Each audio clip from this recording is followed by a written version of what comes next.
Hello? Are you there? Hello?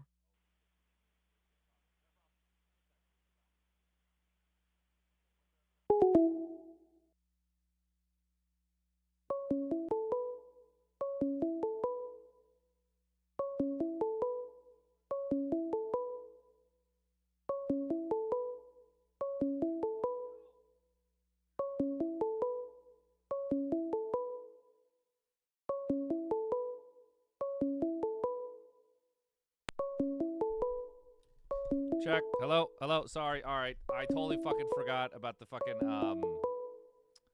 what happened last time. And I thought I fixed it. Oh, shit. Hello? I thought I answered it. Oh, God. Is it working out? Can you hear now?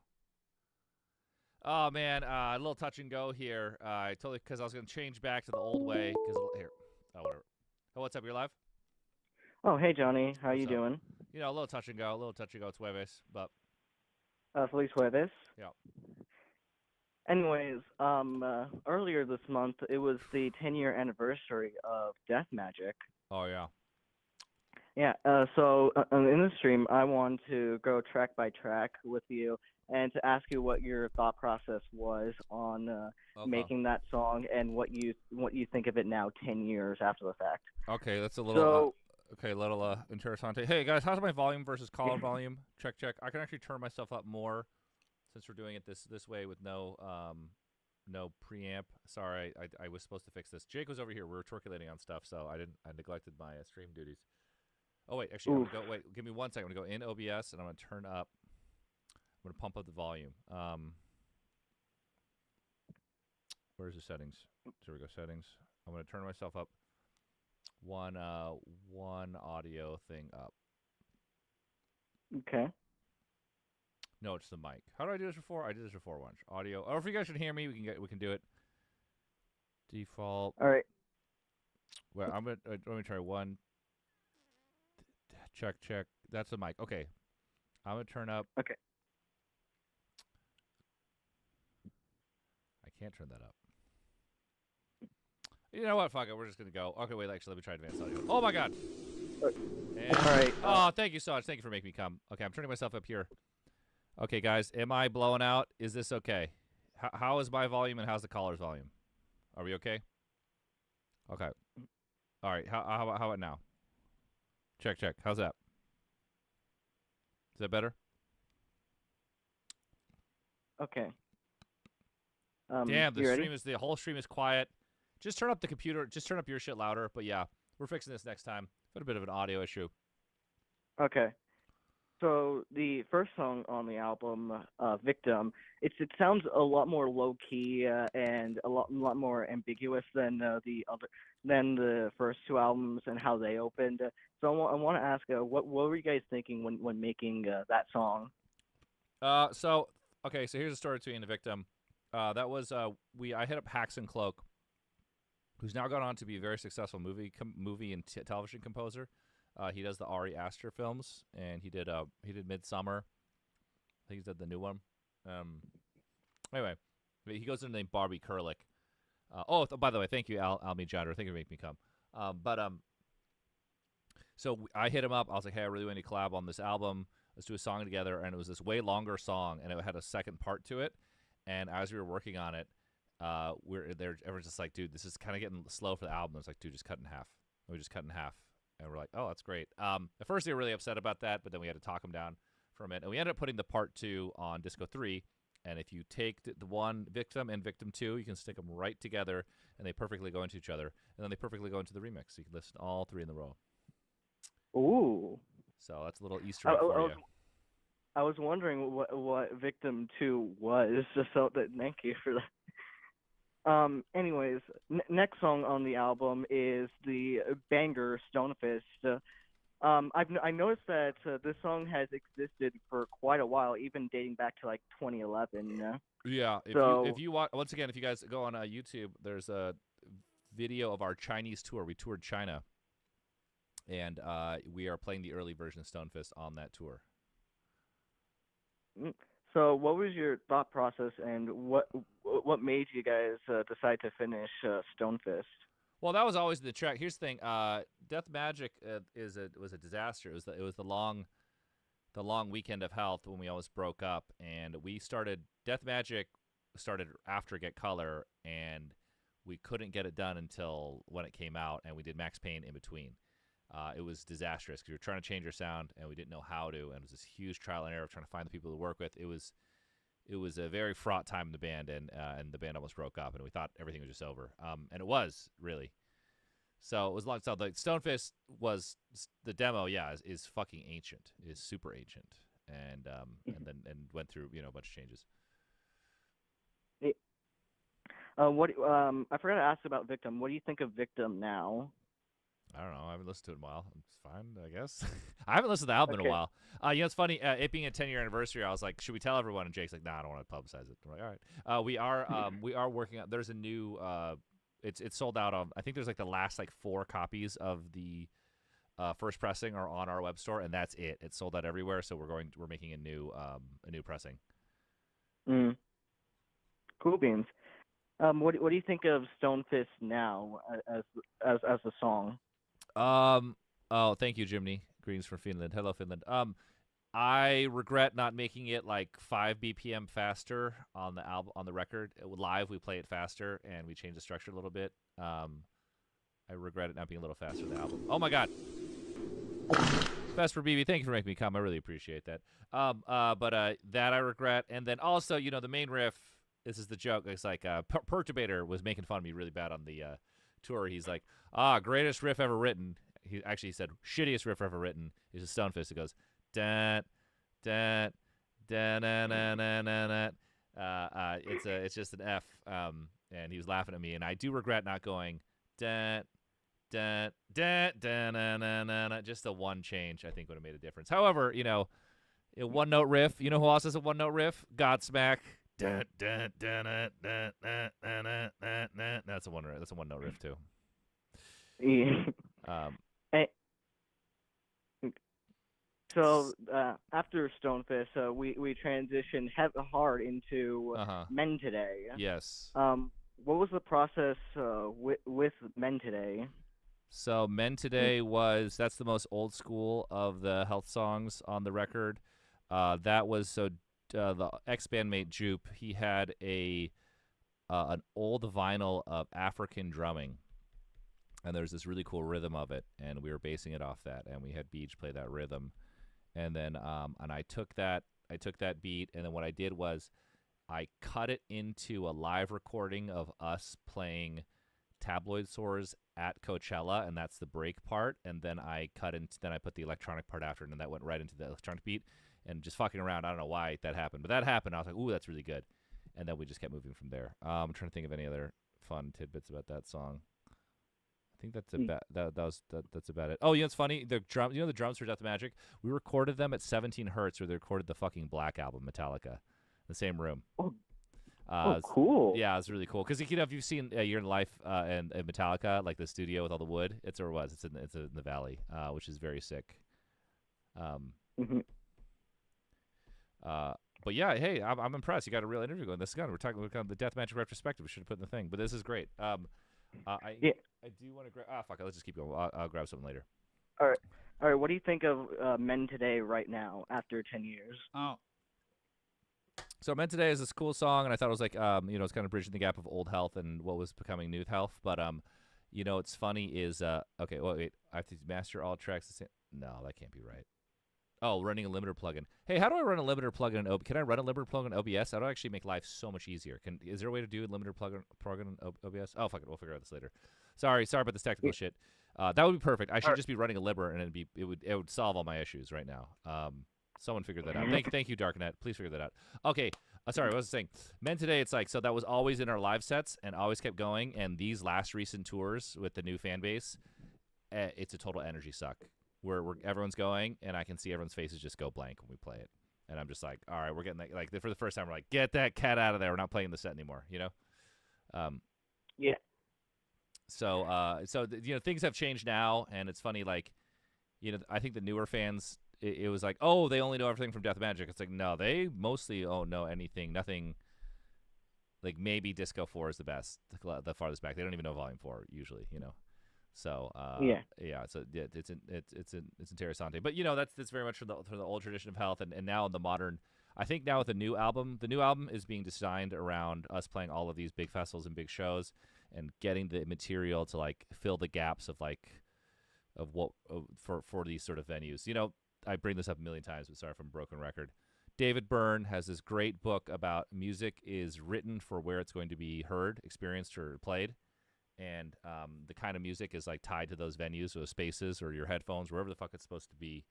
And you kind of change your music over time. And so, like, you know, Foreigner is great for an arena. It's mid-tempo, big choruses, you know, and we did that too. The early Health was really made for these DIY spaces playing on the floor, these really weird scenes. And we were like, it was just really meant for that, destroyed in those environments, no amplification. And then when we opened for Nine Inch Nails, we saw how much it sucked in a fucking hockey arena. And so we've been on that journey ourselves, and now playing these like metal festivals sandwiched next to like fucking Slaughter to Prevail or something. We're like, oh shit, we need more firepower. We need a little more of this, a little more of that. Or playing with opening for First Sleep Token. We're like, oh shit, these motherfuckers want you to sing from a chorus. So it's been all these things have always developed over time. And so sorry, I'm going on a tangent here. The new set, the new album, I think will plug these little holes set of making a delicious live sandwich. Okay. I can't wait for that new album. Anyways, after Mente and it cuts straight into Fleshworld UK, the first of like 4 pop-friendly songs. So, what was your thought process behind that song in particular? So, I was trying to make this big dance song. That was the idea. And I was like, oh, I got this great idea for a song. And it was just that rhythm, that did it, and it was something I heard. Like I don't even know if I heard it correctly. It was super far away, and some DJ was playing at some festival, and I thought that's what I was hearing. And then I tried my like hell to find what song that was, and I never found what song it was. But so I hummed it to myself, and that's it. And I kept like for years. I remember showing people like, look at the song I'm working on. They're just like, that's just a rhythm, John. What is? I'm like, but it's so cool. Like, sure, that's not a song. That's nothing. That's just a drum. And that was kind of the thing. And then there was like a bajillion parts to it, and Jupe had written all these parts. Because here's the thing. So Death Magic, there's like several versions of Death Magic. It was like our biggest failure. We paid every cent we owned at the time, every dollar we had at the time. We paid to make Death Magic independently in LA, and we threw it away because it sucked. Actually, if you go on our Ko-Fi Patreon, you can hear the original unfinished version of Death Magic that sucks ass. And everyone says the same thing. Everyone's like, oh, you should have put it out. Like, everyone who heard it now, it's like, thank God you didn't do that. It fucking blows. And it really does blow. And so it was every dollar we had, we spent, and we threw it away. And our manager at the time was like, you got to be fucking kidding me. We're like, dude, it's not going to work. It's not going to work. If we put this out, the band's over. And we would have been right. So I know a lot of times people like just get it out, and sometimes they're right. You know, but it was a dog a shitara, the original version of Death Magic, which we trashed. And so there's technically 3 versions of Death Magic, and then the final one. The first version was made and it was never finished and scrapped. The second version was basically the second and third version are almost the exact same, but the producer, after we got our record label deal, we actually took the job on before getting signed. And then he got fired, and then everything on that one stayed but got reproduced plus more, and then the final version, which is the Death Magic everyone knows. So it is because of working with so many people and all this crap, it is like massively over budget record. It's hilarious. Oh my God, who's Poet of Insanity? Thank you so much. Thanks for making me come. All right. So yeah, so that album took extremely long to make. It was us changing our sound to this electronic thing. And a lot of big ideas, and a lot of it came out in these really weird ways. There's so many things that are like kind of wrong with the record, but that's kind of its charm. It's very odd. Very, very, yeah. Come together. Sorry, I went on a tangent. What was it again? What were we on? Anyways, next question about the song. What do you think of the song now? After 10 years? Fleshworld. Sorry, Fleshworld. So there's all these iterations of it. You can hear the old version on Patreon, or Ko-Fi. That we cut out, and then we redid it, and then we redid that the chorus like that, and that's the chorus in the third version where we got it like that, where we started developing the trick that's all over the album. It's the reverb chop. So there's all these things where you cut a sound early and you let the reverb trail out, and then all these different parts of that song were influenced by other stuff, by I was listening to a lot of. I was going to tons of like warehouse parties in LA, and partying a lot. And there was all that really cool underground techno at the time, which was really popular in the scene, and that's why that part in the middle, that's a total ripoff of Blawan. That rhythm, da da da da da da da da da da da, which is sick. This is not pre-recorded, Pat. We're live, baby. We're live, Pat. You can call in later. We're just kind of talking Deutsch right now. All right, continue. All right. After Fleshworld UK, it hits the song Courtship 2. Before I actually want to ask you how you made the song and what was the process, I want to ask, why is it named Courtship 2? Because from the sounds of it, it doesn't relate to Courtship on the first album. Yeah, so the original version of it was less musical. So it was kind of like doing the same trick of being like blah blah blah blah blah blah blah blah blah blah blah. You know, kind of we're doing on Courtship 1. So the whole time writing it, we're like, it's Courtship 2. Also, we also loved how a lot of punk bands would have sequels to songs. How they're like, you know, Misfits, there's Halloween and Halloween 2. You know, Black Flag has like 2. So we're like, fuck it, Courtship 2. Because it was like the kind of bananas one. And it got a bit more musical. And then I liked Jupe's keyboard line out that sounds kind of Native American. And I always thought that was cool. Yeah.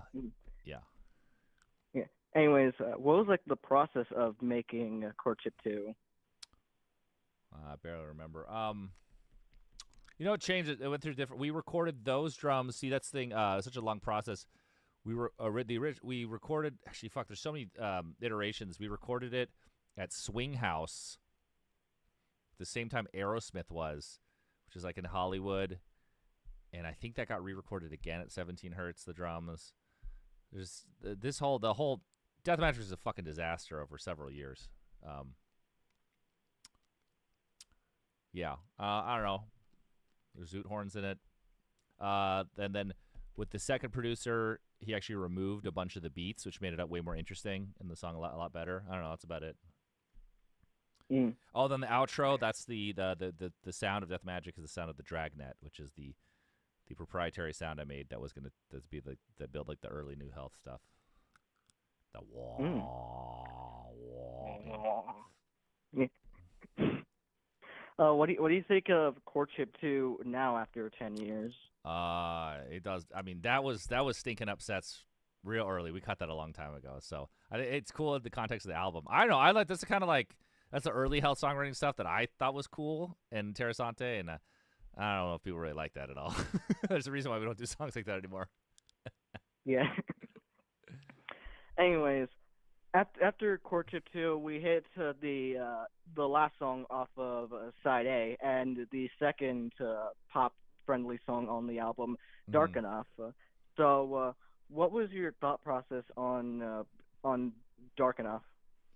I thought it was really good. That also, if you go listen to the early version, it's like so many generations of that. That was a song we played live for years before we recorded it, and it ended up changing a ton.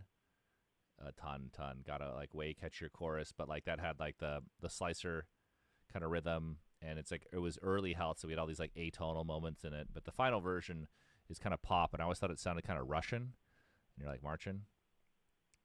Yeah. I always thought that was cool. That's why so everything on Death Magic was like so many things happened where I was trying to teach myself how to do electronic music, listen to all this great stuff, but I didn't really know what I was doing, and I really could not figure it out because of a lot of stupid reasons. That's why I have a lot of great advice for people who are trying to figure stuff out. But so there's a lot of weird rhythms like that where like just kind of really fucking around in Ableton, like everything was just kind of good around 90 BPM, and then just these weird kind of slow beats and like.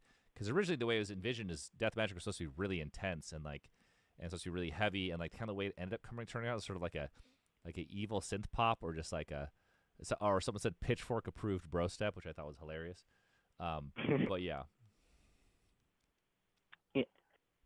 What do you think of Dark Enough now after 10 years?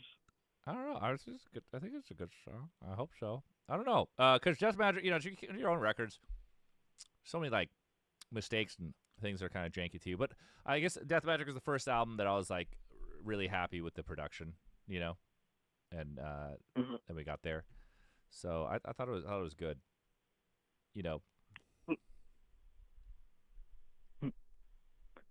Anyways, now that we've ended side A of Death Magic, we open Death Magic part side B with Life, probably the most pop-friendly song of your entire discography. Definitely, and it's a major key. It's total major key like song, like poppy song. Yeah. I want to ask, what was the process with Life? I've also noticed that Life has also existed around 2012, 2011. Yeah. So, well, okay, you finish? No, continue. Continue. No, I was gonna reiterate what I was gonna say, so you continue. Okay, so Life, yeah, totally. It was that old. Basically, like it was this thing, like after the touring cycle of Get Color, Jake and I were just talking, like, okay, we have to go for the third album. We have to do this. We have to do all these ambitious things. We're gonna do this and this and this, and we're obviously we're intentioning to write more and more like music. And Jake, I think it was on tour. He had a dream. He had a dream that Dolly Parton was singing this song, and it was Life, and it was the lyrics and everything. And he woke up and he wrote it down and he sang it, and then that was the chorus. It was just like he heard it in a dream. It was Dolly Parton singing. He woke up. So I get superstitious with music. So I'm like, oh shit, that sounds like a hit song story. Is this gonna be? Oh my god, it gotta be a hit song. Anyway, we also had this song for fucking years. Went through a lot of here and there, bud. And I remember being like, because this song is a major key, it doesn't fit in. It was this whole thing, and it was like people. I think a lot of people, our label management, actually really did not like the song, but they weren't gonna don't do it.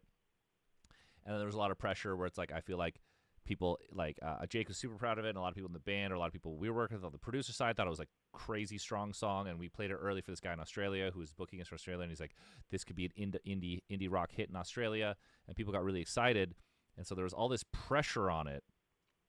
There was all this pressure on the song, and then it was like this thing in the sequencing where it's like. A bunch of people at the label were like, you should end the album on that song. And then other people in the band, not me, were like super hurt. They're like, no, you don't bury the song. So ended up being track 7, opening the second side. This was hell sequencing this album. I sequenced this album for such a long time. This is incredibly brutal album to sequence. It's all over the place, but we got it right in the end. And so 7 is a classic song, and it opens the second side. Is the only way I can make it work. It technically could have worked at the end, but that's really different. I don't want to end an album that way. And there was this whole fight of the sequencing. I guess I'll get to the sequencing at the end. We can talk about this in context of it, but yeah. And then so what's funny was happened is it was this whole belief that Life is going to be this big hit in Australia or whatever, and it could be a single, and it didn't. In Australia, they did not pick it up. They picked up Stonefist. They put Stonefist on Triple J. We got booked on Laneway, which is like the indie rock festival. We used to work in we were in the indie rock zone then. Health never fit in. And we could never really break through, but that was our zone. That's when we made the decision. We moved. We've changed scenes a few times, but it didn't react at all. Actually, no one reacted nowhere, and it wasn't a thing in Australia. They played Stonefist, and we still got booked on those things. And then we were supposed to make a music video, and it was this the label was pushing for this video, and we met with this guy, and he goes, "Hey, I got a great idea for a music video. The song is about life and death, and the thoughts about that." He's like. What if we get a terminally ill patient and they die on camera, so they, and they're there, we'll catch that last bonus. That could be powerful. And then we were like, that's fucked up. I don't want to be fucking like adjusting a C-stand when someone's literally dying in the room and like, oh, let's run in there and get their last moment on life. That's fucked up. Like we can't do that. That's like exploitation. We're not doing that. And then that guy was so hyped. He was this really hyped director and he was passionate. And the guy who suggested the label was so passionate. When we turned that down, everyone got really pissed at us for being difficult, and then they just like kind of stopped promoting the album, and we never made a live music video. The only reason there's a live music video now is that years later, the head of music at Adult Swim, awesome dude, who always hooked to Adult Swim, on his own just made an animated live video just on his own, and that's the video, and it came out years and years later, and we just made the official video, and he just did it just to do it. So it was just like the whole story of that thing was like this whole range of emotions. But in the back of our head, it was like, because when every band makes any album, you're always in the back of your head thinking like, what if it's really successful? What if this does something? What if this catches on? And I was always scared. I had this thought. I'm like, if Life becomes a big hit, the rest of this band is different. We're gonna have to keep making shit like that. I don't want to be that kind of band. This is never the kind of band I imagined. But of course I wouldn't turn it down. Of course I want to hit. I would love something to happen with the band. So, but I always had this fear. I'm like, oh man, this band is totally gonna change if Life somehow is this big indie rock hit. Are we gonna be a totally different band? Like, am I gonna? I don't want to be like the guy in the band who's like dragging his feet or is like unhappy, like this sucks. And I'm like, I really don't want to be that kind of band.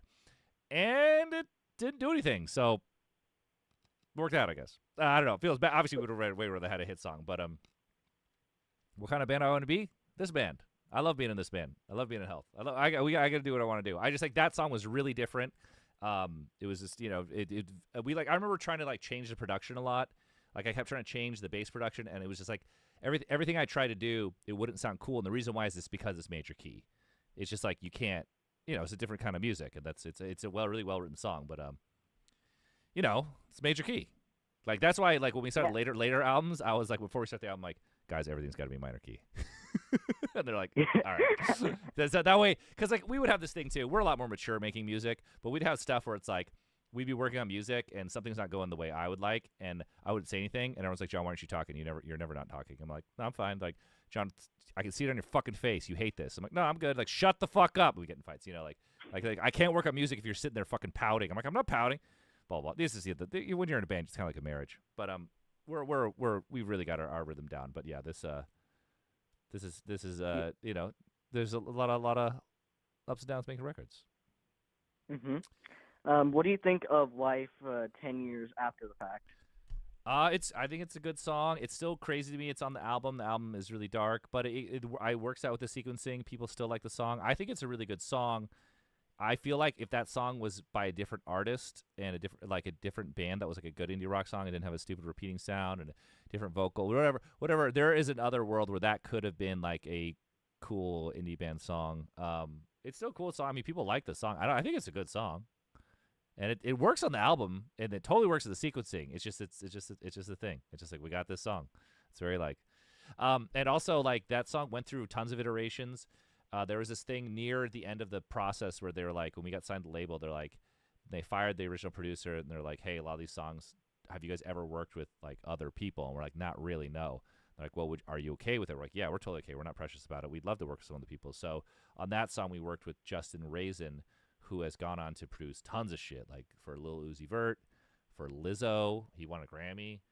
He got sued by Lizzo, or he sued Lizzo. He worked with Charlie XCX. He did Lord, I think. He just now he did that Kim Gordon song that's like trap beats. He's an eccentric guy. He was from the Smell scene, actually. He was from the Smell scene, and he was constantly trying to hop on our shows at the Smell. And he was like mad at us. He's like, "Oh, you guys are the kings of the scene. I was just trying to get on your show." And I'm like, I'm sorry, I don't even remember. I'm sorry, bud. But he was cool. And yeah, him and his but yeah, he got in a lawsuit with Lizzo. He's got this crazy career since then, and he's done tons of pop music and tons of stuff with Charlie XCX. He's done Lana Del Rey. Yeah, he's got a pretty huge career. But yeah, so he we did like a few days with him on Life that he kind of helped write, and some of those ideas stuck. Oh wait, where is this phone thing? Okay, yeah, and so this is also funny. I remember I went to Thailand with my buddies, and he's like, "Hey man, you got to cut your trip short. We're working on the album. This is crunch time." And I'm like, "Oh man, I booked this trip a long time ago." He's like, "Oh come on." He's like, "You got to come back." I changed my flight at great cost to me to fly back early, and on the second I flew back, he canceled to go work with Charlie XCX, and I was like, "Bro," it's like that killed me, dude. And he's like, "I got you. I'll get you back." He never got me back.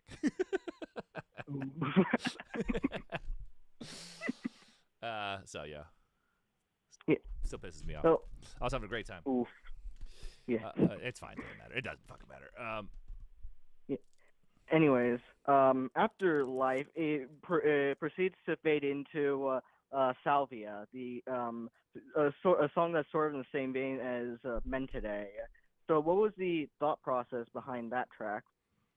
So Salvia was originally this demo that I'd been working on for years. That was like it was like kind of an instrumental, and it had this whole beginning part that was like several minutes long, and it was like I had this sound. It sounded like you were on like an alien planet. It's a really cool. You can hear the version of it once again if you go on Ko-Fi Patreon, the early version, where it's like if you open the airlock and it's like and just buzzing the speakers, and it almost had this like burial type beat, and this like whole moody thing, and then that heavy part was just the outro. And then we got the out. Then I could never get it just right. I could never get the frequencies to come out right on that sci-fi sound, because on certain stereos you couldn't hear it right. It was like, it was so hard. And then in the process of making the album, it was just like, why don't we just cut that and just do the fucking heavy part and make it really heavy, and then it was awesome.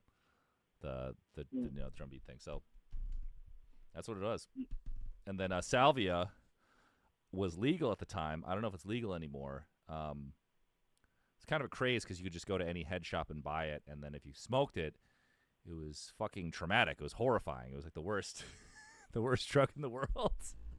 But it was totally legal, and it was just for sale everywhere. Wow. Yeah, it was horrifying. I didn't know that. So I have a funny Salvia story. So the first time I did it, I had a friend at the time, and he's like, "Hey, you want to try this Salvia thing?" And he came over with these two girls, and we were all sitting in the circle. They're like, "All right, John, you're gonna go first." And this one girl, she was like really flirting with me all night, and she was like trying to she was like really coming after me. And she's like, "Oh, do you think I could stay here tonight?" I was like, "Oh, okay, that's a little interessante." And then anyway, so then we start smoking the Salvia. And he's like, "All right, you need to hit it really hard. You need to hit it hard." So I'm sitting and everyone's watching me, and I'm hitting it, him. And he's like, "Just keep going, just keep going." And then as I'm going, it was I could see like the light just getting darker and darker, like someone's like dimming the lights. And then suddenly I was like, it was so intense. This incredible force is pushing me up against the couch and pushing me over the couch and pushing me back to the couch. And I was screaming at them. I'm like, "Don't do it. He's drugged me. Don't do it, please!" Like screaming. It was this crazy thing. And then I was like this with the catatonic, like the vision's like, it seemed like it was like 30 minutes. Of course, it was probably like 2 minutes. And then I come back and I'm just covered in sweat. And I'm like, I think I possibly moved myself to the couch. I don't know what I did or what I perceived or whatever. And everyone's just looking at me kind of weird. And I'm like, oh God, that was a blah, blah, blah. And then here's the funny thing about Salvia. When you do it, it's just over. So if someone takes it after you and does it, there's nothing. It will do nothing.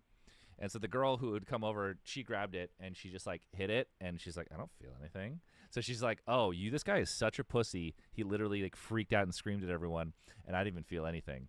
And then she just looked at me all weird the rest of the night. And I was like, and then everyone just kind of got awkward. No one else smoked it. And then everyone just kind of left.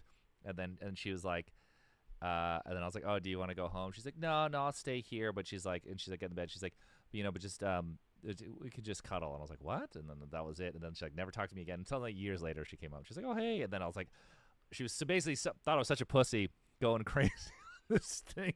She was like, "Yeah," left. And I was like, "God damn it, you guys didn't try it. You guys would have freaked out too."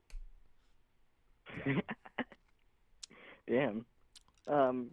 Anyways, what do you think of Salvia, the song, 10 years later after the fact? It's cool. It's like a industrial like kick drum. I think it's sick. Yeah. Personally, I will say this. I've been listening to deathmatch more recently in preparation for this, and I found that like Salvia for me is probably my favorite song on the record. I don't know what it is about it, because it seems like an interlude track, but it's so fucking hard hitting that it's fucking addictive. Mm-hmm. Yeah, I mean, everything in the album is supposed to go in a row and then be album, and be a tune. So. Yeah. Oh yeah. I don't think it's legal anymore. Don't do it, anyone. By the way, don't do that. Don't do it. Yeah. Don't touch it. Protect yourself, everybody. Yeah. I mean, it's not dangerous. It's just fucked up. It's just terrible. Actually, the joke I thought is like what they should do is they should go to schools. And it's like, do you know like Dare? This is what Dare and all those places would tell you that it's like to do any kind of substance. They should like give it to kids who want to do stuff, and they'll be like, "Ah!" and just traumatized. Like, see what it's like? Don't do them. They're like, "Yeah, never again. I'll never fucking touch it again, sir." The comedy is like, but that was first of many times, just like because like it was so traumatic. It just became this party favor where like because it was legal and it was just everywhere. Everyone I know, we just buy it and we just have it at the house, and just if people are bored at the end of the night, be like, "You want to see some shit?" We just do it. And you're like, "Ah!" And it was terrible every time. And then we met these kids, and we were playing on tour. These kids in a hardcore band in Arizona. They were like doing it way too much, and they got so into it. They were doing crazier and crazier stuff. They'd get the more and more higher dosage, and they would do some shit where they'd stand on their like table in their room, hit it, and then just jump off backwards as it was kicking in to land on their bed. And he said it took him like 40 minutes to hit the bed. He was like falling for 40 minutes. It felt like it. And then he slammed on the thing. Oh, also, there's this hilarious time when Beej did it without us, with these random guys, and he said he could feel himself being picked up and like floated to the next room, and he also was screaming at them. It's hilarious. If you do the really high dose, it's really hilariously crazy. There was a great YouTube video. It was like guy with the garden on Salvia and all this stuff, and it's really fucking funny. So that's kind of a reason why the song title is just like we were very tickled by it. Yeah. Well, anyways, after Salvia, we hard hit into New Coke. What was the process of making New Coke? So New Coke was super inspired. It's funny. I was doing this long weekend of health. We put out no music. I set up this like party night at this bar that used to be downtown called The Lash that my friend owned. That was really cool. And I know the party nights were called Death Magic because we were never planning on calling the album Death Magic. And it was like we'd have some DJs or whatever, and I was supposed to DJ. And every time I DJ would go just terribly wrong or something would happen. So I would basically pretty much not DJ. And everyone's like, when are you going to DJ? I'm like, yeah, soon. And in the front room, these other guys are DJing. One of them who's actually music legend, Godfather of Screamo. He was in the band Antioch Arrow. He was DJing. He was playing this trap song. And I'm like, damn, what is this trap song? This is really cool. And I got the name of it. And it's a really different. It has this big chord thing. But just like that groove, that idea, I was super into it. And that's what started the demo for New Coke, of having this like modern kind of trap groove, even though it's more subdued. And then the hi-hat thing, it was like a techno song with everything cut out of it but the hi-hats, like cutting out the frequencies, and then putting a super hard triplet rhythm like delay on the sound toys, and it's like and like putting those rhythms together. That's kind of started like a lot of gimmicks like that in Health 3, doing those like a straight rhythm plus like a groovier hip-hop rhythm. Yeah. And then, what do you think? Jake had the idea for slow-mo puke, and we made the video. It was great. It was puking in it. Cool. Oh, and then the joke was, everyone's like, oh, is this a drug reference? No. There was this thing called New Coke. Coke came out with a new Coke to try and taste more like Pepsi, and it was a failure, but in the long run, it made New Coke way more popular, and then now Coke says Classic Coke. And then Bill Cosby was the spokesman for New Coke. And it's just this famous thing. So it was kind of like this comment on like the new sound of the band. It's like, it's New Coke. It's like, here you go. It's something, the New Coke. You might not like it, but it's, this is the New Coke. And there was a joke where there's a thing in The Simpsons where there's a guy playing Bill Cosby, and he goes, the kids listen to the jazz music and they get the brain damage and the bipping and the bopping. Anyway, there's a part where he goes, jazz is like the New Coke. It'll last forever. And we took that sample with echo on it. We would never put this on a record, never in a million years. But we kept dying because before the big drop in the middle, we had the sample. It was like building. And then you hear Bill Cosby, well, not a real Bill Cosby, from Simpsons going, it's a New Coke. It'll last forever. Bah! It was like the funniest shit in the fucking world. And the old producer who got fired was like, you got to put this on the record. This is so hot, man, with this Bill Cosby sample. We're like, we're not fucking doing this. No fucking way. Yeah. Also, you have to license that? I don't even know what the thing. No fucking way, Anyway. Anyways, what do you think of New Coke after 10 years? It's still an interessante track. So this is actually the song where the chorus of New Coke is like a big I actually didn't understand enough about music, and Jake wrote that chorus, and there's this kind of thing where like it feels like too much of a mood change. And for the way the song works, I still think it's really good. I do kind of wish that we didn't change the chords so much in the chorus, and we stayed, because I wanted to stay in that zone. And I know a lot more about music, and if we were writing the song today, I would be like, oh, let's not do that chord, we'll do this chord, so we can stay closer to the original beat. But whatever, the song is what it is, and it's fine. It's cool. Cool song. Yeah. After New Coke, we hit into probably the last pop-friendly song on the record, LA Looks.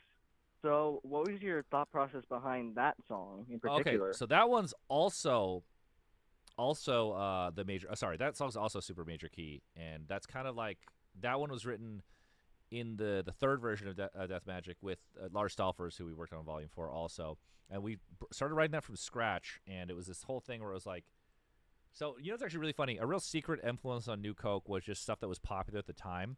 So that Drake song, I got my eyes on you, with that beat, it's like massive influence on the whole album, and it's in kind of little bits of it in like fucking Dark Enough, and then also that, you know, same also song with Drake on it with a bunch of other guys. The fucking Problem song was a huge hit at the time of making the record. So the original beat was like trying to do that BPM.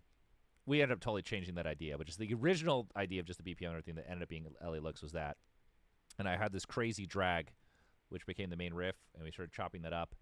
And then it just kind of turned into this like love letter to the 2000s. We kind of saw it as like taking these kind of tropes from the 2000s indie electronic underground and kind of putting them in the song with our new weird sound. And it was kind of like, because then the drag was super major key, so it got this really weird, you know, almost Dan Deacon-y vibe. Dan Deacon, and then we had the octave bass line, kind of like Grand Deacon or Chris Castle. It's just stuff from our song. And we saw, like, you know, years later, this like kind of comment on it, and this song was kind of cool, and it was catchy.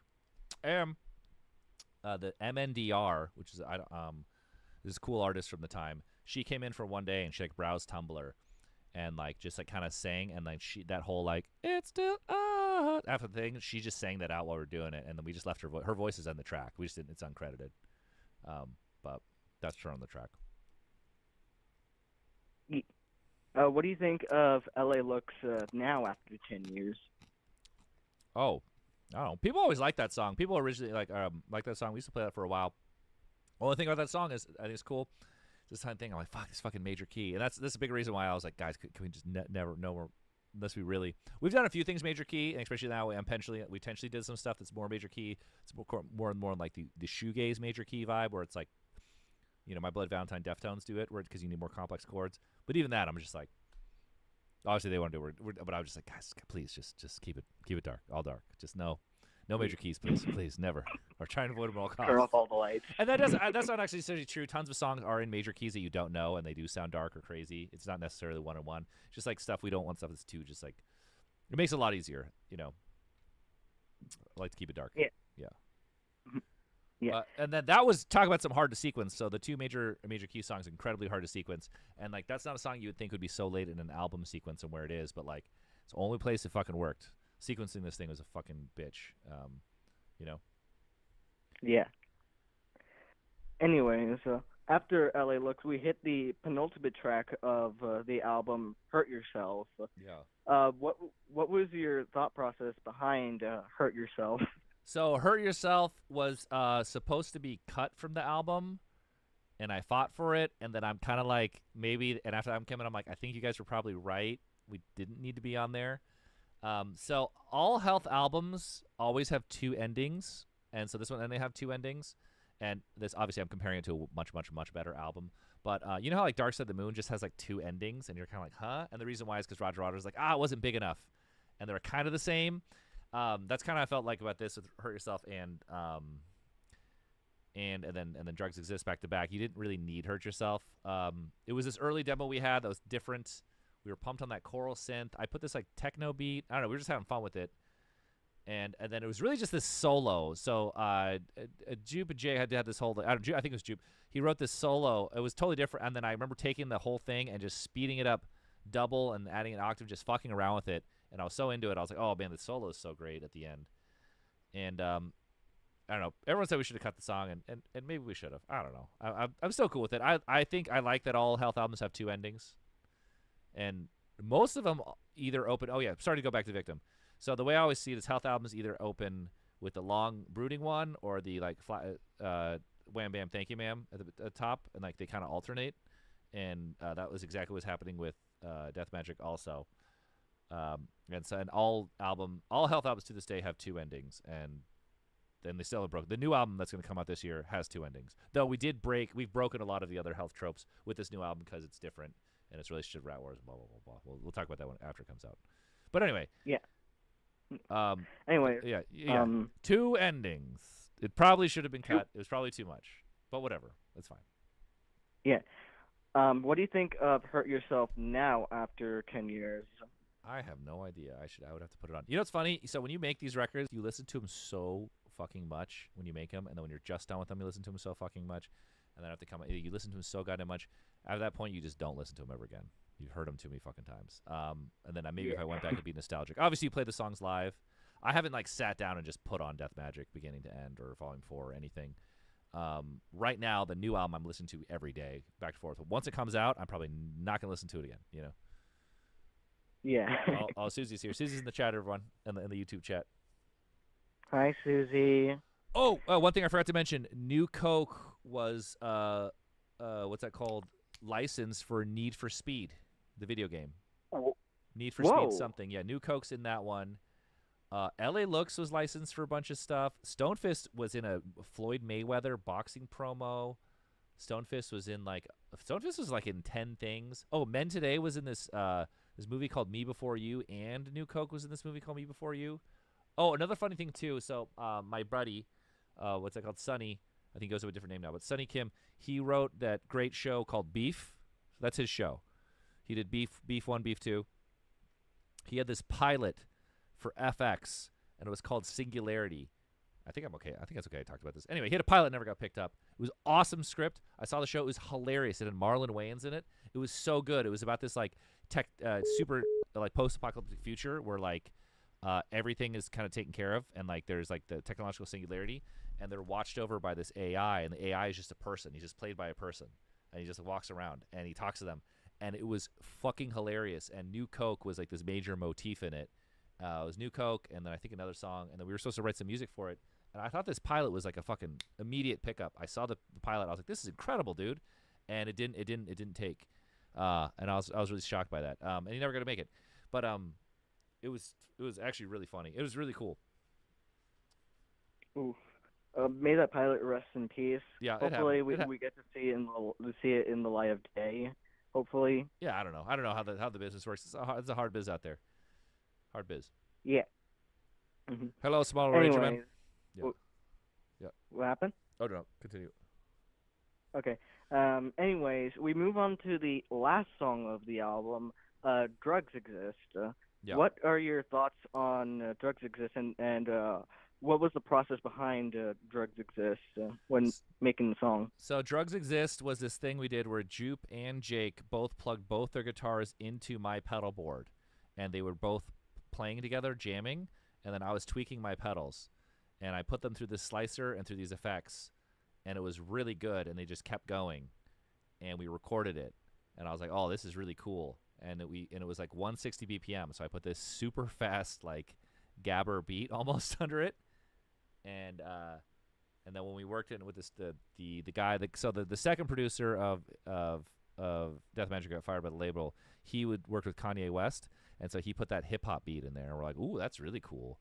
And then so that's when it kind of became that. And then what happened was this weird thing happened where he ran it through this weird digital tape recorder that slowed it down for the end, and we're like, ooh, that's really good. Just put that in there. So "Drugs Exist" was my original name. I wanted to call the album "Drugs Exist," and I was like, you can't call the album "Drugs Exist." And then I was like, what the hell do we call it? And we're kind of going over, and then Jake was like, I think that Death Magic is an incredible title. And I'm like, yeah, but, and I didn't want to tell him. Death Magic and Stonefist both come from the video game Dragon Age Origins. Whoa. They're just spells in Dragon Age Origins, which is my favorite games of all time. So when I was playing them at the time, we started those demos. So I was like, what do I call this demo? When I was working on Stonefist, I just titled it Stonefist. And then it was like the other, and then then the other. Salvia was originally called Death Magic. It was just like I was just using these titles, and Jake's like, "Oh, that's an amazing title." I'm like, "Oh, if you say so, it's a fucking spell in Dragon Age Origins." Yeah, so then we went with Death Magic, and we changed all the song titles around. So at some point, Stonefist was called Death Magic, and then this is a big fight actually. Our ex bandmate was like, "Hey, this is the best song this is one of the best songs in the record, and we're calling it fucking Stonefist." Like, it's a good song. That is the dumbest, funniest title. And they're like, we should call it Not in Our Hearts. And we're like, Not in Our Hearts sounds like a metalcore band or something. Like, Stonefist is hilarious. And then, like, one of these guys at our management company called us. He's like, are you guys seriously calling the song Stonefist? That's awesome. And we're like, yeah, and maybe we should have called it Stonefist. That's a fucking hilarious name, especially if you think of the magic spell in Dragon Age Origins. It's a fucking flying fist. Oh yeah, I forgot. There was a Boys Noise did a remix of Stonefist in the Gran Turismo game. Ooh. By Boys Noise. But yeah, so I don't know. Stonefist is a pretty hilarious name. But we did. If you listen to it at the time, it's the first podcast we ever did. We were on the early version of the Song Exploder podcast, which is really became a huge podcast later. That we talk about the guy about the song Stonefist, and it was funny because he was like a pretty highbrow guy, and he's like, I thought that was a very intelligent title. Stonefist really meant a lot to me. And we're like, okay, good, thank God. You know, I'm still amused to this day. It's called Stonefist. Also, we like Tool, Stinkfist, Stonefist. Why not? You know? Yeah. Anyways, what do you think of Drugs Exist after 10 years? It's a good album closer. I shouldn't say this. There's this tiny audio error at the very end you can hear on headphones only if you know to hear for it.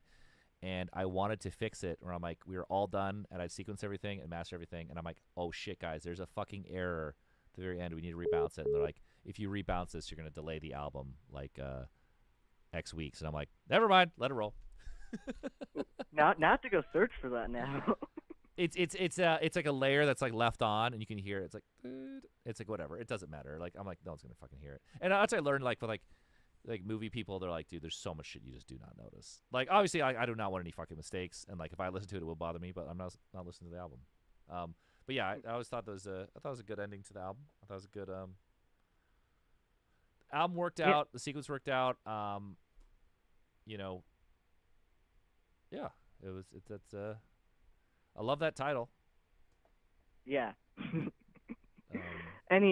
Anyways, we've officially reached the end of this discussion. My personal opinion is I think Death Magic is one of my favorite records from you guys. It's a lot. It takes a lot from Old Health, but also adds like these new sort of electronic pop features that I really enjoy so much.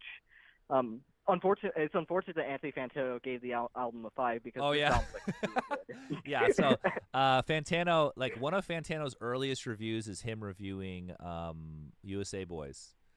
And I remember being like, oh, I remember watching that. And then Fantano over time, because everything was about Pitchfork back then, and it was pretty amazing that like Fantano over this time has just totally supplanted them, and he's a one-man Pitchfork. Yeah, we never got a good review from Fantano. I'm still a fan, though, of Fantano. I think Fantano's a good guy, and I like Critics, and I do watch his stuff. Maybe one day he'll give us a good review. I don't know. Yeah. But yeah. Yeah. Anyways, this call has gone on for almost an hour. I don't want to take any more wow, time. you just took this over. You made you made a podcast out of this. We just did a Death Magic retrospective. Oh, wait, can I tell you everyone's favorite story from Death Magic? Yeah, sure. Go ahead. So everyone would always tell this story. So one time we were working in, and I came in, and because I was really there was a really fertile party scene at that moment in LA. I was really active in it during that time. Also definitely contributed to like the lost weekend of health of like just like we were having such a bad time getting anything done. I was just like, fuck it, might as well have fun. I remember I was like at a nightclub, and I came in. I was just like white and just like feeble. I was so hungover, and they're like, Jesus, Sean, what the fuck happened to you? And then I'm like, I'm not sure. I don't know what happened. And I had this like flashbulb memory. I actually got food poisoning from eating ass. And I didn't remember it until then. It like shot. It was like a cutaway in a movie. And I'm sorry. I'm not really going with this. Basically, what I'm saying is you can get food poisoning from eating ass. And you get sick. And I got sick. And they're just like, why'd you come in? I'm like, we got to work on the record, man. I thought there was more to that story. I don't know why I'm just drawing a blank here. That didn't have a beginning, middle, and an end. Oh, well, shame. Oh, by the way, eating ass was a hot craze. Like 4 hit songs were about eating ass at the time on the radio. Everyone's eating a lot of ass. And, don't live by the sword, die by the sword. Yeah. Yeah, it was definitely a Family Guy cutaway. Yeah. Yeah. Well, anyways, I do not want to take any more of your time. I want to apologize to the viewers that I've been hogging up so much time. anyways, I hope you have a wonderful day, have a wonderful Jueves, and You got it, bud. have a wonderful stream. Well, thank you. I will see you next time, I'll see you next time. Johnny. Thanks, bud. Feels Bye. Jueves. Feliz Jueves. Well, that was interessant. I didn't see that coming. We did a fucking podcast out of nowhere. What's up your live? Oh, you gotta turn on the stream. Gotta turn on the stream, bud. Bud? Anyway. What's up your live? Hello. Oh, Dave actually got on. Nice. Hey, actually, I was gonna grab a sody water. Do you mind reading the chat for a second and taking over the stream? Yeah, I can. Okay. I Hey, so definitely just could, look at the chat, read the chat, and just talk to people in the chat or whatever they send you. They can ask you Oh, questions. okay. Yeah, I can definitely do that. Okay. I'll see. I'll be right back. Okay.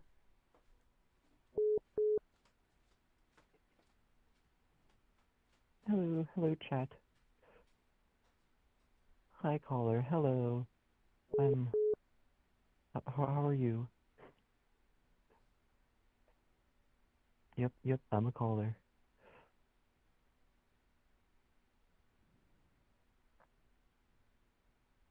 How's my day? I mean, I've had better days, I've had worse days. I'm trying to rest my foot as I have an electric bicycle. And, Sam fucking sucks. Hi, phone person. Hello. How are you doing, Sam? I'm okay. Yes, they left, so that means that we can, start like an anarchy or something. Just take over the stream, we can rebel against our leader. I mean, what's the worst that could happen?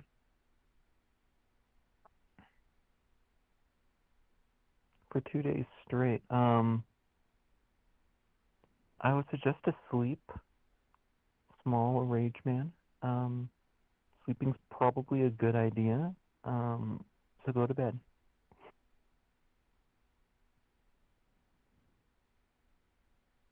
No macho feet. True. Ask us a question, caller. Okay.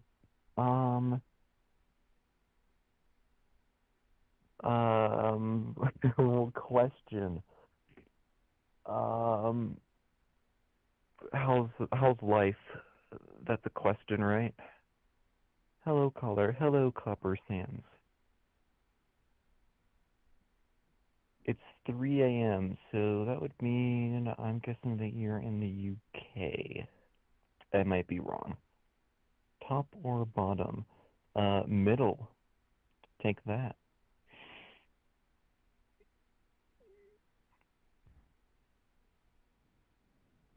Life, it's doing. I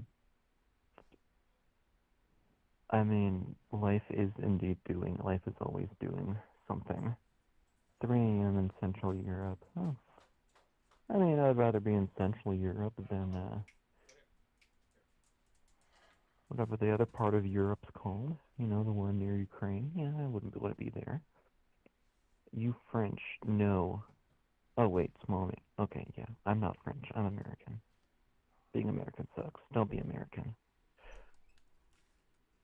All right. Whew. How's it going? Hello. Hello. I kept them entertained for you. Yeah, great work. There are 2 chats, there's YouTube and Twitch. So what's up? How you doing? It's Jueves. I'm doing all right. Oh, sorry. Caller. Actually, I don't know. Yeah, whatever. You can read that for yourself. Anyway, continue. Yes. You can just call me whatever. Chatter, caller, chatter. I'm just hanging out, really. I live in Colorado. It's nice here, I guess. God, I'm horrible at talking. No, I was riding my bike like roughly a week ago and crashed my bike on some sand, so I'm just kind of chilling. Were you wearing a helmet? I was wearing a helmet. I am a smart biker. Nice. Good for you. I mean, I'm a semi-smart biker. I'm definitely not the smartest person. I should have been wearing pads, and wearing flip-flops is really fucking stupid, but I'm still going to continue doing it. So I've been in many terrible situation wearing flip flops when I shouldn't have been wearing flip flops or slides or whatever, something similar with my feet out. I mean, it's just a risk you got to take, you know. Mm-hmm. Yeah. But yeah, I'm in Colorado. I actually went to your Denver show last year, I Nice. think. I Nice. doubt you remember me. Me and my, I had a friend with me. His name was Eli. Mm-hmm. He came up, I believe, to you asking for a charger, and I was like, no, no, don't do that. And he just did it anyway. So, sorry about that. Sure. No worries. Also, I was wanting to ask, where does the name Health come from? Okay, so I know it's like the worst. Health is the worst band name in the world. It's It just is not. It's It's actually a terrible. really good band It's name. a really bad band name. It's a soft sound. It's like health. I mean, there's some really stupid band names that I have. Like even if you think about it, like the name of the Beatles is stupid, Oh no, and it's I'm a so pun. sorry if you hear. It's a horrible band name. But okay. This is the conversation we always had. So many band names are actually terrible names, but if the band's good, the name's good because it does the Mm-hmm, context. And obviously, some bands have great names. Black Sabbath, mm-hmm. great name. Grateful Dead, great name. When you hear what the Grateful Dead sounds like, and you're a kid, you're like, "What? I thought this band was going to sound like Black Sabbath." No, they sound like. Oh yeah. And it's such a disappointment, If huge if disappointment. if Ozzy wouldn't have died, would you guys have wanted to do a collab with him? Are you fucking kidding me? To give my fucking left ball or whatever. Before he died, and then the next day, Hulk Hogan died, who I don't give a shit about, because It's complicated legacy. Oh, and sorry, not to get too off track though. Sorry. So naming the yes. band, naming a band is very, very important, and we were going back and forth, and we're like, it's so hard to name a band. I still haven't thought of a better name, but we were like arguing, and so not arguing. We thought we figured it out. I was like, at first I was like, hey guys, let's call the band Tokyo Story, and they're like, no, that's gonna sound like Toy. It was an Ozu film. It's like sound like Toy Story. And then I was like, all right, let's call the film Cat People after Robert Schrader, Paul Schrader film. They're like, dude, Cat People, that's goofy. I'm like, yeah, it is goofy. And because I had this book of horror films, because like so many famous bands are just movies. We're just going through it trying to find these names. Couldn't do it. Mm-hmm. And then we were really into we were very influenced by post punk, and we're like, Joy Division, great name, well, so many post punk bands just have a regular name, so bands you're influenced by like television, magazine, Mm-hmm. and we're like, hey, that's just a regular word, we can do that. So we're like, and so Jake goes, I got it, medicine, and I'm like, fuck, that's good, we're medicine, yeah. And I go on the internet, let me check medicine. Medicine is a 90s shoegaze band from LA that's actually pretty good. And Justin Mendel Johnson, JMJ, who was in Beck and was in Nine Inch Nails for a minute and is a big record producer, produced a Death Cab album, he was in the fucking band. We're like, oh, Jesus, we can't do that. And so Jake at the time was a fucking medical historian. He worked at a workman's comp office of like this doctor guy. Mm-hmm. And so he was looking at a thing where he saw medicine. He's looking at medicine, and it just said for health, take. And he's like, how about health? It's not taken. And we're like, damn, that's a pretty shitty name. And we kept trying other stuff, and we couldn't find anything better. And then I was like, okay, what if it was always capitalized? It looks good capitalized. It just doesn't sound good when you say it. Did you guys capitalize it for like the same reason that like I'm pretty sure Doom also does that? Why does Doom do it? I don't know. I listen to other people, and I know that some people capitalize their names like of their bands because it's like Doom aesthetic or something. I don't know. Well, for us, it was just like health lowercase is, or any with lowercase is dog shit, so it can only be capital. So like, we're gonna have a rule. It has to always be capitalized. And like, health is a really stupid name. We have to make another rule. We can never have any medical imagery. All artwork of the band, all look of the band can never have medical imagery. We have to think of health as like this futuristic sci-fi or kind of post-punk idea. It's like health magazine, regular term. It's like the fitness of an individual, fitness of an organism, or the prime of an organism. It's like health, the abstract, no medical anything, no fucking. Because any people would always try to like show us art or have ideas, and they would show like a syringe or like an ambulance. Like no, fuck that. It's just health. It's a sci-fi context kind of health or post-punk context.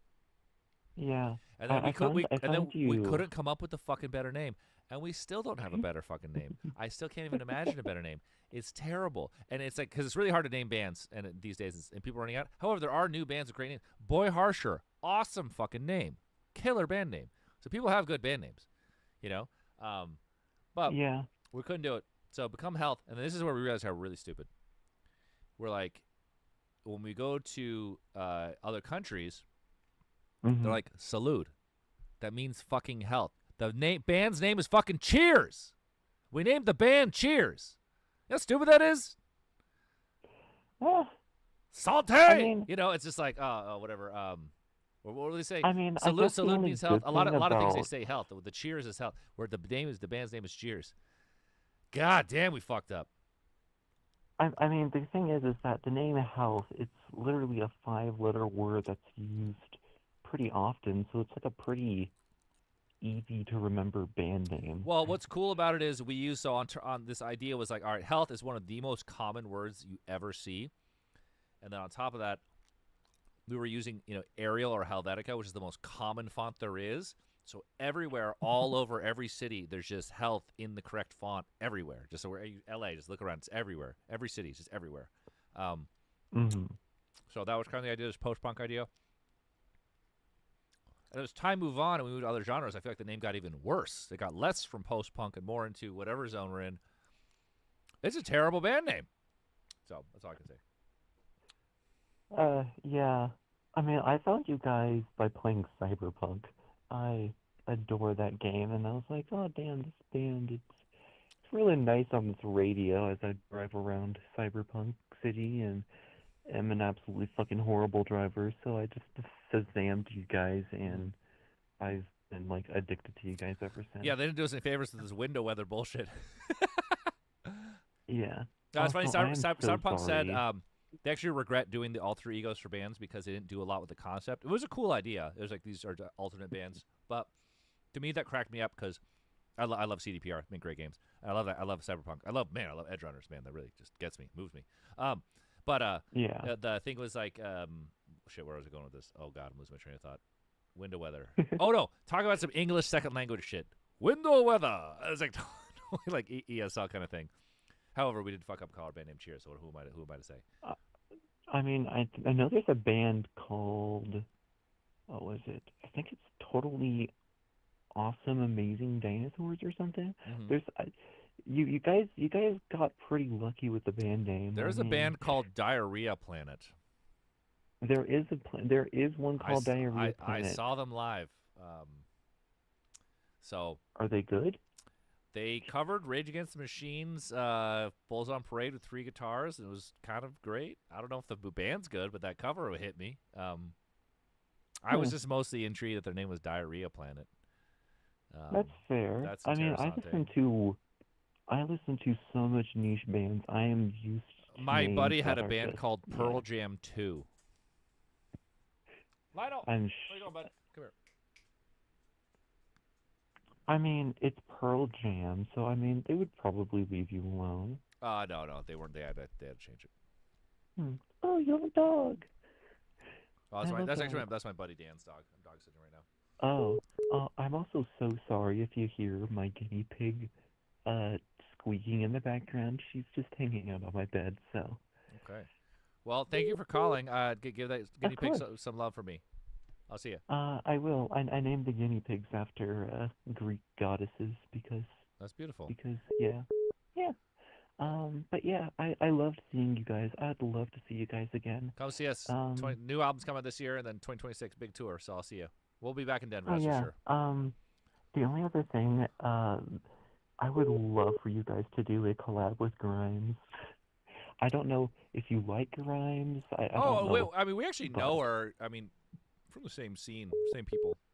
Obviously, she lives a very different life now. I don't think she's talked to anyone that we know for a long time. But we were on the same tour in Australia, Laneway. But yeah, but awesome. Okay, I'm gonna take this call. Okay, bye. What's up, your life? Oh my God, they hung up. Johnny, would you collab with Belushi Speedball? That's a hell of a name for a band. Planet Piss. I know Planet Piss. Yeah, I think you don't never go with the joke band name. What's up, your life? Hey, Johnny, how's it going? It's good, man. It's Jueves. I got some questions here. I actually called you last stream, and I wasn't really prepared with questions and stuff, so I got some questions here. For maybe 3 years or so, I've been making music myself. I actually just I had to drop out of recording engineering in college, sadly, because I have a child on the way, and I just had to go for something else that would make me some money. But that was an intelligent move. Also, here's the thing. I'll tell you what, you can learn most things you need to learn. The way everything is so much easier now these days, you can learn it off fucking YouTube. I think it's the guy going to recording engineering school in this economy. It is crazy to me. Oh yeah, for sure. I joined it because it was I didn't really know what else I really nothing really else in my call, because I live in a small town in Canada. Where are you at? I'm in a small town called North Bay. It's about 3 hours from Toronto. Can you do an Alberta accent? An Alberta accent. Oh man, isn't that kind of just really cocky, kind of a cocky kind of guy sounding? I just keep seeing these memes and they really crack me up. I don't know. To be honest, I sadly don't know too much about the Alberta accent. Don't worry about it. But yeah, so I was going to school for recording engineering, and I kind of did that just because there was nothing really else that interested me, because music's my life. It's the only thing I actually kind of care about is that and art itself. Dropped out, because I found out that me and my girlfriend are going to be expecting a child, and then I was like, I got to go a different route. I got to congratulations. Congratulations. Thank you very much. Thank you very much. And I guess what I was building the question up for was, so I've been making music myself for about 3 to 2.5 kind of years or so. And I just within the past year, I got onto Spotify, Apple Music, all that kind of stuff with a distributor. And, I have maybe 5 songs on Spotify that have more than 1,000 streams. And currently today I'm sitting at 430 monthly listeners.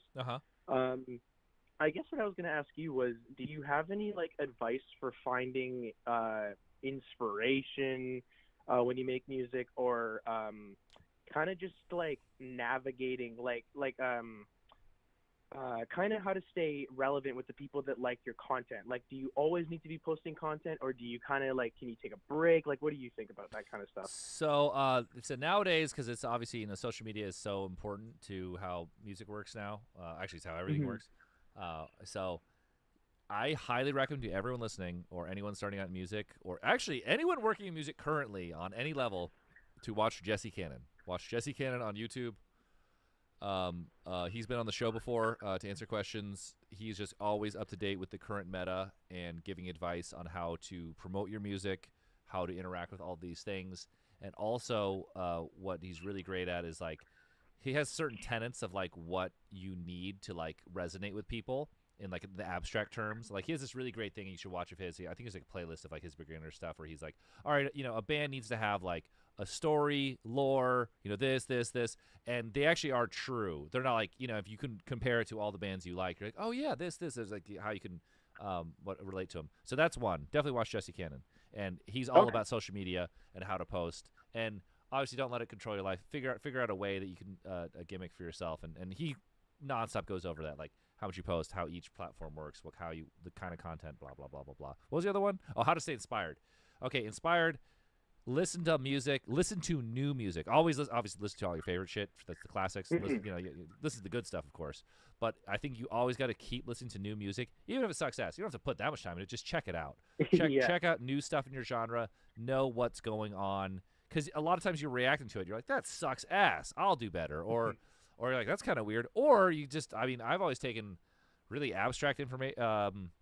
I'll just hear some really random song, and I'm well, that's a cool idea. What if that was kind of like us? And then when you do it all cockamamie, and it ends up being something really different. Or technically it's the same thing, But you or never know. It's just weird. You get these kind of bizarro ideas that way. Actually, you saying that, it reminds me. So I actually just recently put out an album, and I'm not trying to do any self-promo. No, promo. Tell everyone what's your album. Tell your artist name, promo album. Fucking plug yourself. Anyone who calls in, you're allowed to plug yourself. My artist name is Shamo with an asterisk. It's Shamo, and I kind of make Shamo drum and bass EDM kind of stuff. Shamo. Well, I like some D&D. Cool. Thank you.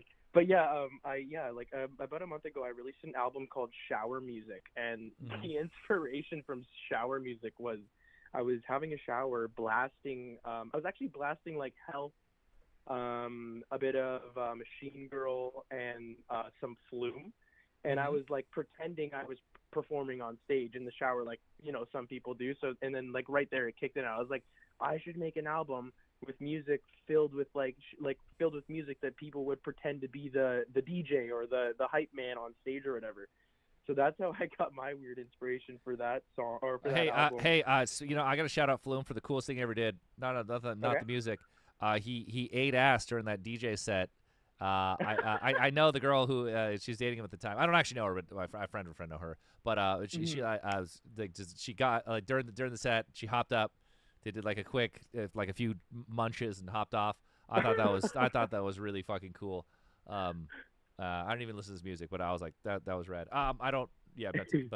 Flume was huge. I know it's super huge. He was one of the headliners when we went on that tour. The tour that was part of the Death Magic tour. We did Laneway in Australia, and Flume was one of the headliners. Yeah, that's awesome. Yeah, I'm a big fan of Flume and stuff like that too. I also I was kind of nervous to ask this question because I don't know if you use multiple different ones between you and your different bandmates, but what's the main digital audio workspace that you guys use? So I do everything in Ableton, and I'm kind of the computer guy in the band. Okay. Jake is just not. He just hates technology. Jake uses Logic, and Jake records his guitar, his vocals, and like his demos in Logic, and then when we work, he'll send me files, or we'll work in Ableton. And then the producer of the last two albums, he works in Ableton, which has been awesome stint. So we're both in Ableton. And then when it goes to mixing, whoever mixes it whatever they do.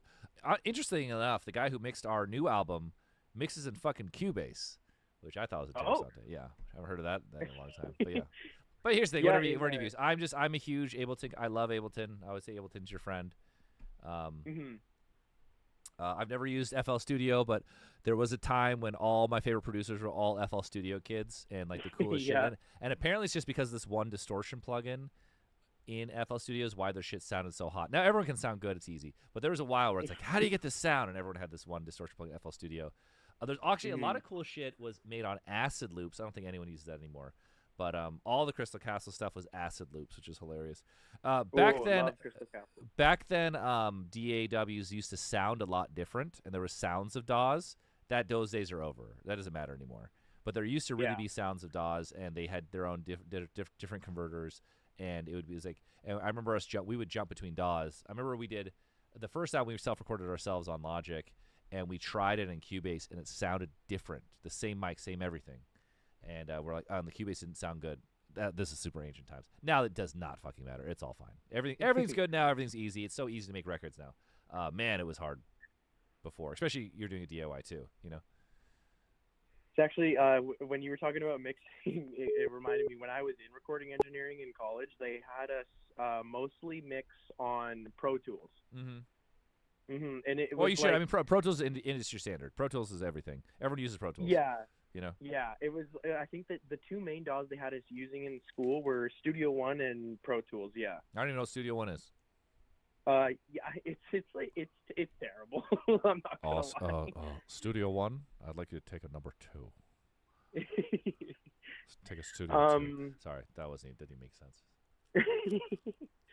Damn. Okay, let's see. I got, I think 2 more questions. My other question wait, you have a question from the chat. What are your thoughts on Tim Hortons?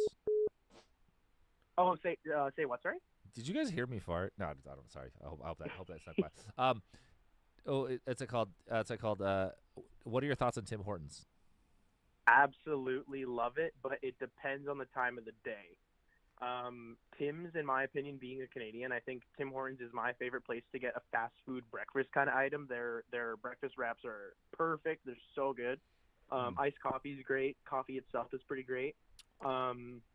But I feel like you only really get the best service at Tim Hortons. I say, probably from like 12 to 4, anytime before or after. It's just you ask for something and then you don't get the thing you asked for, or like you're like that's pretty much how it is because they're always like so fast with it, so like they're usually forgetting a lot more. Yeah, But that was a Memoirs that was a is hell of an amazing. answer. I wasn't seeing that. Hey, here's actually. Yeah, no. Sorry, I'll let you get back to your questions real quick. But someone in the chat, in the Twitch chat, what are your thoughts on Bitwig? What the fuck is Bitwig? I've never heard of this. I don't even know A what dog that is called either. Bitwig. I've never heard of fucking Bitwig. Okay. Anyway, so sorry.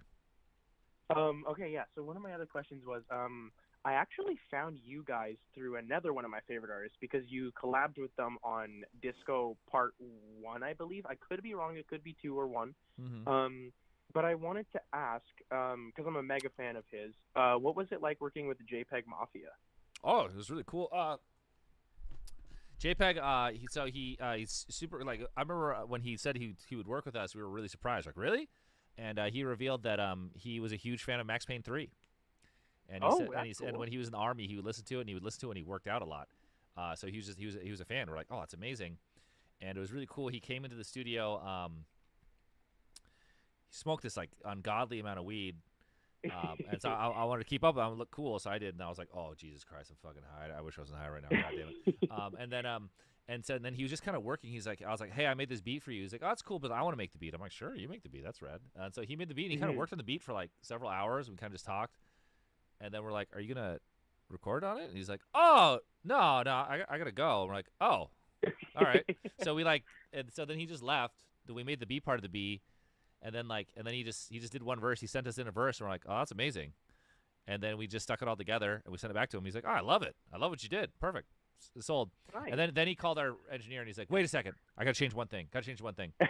And then like 2 months went by and they're trying to get a hold of him. And all he changed is that he bleeped the K in Kmart shopper in his verse. That was it. It was like 2 months later. That's hilarious. And I was like, that was it? Just a boop. And I was like, that was it. Yeah, that's pretty funny. But yeah, he's cool as hell. Some few places. And after that, he started fucking blowing up. When we put out the song, they're like, hey, his manager's like, I'm sorry, we cannot promote this collab. I'm like, why? It's like, because like, JPEG's about to blow and his next song is really important. And this obviously this song is cool, but this does not have the juice. And we're like, yeah, we know. So we're like, it's cool. Don't worry about it.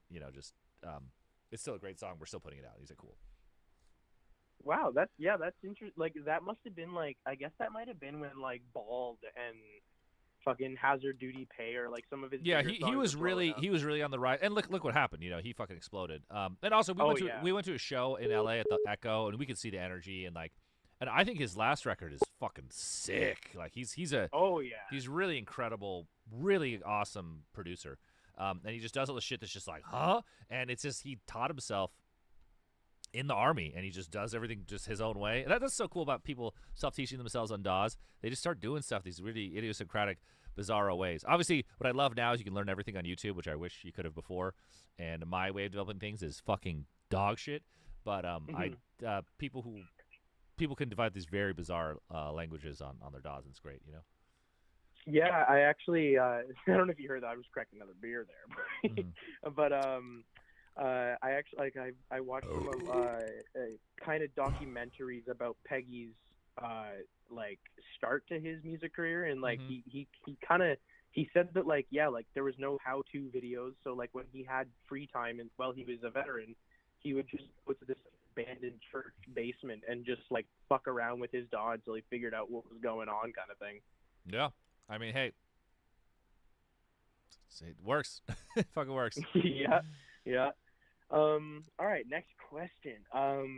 So I think one of my favorite albums from you guys of all time is probably Health Disco.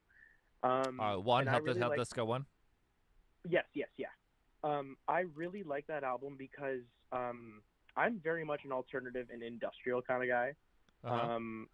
And I kind of wanted to know, are you guys kind of done going that route, or do you think in the future you guys would maybe go back a bit more into kind of like the alternative, kind of electronic industrial sound? You talking about Health Disco 1? Yes. Health Disco 1 to me is like a fucking time capsule, Yeah. That's like I think I'm talking about the right one, but it's got like Tabloid Sores, Crime Wave. Yeah. That's Health Disco 1. Yeah, totally. Yeah. Yeah, that's, I mean, I love Health Disco 1. I think it's great. It's just like to me that's like 1 and 2 are insanely dated because they're just totally products, which I love. I actually love when music's dated.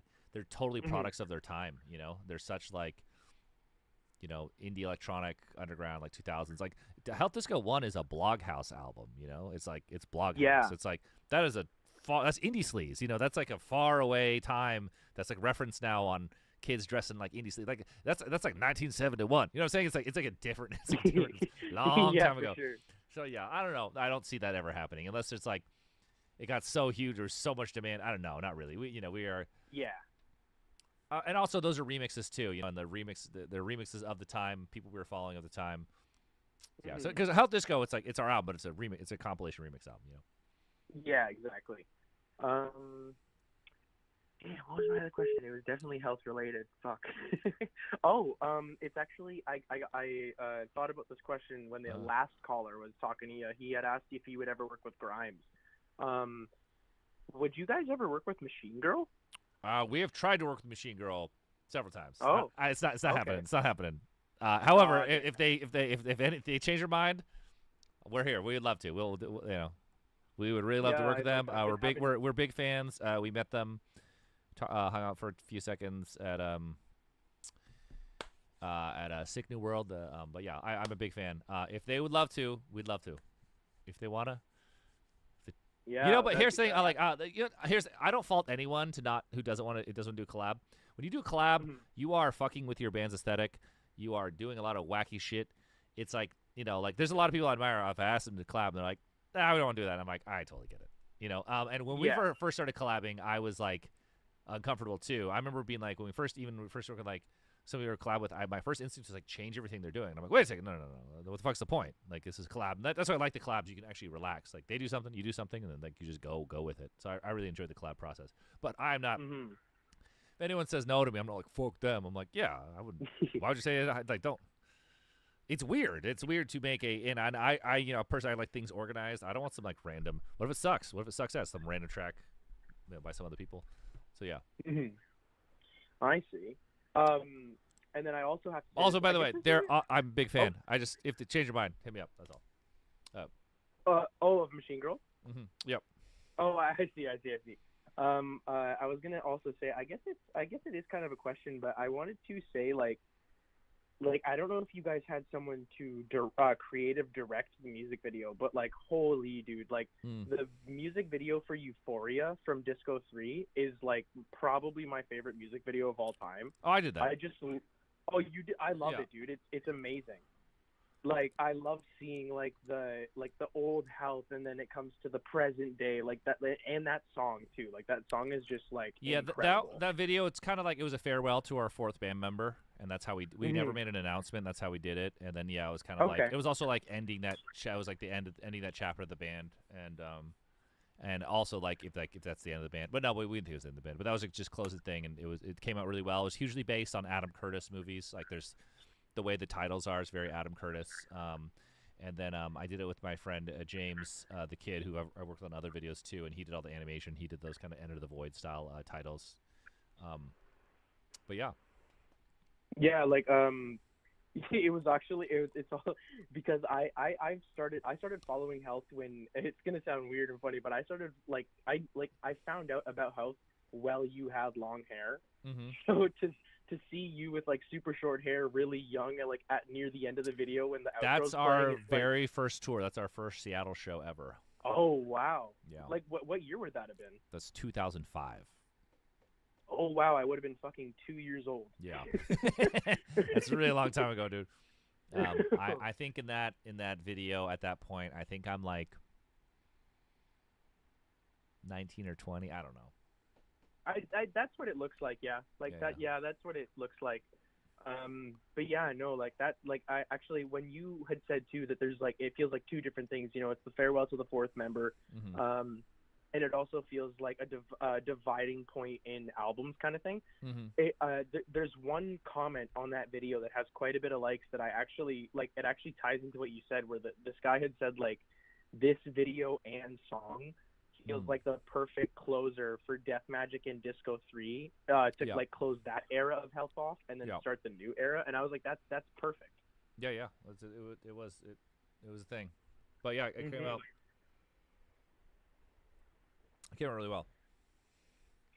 I also I wanted to ask, because I know that you guys always use Neon Genesis stuff for like the posting and the social media, even the streams and stuff. I wanted to ask, like, other than Neon Genesis, like, do you have any animes that like top 5? Akira. Akira's the best. Nothing beats Akira. Ooh. Period. Good. I mean, That's everyone knows. It's just you can't beat Akira. As Akira goes to the shell. That is true. Ninja Scroll. Ninja Scroll's up there. I just watched Kill la Kill. I think it's fucking phenomenal. Yeah, Kill la Kill is really good. Yeah, I don't know. New animes. I'm watching Delicious in Dungeon right now, and I love it. I really love it. Nice. It fills me with joy. Nice. But awesome, man. All right, well, I'm gonna keep it moving, man. We turn this into another podcast. Yeah, awesome, perfect. Yeah, sorry for keeping you on so long. Come on, I'll see it. I still have not seen the Berserk anime. Everyone told me it's bad, and everyone's telling me it's good. So maybe I'm just gonna watch it. But right now I'm watching Delicious in Dungeon. I want to finish Dan to Dan. I can't wait for this Chainsaw Man movie. There's 50% of all Netflix watching is anime. There's a very obvious reason why to me. Hey, what's up, your life? What's going on? It's me again. What's up, buddy? You sound very sad. Oh, no, I'm not sad. What's up? No, what's going on, man? How's it been? It's been great. You're alive. We're on stream. Oh yeah. I know. I'm watching it on my PC. Oh, nice. Okay. What? Question. Mm-hmm. What do you think about the Taco Bell cheesy Fiesta potatoes? I fucking love this. So good. I've never had them.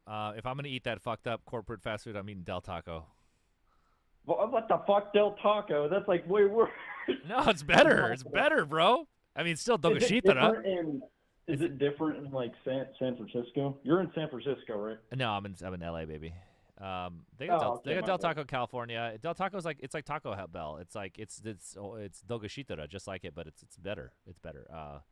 It's way better. All right. It's still fucking ass. There. Yeah.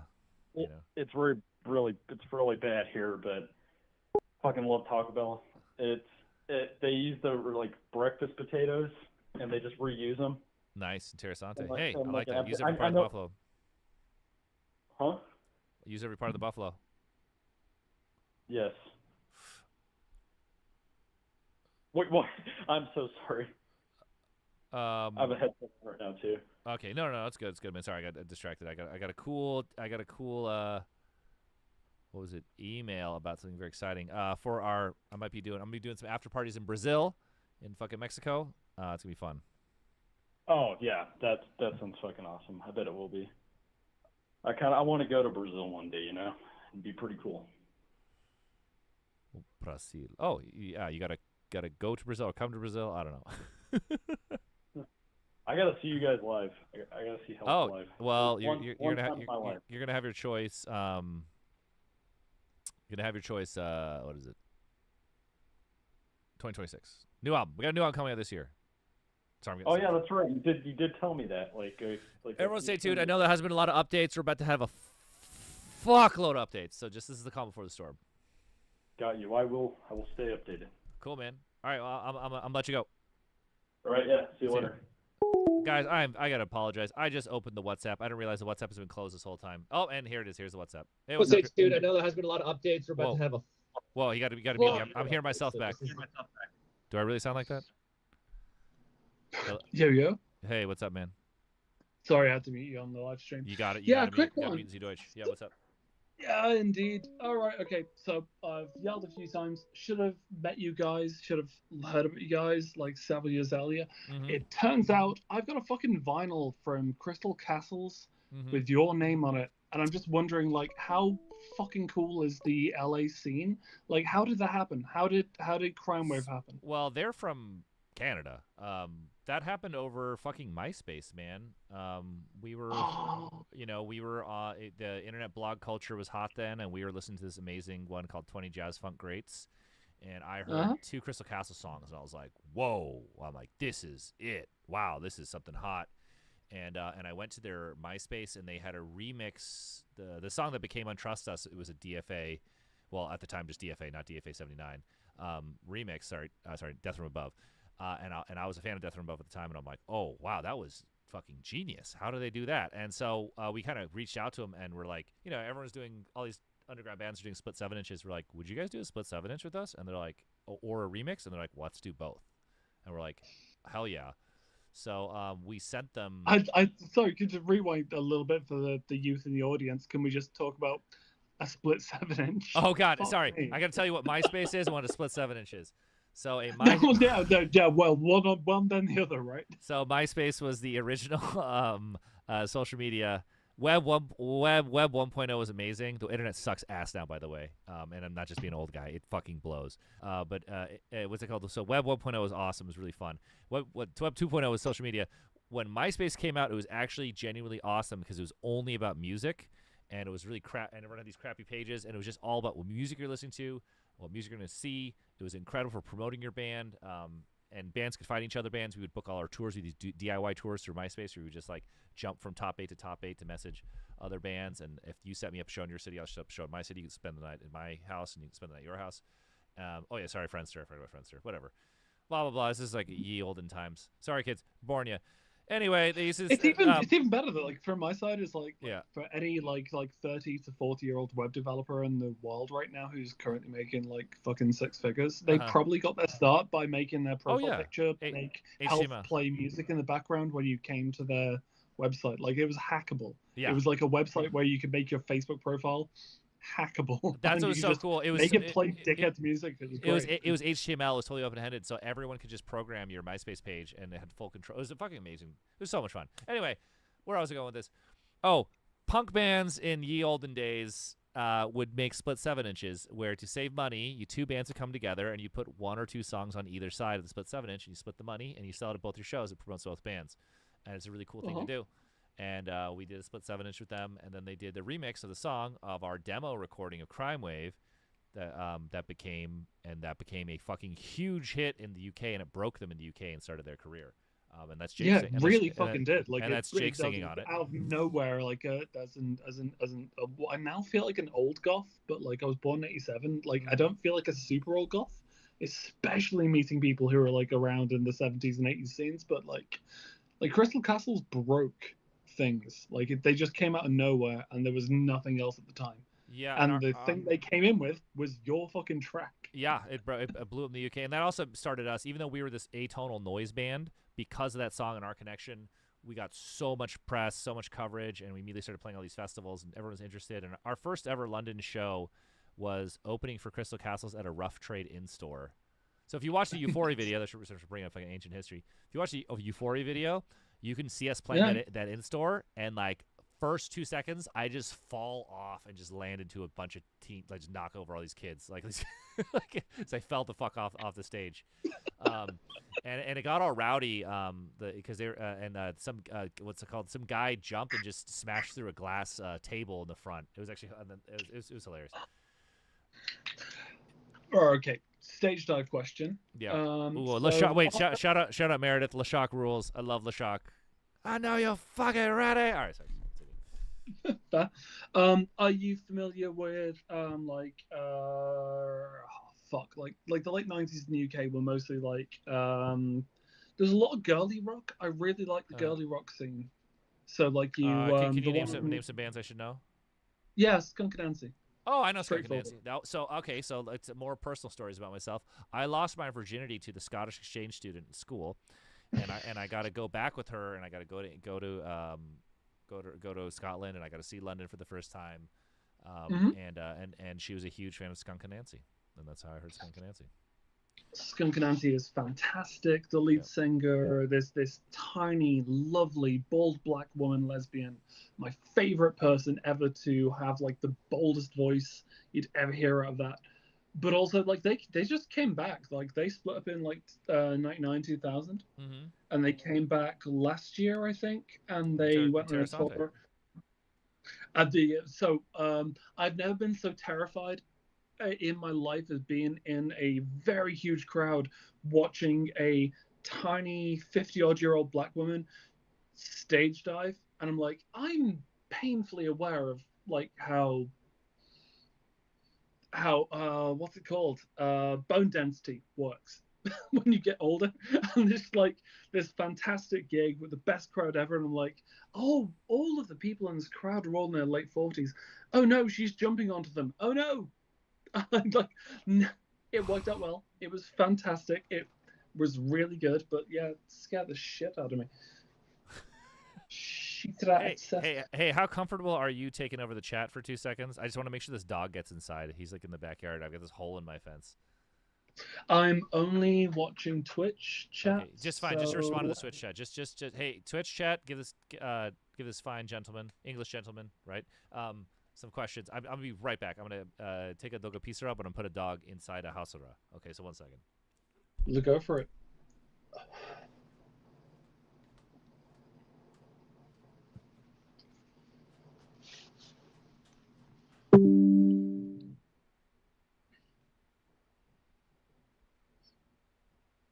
Like, I'm not being boring, I'm just seeing nothing on Twitch chat.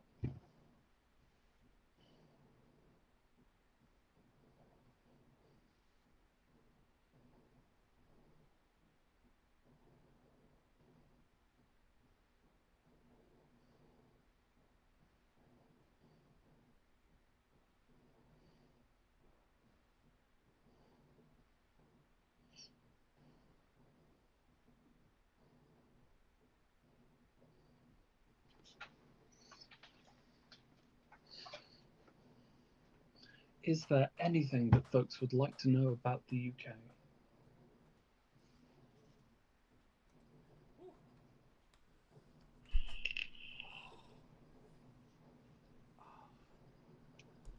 Ooh. Oh wait, actually.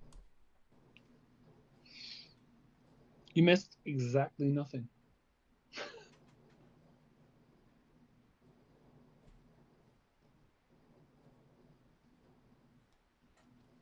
Although now I've worked out there's like a 9-second gap. 10-second gap. Okay. Awesome, man. Well, dude, thanks for handling the chat. I did not do anything. There was nobody there. Oh, really? Okay. Well, shit. Such a shame. Gotta feed the questions, man. I'm reading some questions right now. Why beans on everything? All right, so rewind.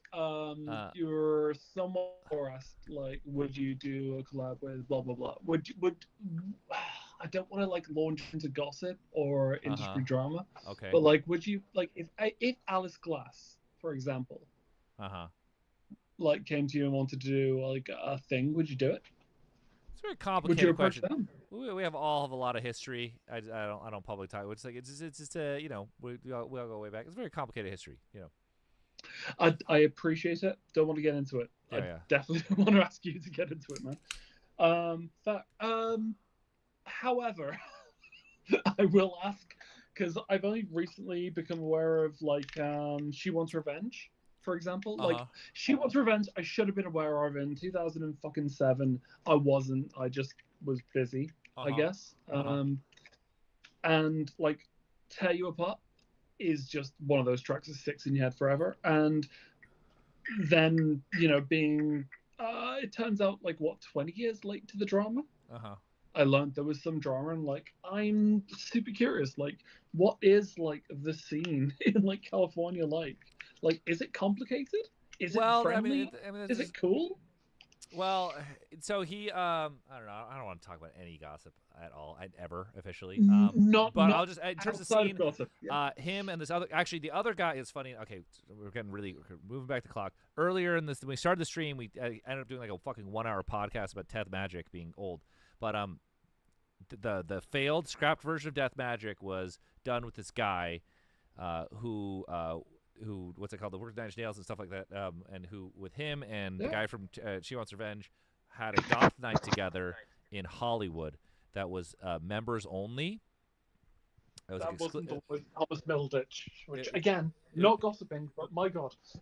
But it was a and it was like it was this thing in Hollywood, and it was like you wore all black, and it was like a exclusive goth club. And a lot of people hated it because it was exclusive. Yeah, I don't know. I don't even. This is boring. I'm not talking about this crap. Anyway, it's.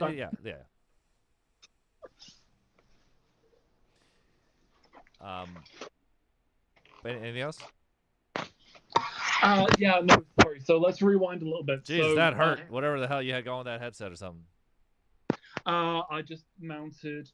I just mounted you. That's a weird sentence. I mounted the iPad that I'm talking to you on like a fucking magnet thing. Sorry, dude. Yeah, no. Okay, rewinding a lot then. So cutting through all of the.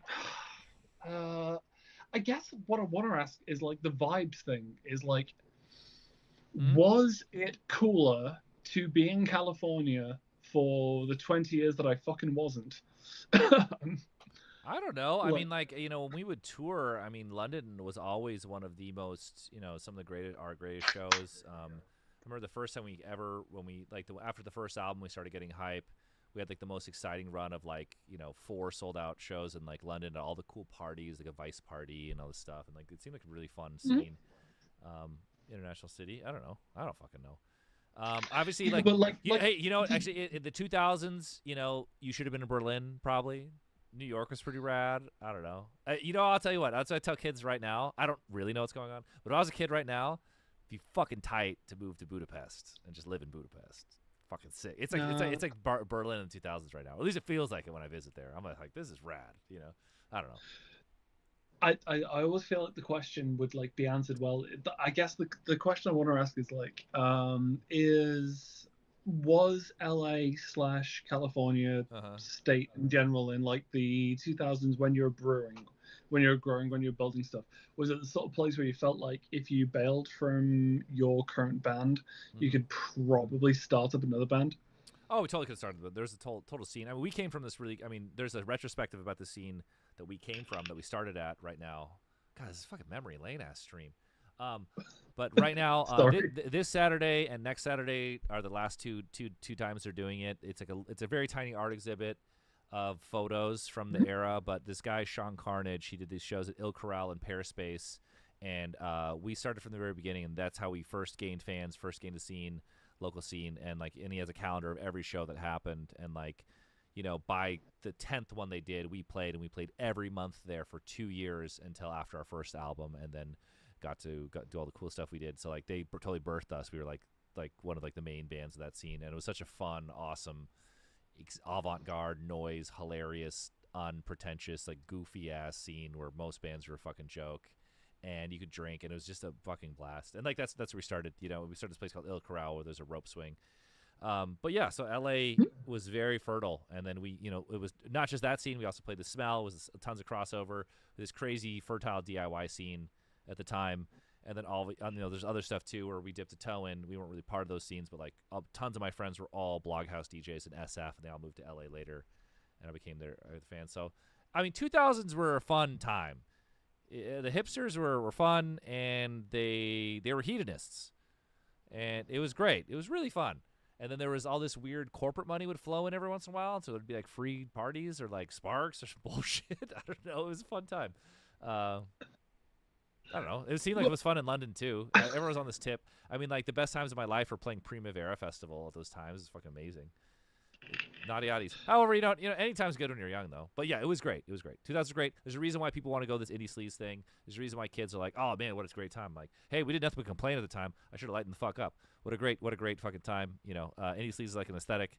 It was fun as hell. So, I don't want to make any assumptions about your age, but you sound like you were probably born in the 80s. I think I gave like 25 references to like how old I would be if you did the math. But yeah, we can. Yeah, I'd probably. But I'm very lazy, and I'm a software developer. I can't give it.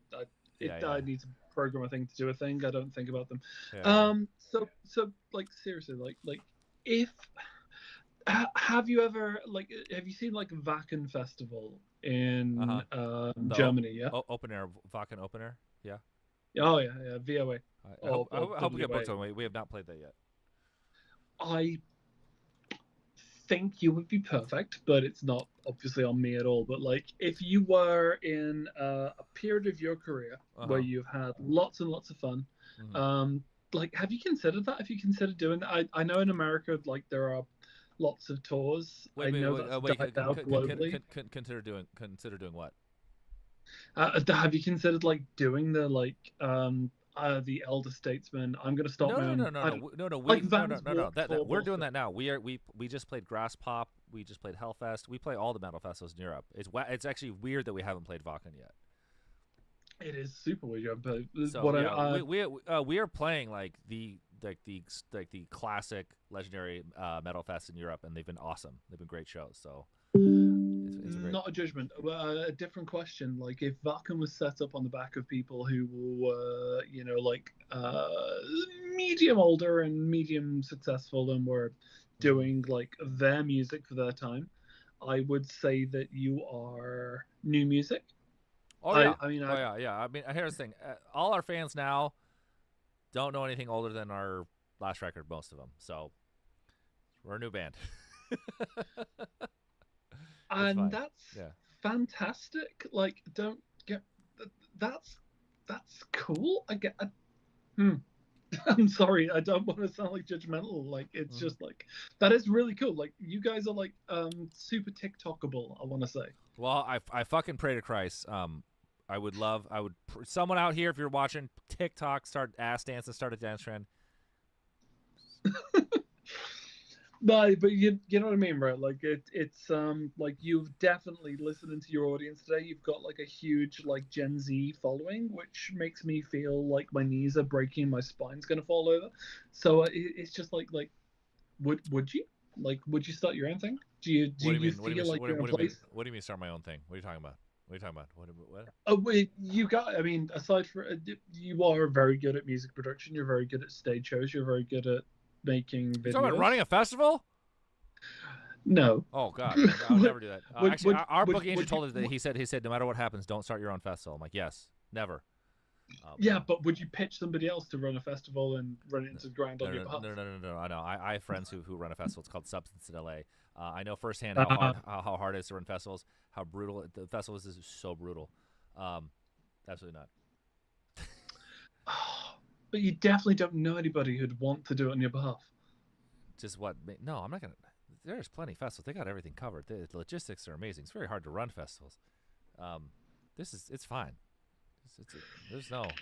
I don't even know. Okay. There's no desire. So rewinding. Just book me on said festival. I'd love to be there. But not an attack. Right? To be fair, or have you seen what Rammstein have been doing for the past, like, I don't know, they tried to start it before the pandemic, and their current tour is basically the same tour that they booked since before then. Well, just the biggest show ever. But is it weird to... Okay, so again, I'm outside the music industry. I don't know how the fuck this works. It's weird to me that Rammstein could do that, because they are not... Rammstein is not... I don't know. They're not Taylor Swift, right? Yes, but here's the thing. So, oh God, don't start me this tangent. There's a whole live shows have their own, like, you have to have a live culture. Like when bands are starting, even if you have a ton of plays on the internet, there's no live culture to see you. So you have to like build a fan base and build a live fan base, especially, and like you have to open for another band and people have to see you and think of you as a band that can see and have like a real culture. There's kind of a thing with shows, the way shows grow. There are bands that are way bigger than their music is because their show is so good or their show is so big. Rammstein, in America, people only know one song, but they are one of the biggest live acts ever. It's like they're worldwide. They're huge. They have tons of hits in Germany, but basically their show is so theatrical and so good, and it's grown to such size. It's like the show itself is the craziest thing ever. And here's the thing, because I went to the show at the Coliseum. It was brilliant. What I saw it as like a masterclass of, like, if you're the kind of person who goes to an arena or stadium or whatever show, like the biggest shows possible, your experience as a fan, for me personally, I think kind of sucks. And the Rammstein show is really built with that in mind, like how to make this amazing, and you're gonna leave fucking really happy. And so if your whole diet is going to the biggest shows in the world, biggest metal shows, biggest whatever shows, and then you see Rammstein, this is gonna rip your fucking dick off, and you're gonna fucking love it. And that creates this thing. So people who really live music, who are the elite of music people, most people who listen to music never go to a live show, and most people see you only see. Most people, everyone who goes, most people listen to music. Okay, they've got the population. Most people don't care about music. There's people who care about music. The people who care about music so much they go to shows like this, and those people who go to shows, they only go to one show a year. Usually, that's the average. And then there's the super elite that go to a ton of shows. Those are super fans. So That's who you're pulling from. So the people who pull from the shows, who actually love going to shows, when they see that Rammstein show, they get their dick ripped clear off. They're coming back. It grows. And you know what? Everyone you talk to, it's like, you got to see this Rammstein show. Holy crap. My eyebrows got burned off from the pyro. Like, it's fucking bananas. So yeah. Can I just stop you exactly there? Uh-huh. Just precisely there. So I've seen Rammstein. Again, Rammstein, not Rammstein. Rammstein, like literally Rammstein. I've seen them twice. Yeah. Rammstein.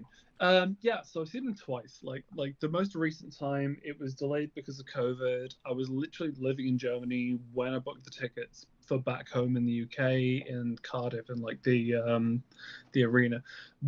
That's really cool. If anybody wants to Google Cardiff Rammstein, they'll find like a picture of locals writing into local press, like just like complaining that like it looks like the local football stadium's on fire. That was fucking cool.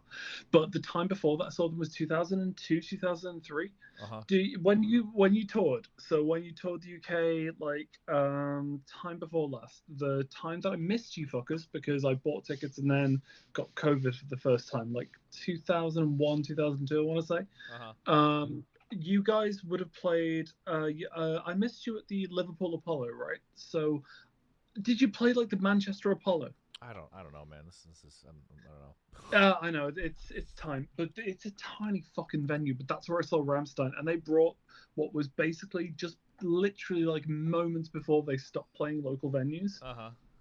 They brought their entire fucking pyro show to this tiny fucking theater. This old school Victorian fucking theater.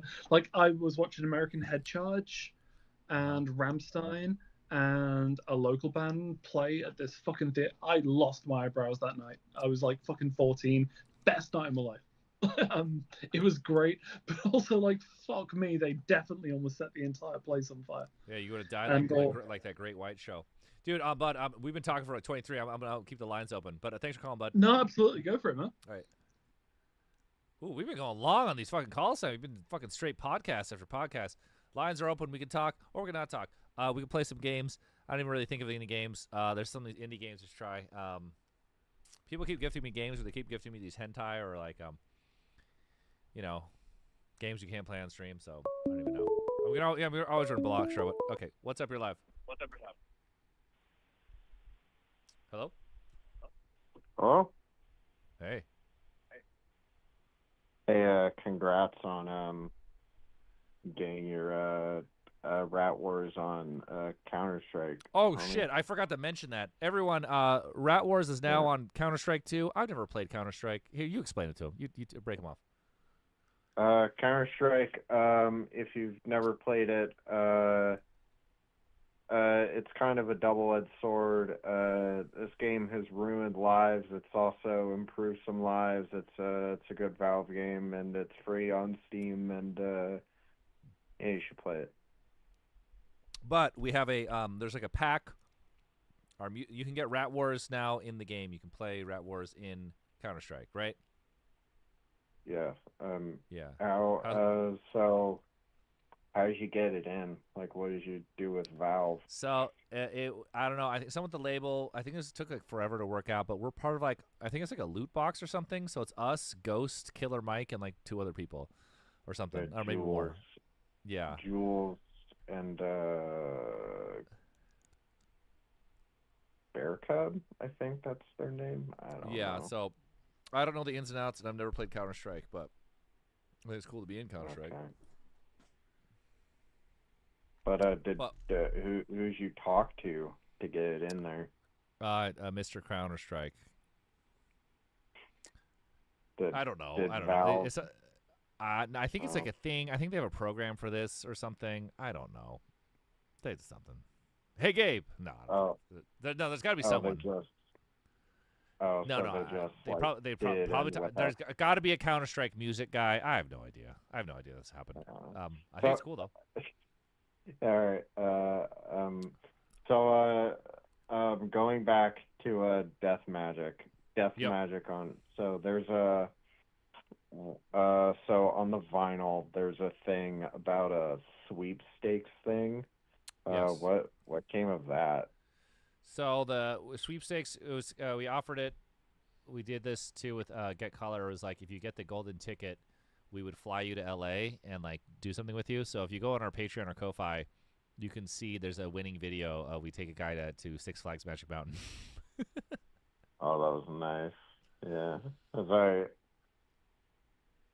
because I got Death Magic on vinyl like a couple years ago, and I saw that, and I was like, like a year or two later, I texted you about it, and you were like, "Yeah, dude, that thing was like long ago. That's over." Yeah, it is expired. You can't win the sweepstakes anymore. No, you know, I'd love to do the sweepstakes again. Maybe the next, not this album because we didn't plan it out, but maybe the next album, maybe like the next regular Health album, we'll do another sweepstakes or something. I don't know. It was funny. Now, obviously, it's very awkward though. Like, the guy flies in and like he's alone. It was like him and the whole band. We're like, hey, we're gonna go to Six Flags today. We're gonna go eat lunch today. It was like he spent the night at my house too. Oh, that's cute. It was hilarious. It was just like, I don't know. It's just kind of funny. We already had this idea too that we would actually that we would come to you, that we'd stay at your house. I think now the older we get, that's less cute. We're like, hello. But maybe we'd do something way more chill. Like, we meet you there. You don't stay at my fucking house. We'll meet you there. We'll get dinner. We'll go to something, you know. But yeah, I don't know. That's amazing. You should do something. I should just put like the videos, like, it's the videos on our Ko-Fi Patreon. I should just put it on YouTube because it is really funny. We're just like, we just went to Six Flags. I don't know. Yeah, that's nice. Yeah. Okay. So Counter-Strike 2, there is a like music pack loot box you can buy, and it's like randomized, but you can get Ghost, Killer Mike, us, and some other guys. But yeah. The band Ghost, not Ghost. The other Ghost. Yeah, the big popular Ghost. Oh shit! The goddamn WhatsApp. Ow. Sorry. I'm on CS right now. Who's in it? I spent like $20, like, and just you got opening a bunch of those cases. Yeah, I got Rat Wars and like a bunch of others. Nice. Killer. Yeah, I should stop spending money on this fucking game because it's. I didn't realize Counter-Strike was like a big economy. I've never played Counter-Strike. I know it's like one of the most important games. Billions of dollars, Johnny. It's like $1 billion economy, and it's ruined so and like, many isn't like fucking people? It's people's been like lives. 20 plus or 30 years or something of people playing this fucking game, right? Yeah. Yeah. I was gonna watch that Nakey Jakey video on it. I like Nakey Jakey, but it's like 3 hours. So I'm like, I'm gonna watch a 3-hour video about you talking about a video game. But yeah, I'm watching it too. I'm not finished with it. I'm whittling at it. Little at a time. Yeah. Yeah. Well, it's hey, a dope video. I bet you're good at it. You know, or you have fun. I hope it's fun. I'm okay at it. Yeah. Yeah. I'll be back with some bars. beats. Oh, hey, I was gonna try and figure out. Yeah, I fucked up. I was gonna try to figure out a way for you to hear a beat and rap over a beat, but I'll figure that out later. It's still not working. But yeah, Okay. Awesome, man. I'll see you. Nice. Yeah. I'll say. Hey, you need an MC name when you call in. You need an MC name. You should come up with one. MC. I have my bio, the mod, a lot lot of different names. My Steam name, Submissive Paper. Well, here, just figure it out. I'm gonna take this call. What's up, your live? Hey man, how you doing? I'm great, man. It's Jueves. How you doing? Feliz Jueves.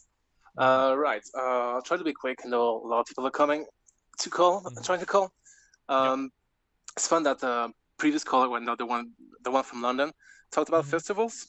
Yeah. I wanted to know about one festival in particular that you attended last month. Well, that was the Rock and Below Festival.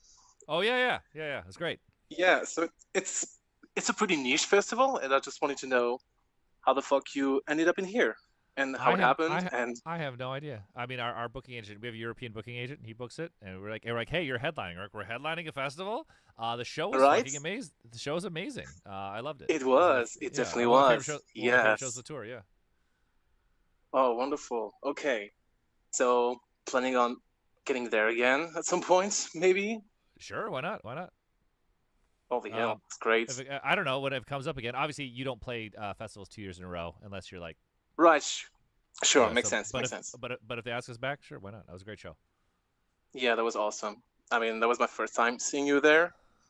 I was not necessarily a fan before that. I knew about you thanks to the Max Payne songs, Max Payne soundtrack. So I was like, oh man, this band is coming. I mean, I heard about them a while ago, and I figured you were getting bigger and bigger. So I was like, fuck, I'm gonna have to give it a shot. And I go to this festival like since 3 years, so I was going anyway.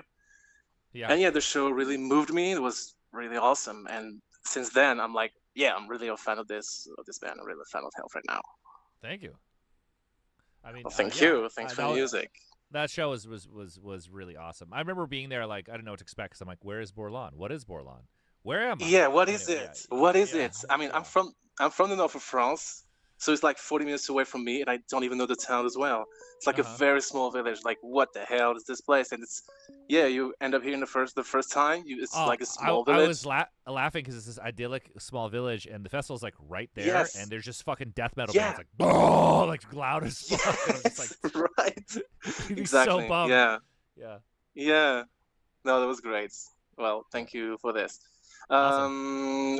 Really quickly, just wanted to know as well about the beer you are cooking right now. Yes, so it is ready. It's ready, and we're about to debut it. All right. Is it going to be available in Europe? Or I don't no plans. Legally, alcohol, you just can't ship alcohol for, it's there's all these legal restrictions with alcohol. So I don't know how the fuck I can get it to anyone. We don't know how to sell it. So what we're going to do is I'm going to do these parties in LA. I'm going to announce I'll tell you guys here. On the 12th, I'm going to have a party at Silver Lake Lounge in Echo Park, Silver Lake. And I'm gonna DJ and have DJs, and like we're gonna serve the beer all night, and we're gonna a few cases there, we'll sell through it. And I was gonna do another party at a different bar, and then we're gonna do a listening party for the new album at some point. We'll have the beer there, and then we'll probably run out, and then I want to make some more. Cool. I want to expand, but we don't have distribution. It's really good. Yeah. And it's like it's made kind of they did it in the Middle Ages. It's just like made in a barrel. It's really amazing. I'm excited. Yeah. I mean, one of the guys was mentioning tiki drinks. So is it gonna be like flavored or anything? It is flavored. So I think what I use is like a very light beer, like apple beer, like it's an ale base, and then I added 3 herbs, and I don't fully remember what they were. I think it was jasmine, something else, and something else. Yeah. I'm actually dying to taste it because now it's ready. So, but the guy is like in Colorado or something. Next week I'm gonna pick one up and I'm gonna do a taste test on screen, and then I'm gonna promote let everyone know at the party they want to come taste it, and then we sell through them. It's not about money or anything. We're not making it money. It's just fun. You're just making it because you feel like making it. Yeah. Yeah, we're gonna drink a beer, and then I'm pumped though because I love the beer this place makes. If this goes well, I'm gonna make my own seltzer and my own beer, so we'll have seltzer and a beer soon. So it'll be fucking fun. Yeah. Cool. And I'm gonna call it Helter Seltzer. Okay. Well, thanks a lot for the answers. I won't be sticking around long. Thank you for everything. You guys take care. Merci. Bonjour, je suis le roi de France. Bonjour, je suis le roi. Oh. What's up, your life? Hello? Oh, shit, I hung up on both of you guys by accident. Oh, fuck. What's up, your life? Hello? Hey, you gotta mute the stream. I'm hearing myself sing all shitty. What? You gotta mute the stream. I'm hearing myself in the stream. Oh, mute the stream. I'm so sorry. I've literally never done this before. Mute the stream. Let me just go to the other room. I'll do this. Okay. Pull the string. Oh, shit, I'm so fucking loud. I don't know how to use anything. That's why I don't do anything. Okay, I'm too quiet. Don't worry. I've got a little bit of touch and go here. Yeah. Jesus Christ. I really, really want to know what you think happens after you die. What? Like, what do you think happens after you die? Me? Yeah, you. I think it's finito. I think you enter the void. Like what kind of void? And do you want to like upload yourself to something no, like? I think it's oblivion. Like it's a rap. Damn, that's harsh though. Like you want oblivion for your fucking parents, dude? Like I don't. I want heaven for my mom at least, you know? Yeah, well, I don't know. It gets really complicated if you want to get really deep into it. If you actually haven't. No, I don't believe in God at all. But I'm saying like. Yeah, but like I mean, it gets like heaven how it's supposed to be is like really weird. It's really really weird. That's why I wanted to talk about it. I wanted you to get weird, so like, because I want to hear about your weird shit. Why not? Sometimes I wake up from like a really, really long sleep. Like I sleep like way too long, and I'm gonna enjoy being dead. You know what? The other day, I was like, you're not gonna be asleep, obviously. My air conditioning and flip the fucking tube around and see if the carbon monoxide thing works, right? Yeah. Because I just changed the battery, and it was a $15 battery. So. It can happen anytime. Get what you get. What you can get it.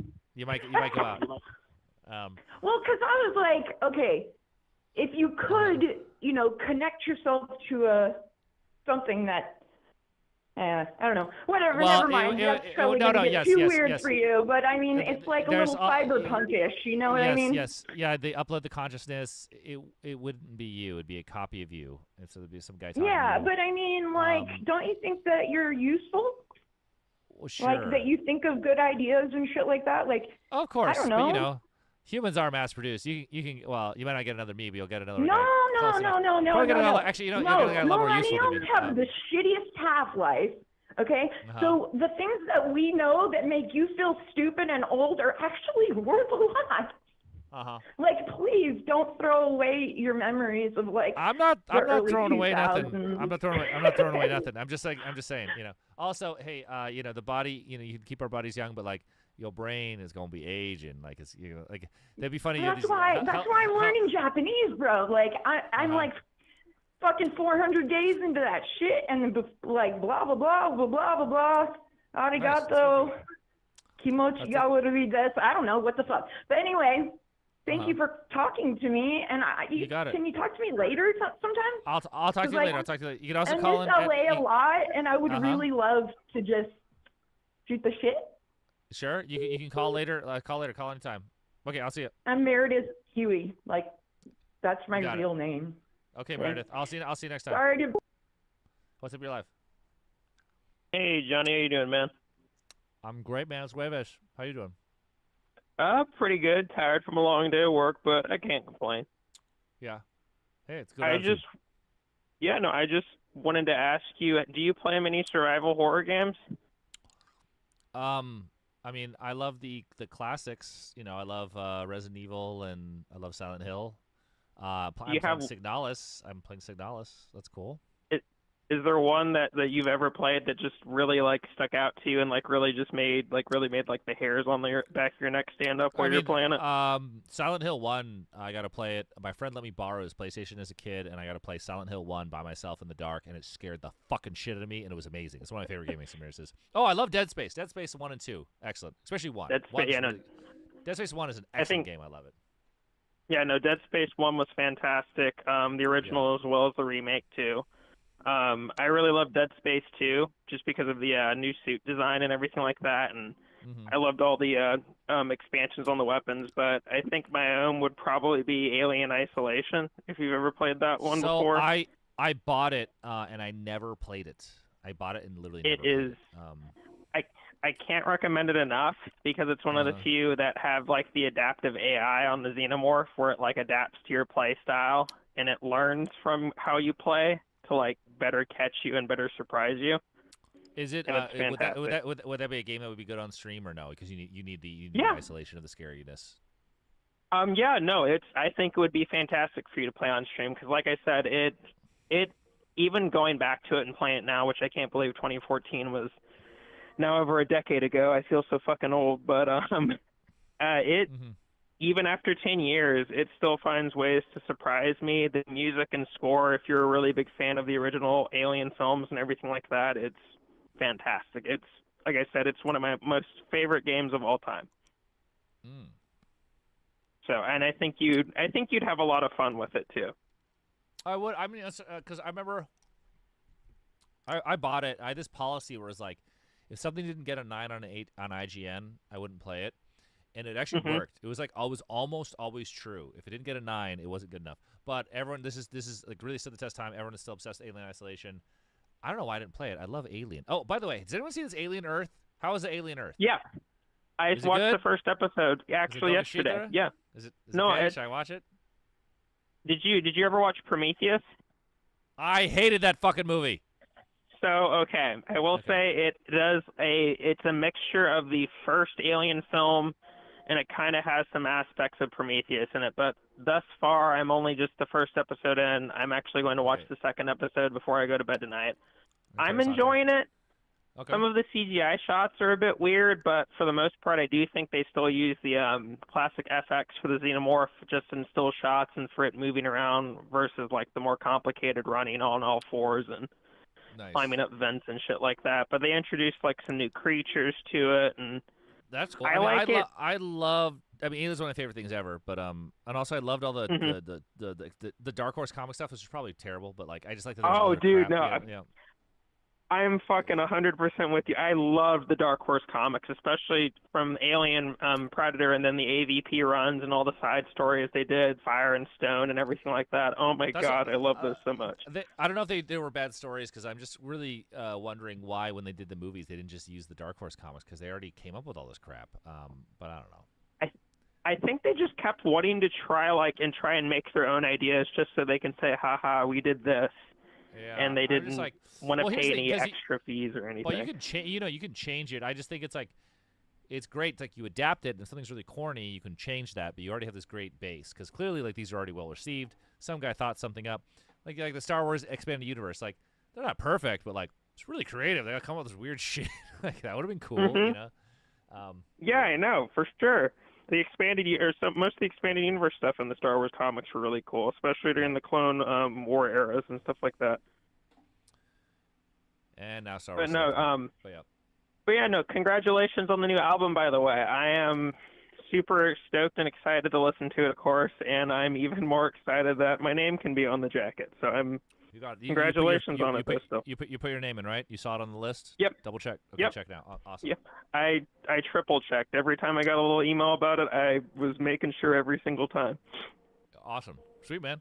But no, I'm super excited. Are you guys going to be doing a tour for it next year? Or is that still... Of course. Oh, no. We are going all out. We're doing the most bananas health tour ever, so... I am so fucking excited to see you guys again. I've seen you guys now back to back. Since I moved down here to Texas, since I used to live in Kentucky, and not many tour dates from anybody were hardly in Kentucky, but nope. And now it's a culture shock because everybody in the world comes down here to Texas, so I'm super stoked to see you guys again, though. Oh yeah, hey Kane, we're also of course Europe. Mm-hmm. We're doing it all. Doing it all. And I'm super happy to see you guys still trucking along and still being successful. I've been a fan for a long time, and I'm very, very happy with you. Best time to be a fan is now with this new album. So awesome. Thanks, man. Of course, man. Well, I'm going to let you go because I don't want to keep you for too long. But okay, cool. Thank you so much. It's a pleasure talking to you as always, man. I'll see you. Hey, YouTube name on the YouTube chat. Are you talking about the R show at Cal Arts? The video? Is that gone? I was thinking about that the other day. My old buddy Andy did that. What's happened to Andy? Is Andy okay? I haven't talked to Andy in like fucking 7 years. So, hey, Kane, Portugal is the hardest place to tour to. I was begging us to go to Portugal last run. It's really far to get to, and they won't pay you dick. So it's like impossible to do logistically. Hey, what's up? You're up. You're live. What's up, buddy? Hey, Toms. Whoa. Did you just take a Are you taking a shit? No. I just don't know if you can hear me. I can hear you. Is the audio fine on my end? Yeah, you sound great. Oh, that's good. All right. So I was in the gym and I was listening to some Nine Inch Nails, and this question popped in my head. Mm-hmm. If you were to do another collaboration or have the opportunity to do another collab with them, what would be like the vibe of the song you would go for? Would it be like more atmospheric, like demigods or something, or would it be more like I have no idea. I have no idea, but you know, that's totally hypothetical. I don't know. Who knows? All right. Okay. Next up, Uh-huh. I guess it's more of a stream related question. Sure. How do you like choose the gameplay in the background and stuff? Because I'm pretty sure. Well, okay, I don't know. What? I don't. Okay, I mean, I don't know if it's sometime. Do you like take it from other people and yeah? So basically, I want a background, right? And then I'm like, and I look up no commentary, and then I'm like, well, I choose all my favorite games, which is like Souls games, and then I'm like, but then I'm like, well, I should check some classic games. I'm like, wait, classic games aren't in widescreen. That's not going to work. So then I'm like, all right, what's the other new games that would kind of look good? And then at this point, I'm like, fuck, I'm always doing Elden Ring or Bloodborne or whatever. I got to mix it up. And then I was like, I've never even played this fucking game, Metal Gear Raiden or whatever. What was it called? Metal Gear Revengeance? What the fuck? Metal Gear Rising Revengeance. Rising Revengeance. I never played this shit. You should not start a you should not start a conversation with me. Oh, you like it? Is it good? Yeah. I'm not gonna play. Anyway. I absolutely adore it. It was okay. Some people might lambast me for this or however you say the word, but it was actually my first dive into the Metal Gear franchise, which is not. I mean, not really a good thing to do, but you know, a game's a game. But yeah, I adore the game to death. I even did like I think it's one of the hardest achievements. It's called Stormbringer, and basically you have to get like perfect S rank in every battle, and it was like, I mean, that's my least favorite thing about video games, where it's like, okay, do it again, but perfect. I'm like, oh, fuck off. That's why I hate about Metal Gear too. I hate that about Metal Gear. It's like you can do anything you want, but if you don't do it our way, you suck. I'm like, fuck you, dude. Let me shoot him. You know. Yeah. I also, I mean, in general, I don't like ranking system because I really, especially when the ranking like includes time and stuff, because I'm sometimes very, I wouldn't say methodical. I'm just very like slow and nervous, especially in like the Metal Gear 5, The Phantom Pain. Like before I got controller and I started like experimenting with a little bit more like ballsy maneuvers and stuff, I was moving at a snail could beat me in a race. Yeah. Do you think you would ever actually consider playing Metal Gear Rising on stream? I mean, I could. Sure, why not? Why not? I'm always looking at games I can play on stream, like games I really like. Like I love Night Rain. I can't play Night Rain on stream because I'm like using every fucking ounce of my gaming ability. So yeah, if it's a game I can play kind of more fun and take calls, that'd be great. You know, that's why Balatro's fun. But yeah. Yeah, I mean, I as the previous caller said, or I think mentioned, I would also love to like see you play Alien Isolation, although I don't know how you deal with survival horror, so I don't know if you're just gonna like lock in or something. I love survival horror. I do get scared. I'm like when you go to the haunted house, like Universal Horror Nights, like the guy comes out and goes boo. I go ah, like you know, I'm very scareable. I get scared. So I see. I definitely, you know, like when I played Dead Space, I get very scared. That's why I really like Dead Space 1. It stressed me the fuck out. You're like, it's really scary. I love Silent Hill, you know, the original Silent Hill. I've been meaning to play the Silent Hill remake, maybe. I don't know. I mean, it would definitely be I would say it'd definitely be multi-stream because like. Is it cheating to play a horror game on stream because it's not scary because I got everyone next to me? You know. I mean, no, I wouldn't think so. I mean, look at like the okay, I know it's different from live streaming, but like I watch a lot of like horror game let's plays like from Jacksepticeye and Markiplier. Yeah. And like I mean, even when we're I mean, like that guy. You know, I don't understand how the callers are so loud lately. How's your voice so loud? Oh, you know what? It's WhatsApp. WhatsApp is fucking loud. That's what's going on. Thank you, Selena. I'm figuring this out. You're going. You're good. You're good, bud. Yeah. Wait. Everyone says you look like Markiplier. Oh, I just keep getting comments like, "Oh, Markiplier does this. I'm like, "What?" And then I looked up. I'm like, "Oh." Okay. Just because like both of you Yeah. both of you are like Korean and stuff, right? I put it together. I figured it out. Yeah. Okay, here we go. What's that? Yeah. Taking you down. Oh, here we go. Now talk. Is everything fine? Yeah, I got it. Cool. All right. Thank you, Selena. All right. Yeah, another question I got. So I was like riding from a nearby city with my bike back to my home, and I was listening to one of the things I downloaded from the Health Launcher, which the Vice is Gay mixtape, and the question just popped in my brain, like, what is this? Like, So there what's used the story there behind used to it? be this thing called Vice magazine, and it was the coolest thing ever. And then it was a website, and then it became a TV station and fell apart. And now it's kind of coming back, but Vice was the shit, especially for like the hipster 2000s culture.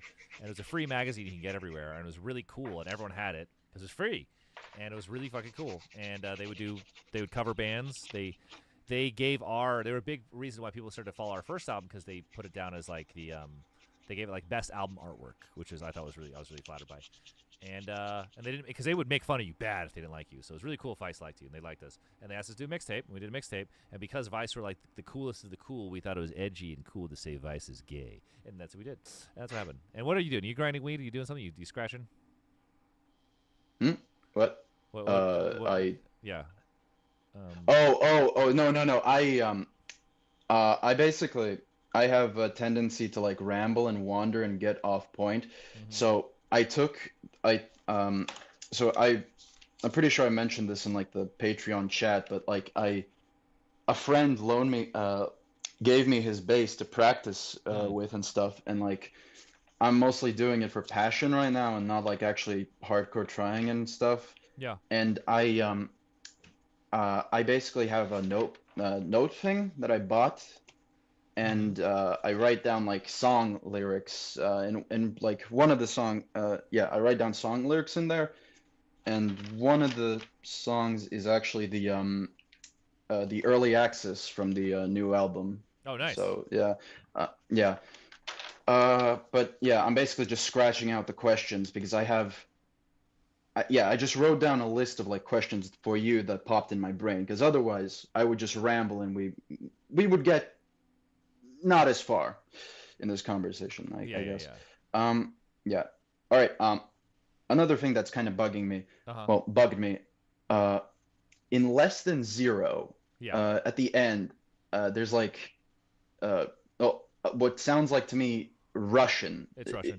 Yeah. What's that? Yeah. It's from the movie Stalker. It's from the movie Stalker by Tarkovsky. Huh. It's a great movie. You should watch it. It's the video game is based on it, actually. But it's a very contemplative, very like artistic film. There is no. Actually, the beginning is pretty rad, but then after that point, there's zero action. Wait, hold on. What's the director's full name? Andrei Tarkovsky. He's just Tarkovsky. Just look up Tarkovsky. He is a very famous filmmaker. He is one of the most. He is the strangest style. He has this the thing where he doesn't. He believed that the scene will tell him where to cut. So a shot could go on for 10 minutes, 30 minutes. Like and then he cuts. He does everything the wrong way you would do it, and it starts to blend together where it just works. And you can't check your phone, or the movie will suck ass. You have to hide your phone in the room, turn off lights, and just watch it. They're very slow. They're very meditative. Stalker and Solaris are amazing movies, and they're made with no budget. They're dirt cheap, and they're very, very heady. A lot of concepts, a lot of religion, philosophy, blah blah blah blah. Anyway, he's a very interessante cat, but whatever. They're just very artistic, and they're beautiful, and you feel a lot of emotions. And Stalker is a really awesome movie. Really awesome movie. I like Solaris a lot too. Solaris is great. Well, all right. I guess I can try and find. It might not be your time cup of to- tea, but but it's great. I mean, mentioning him. I actually have a friend. Well, the same friend who gave me his bass to like practice with. Yep. He actually also watched like one of the director's films, and he said it fucking sucked. So I just. Well, I mean, yeah, okay, Is based on what people normally go to movies for, that's a totally, understandable reaction. These are very artistic movies. These are art films. These are films. These are not movies. These are films. Yeah. It might not be your cup of tea. I totally understand why someone might watch a Tarkovsky film and be like, I did not like that. For me, I think they're very brilliant. I think they're very moving. They're very cheap, and they are very strange. They buck all convention. So Solaris is a really great movie of his. There is a part where they're driving on the freeway in the middle of the movie. I swear to Christ, it's like 22 minutes. Just 22 minutes of just driving. But and it it's works. like, is it works. Is it one take? Is like one well, you can't run take? film for that long, so he has to cut, but like it barely cuts. It's really cool. I don't know. It's just it's very meditative. It's really interesting. If you come to it and play on its terms and let him take over and just buck any convention you have in watching a movie, it's really brilliant. And there's all kinds of ideas in it too, but just still, you can just watch it. You don't have to be like, it's Tarkovsky movies, Stalker, Solaris. He's got other movies too, but those are the two big ones. Very interessante. I recommend it. It's a big ask. If you're not feeling it, don't do it. But you have to hide your phone if you check your fucking phone. But yeah, awesome. Well, shit, man. Anything else, Tom? Right. I was gonna take this next call. Yeah. I mean, okay. I'm just gonna quickly then on the film topic. I mean, I'm a pretty, for lack of a better term, a pretty flimsy person when it comes to like concrete taste and stuff. So I think I have a higher chance of liking it than my bassist friend. Yeah. Thanks for taking the time to talk to me. I'll call again sometime. Yeah. Just call some other time. Yep. Awesome. See you. Bye. Oh yeah, everyone calling. We've been going long for calls tonight, but you can just call. Just at you can call back. You can just call or just call twice, 3 times on the stream. We can keep it short, keep moving. I feel bad if we're talking too long, but here we go. What's up? We're live. Hello. How you doing? Hello. Good. How are you? I'm great. Great. Oh my God! Wait 1 second. Oh my God! Taco Namacon, thanks for making me come. Oh hey, mute the stream. I'm hearing myself echo in Z Deutsch. Can you hear it now? Hear me now? I can hear you now. How you doing? All right, cool. I muted it. I'm doing good. I'm gonna come and see you in October. Cool. I know. Come say hi. I come out after every show, so I'll say hi to whoever. I know you do. We did karaoke together one night. Awesome. Yes. Was that in what city was that? I can't remember. Philly. That was it. Oh yeah, that was sick. Now I remember. Yeah. Yeah. I wanted to see your cat. Don't you have an orange cat? I do, but I can't. If I put him down here, he's gonna go fucking crazy. It's not gonna work. Oh, okay. I get it. Cat thing. Yeah. He's an orange cat. Where is the show at? Jones Beach. Okay, Jones Beach. Yeah, we just went there to see Pantera. So how was Pantera? How's Pantera? They were awesome. You know who was super fun was Amon Armoth. The Viking band. The Viking band. Dude, those guys were so much fun. I had a blast. It was great. Nice. I'm a big Pantera fan. I have not seen the reformed Pantera, so. They were good. They were real good. Yeah, it was pretty awesome show. Yeah. And the venue's so dope. I can't wait to come and see you there. I've been there. I saw Smashing Pumpkins and Marilyn Manson, same show at Jones Beach, so. Oh, that's sick. Does it have anything to do with Jones Soda, the Jones Soda Company? Does it? I don't know. I think Okay. it's some guy named Jones. Possibly, maybe. Should we Google it? I don't know. It's Ask okay. It can be a mystery. ChatGPT. Don't GBT this. Don't hit the data center for that shit.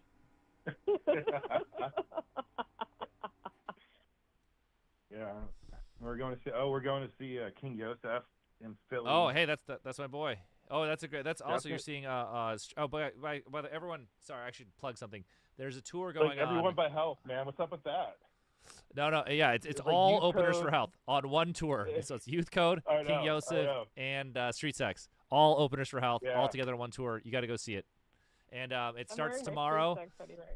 Street Sex are signed to our label, Compulsion, and we put out their 2 new albums that are coming out. I think in a week. I think they're coming out. When the fuck are they coming out? They're coming out like a day or so. I've I've been into those guys heavy lately. Yep, and two albums. So yeah, everyone check it what's out. that- what's Check that out one track? Yosef, Youth Code, and Street Sex. Huh? Tomorrow's a Trap. That song goes hard. They're good. They're good. They're good boys. Yeah, man. Yeah. Mr. Jones. All right. Well, I Awesome. don't want to keep you on the phone unless you have another call. The albums come out tomorrow, everyone. Check out Street ask Sex him about- and ask Street if he's ever Sex. played in Albums Zoe out tomorrow. before. Oh, have you ever played Enzoy? Have you ever played what? Enzoy. I-N-Z-O-I? I have no idea. No idea. Okay. It's like Sims, but way more on crack. Okay. Yeah, basically, the cat wills you into existence in the beginning. It's pretty crazy. El Gato. Awesome. Simulated. Yeah, Well, simulated. I'll see you game, guys but- at Jones Beach. Yeah, well, I'll see you in Jones Beach. Okay, I'll see you. Okay, bye. Have a good night. Tyler Drums, can I use WhatsApp to call? Absolutely. But I just sometimes there's two things going on. Oh my god, I gotta pee so bad. Next caller can take over the stream and read the chat.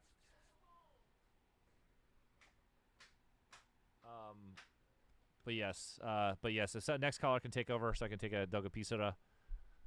I need to pee, but please someone call it. Oh, there we go. All right, you're gonna take. Hey, a caller. Hi, caller.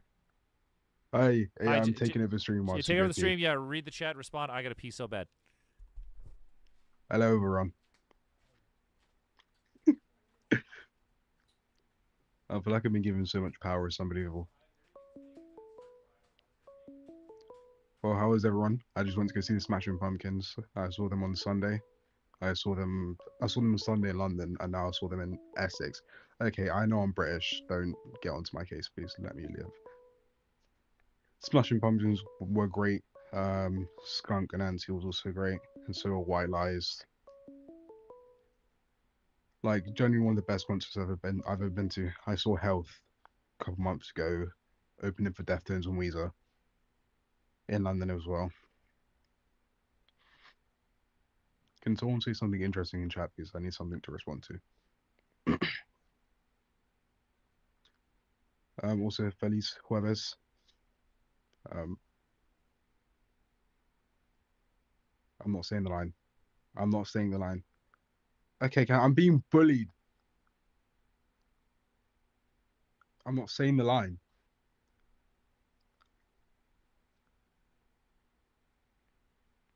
Actually, I can go to Denny's with you because I'm in Los Angeles in a week anyway. Are you a beaver? Because damn. Why are you trying to drop game with me? I feel a bit uncomfortable, honestly.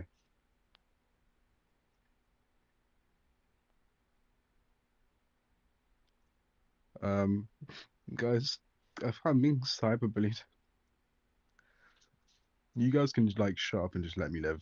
Let me be British in peace, honestly. It's 4 a.m. right now.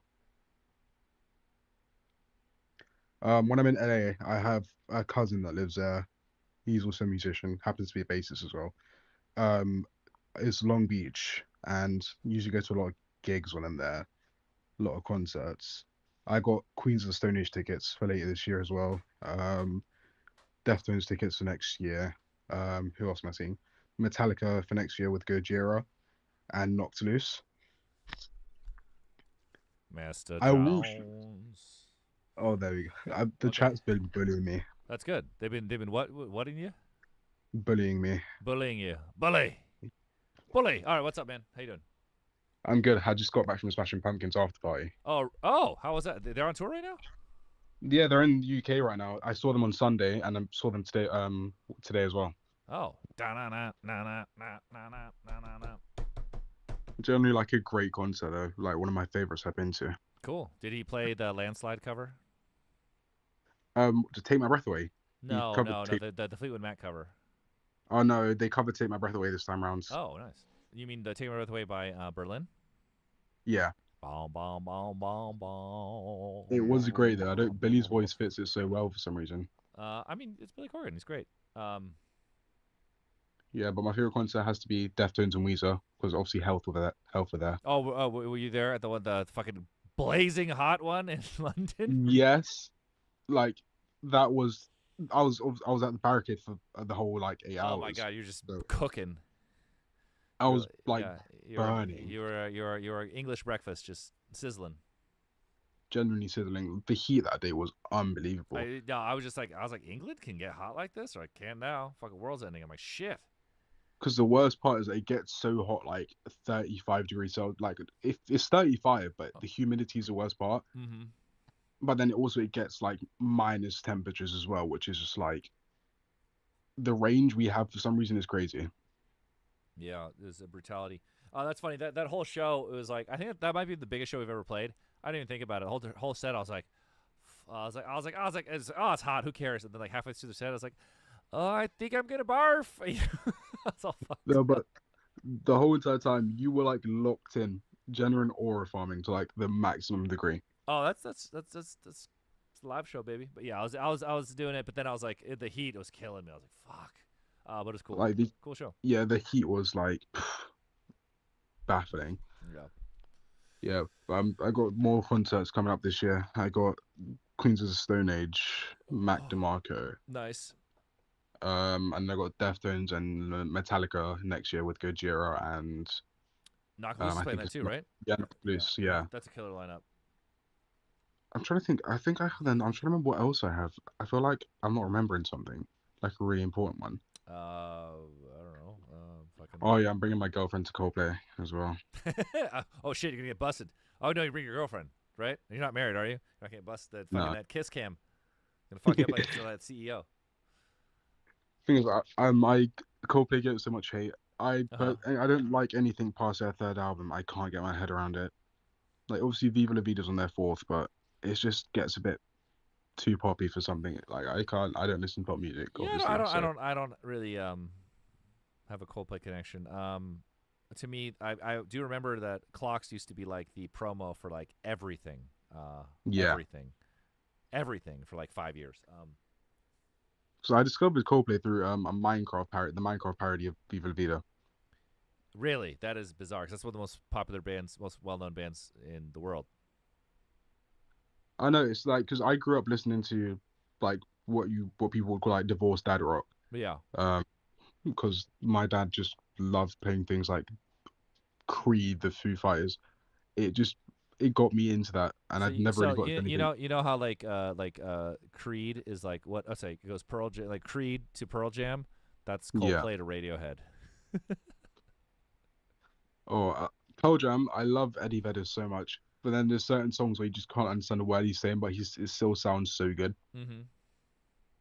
And Creed is like the peak of American like patriotism.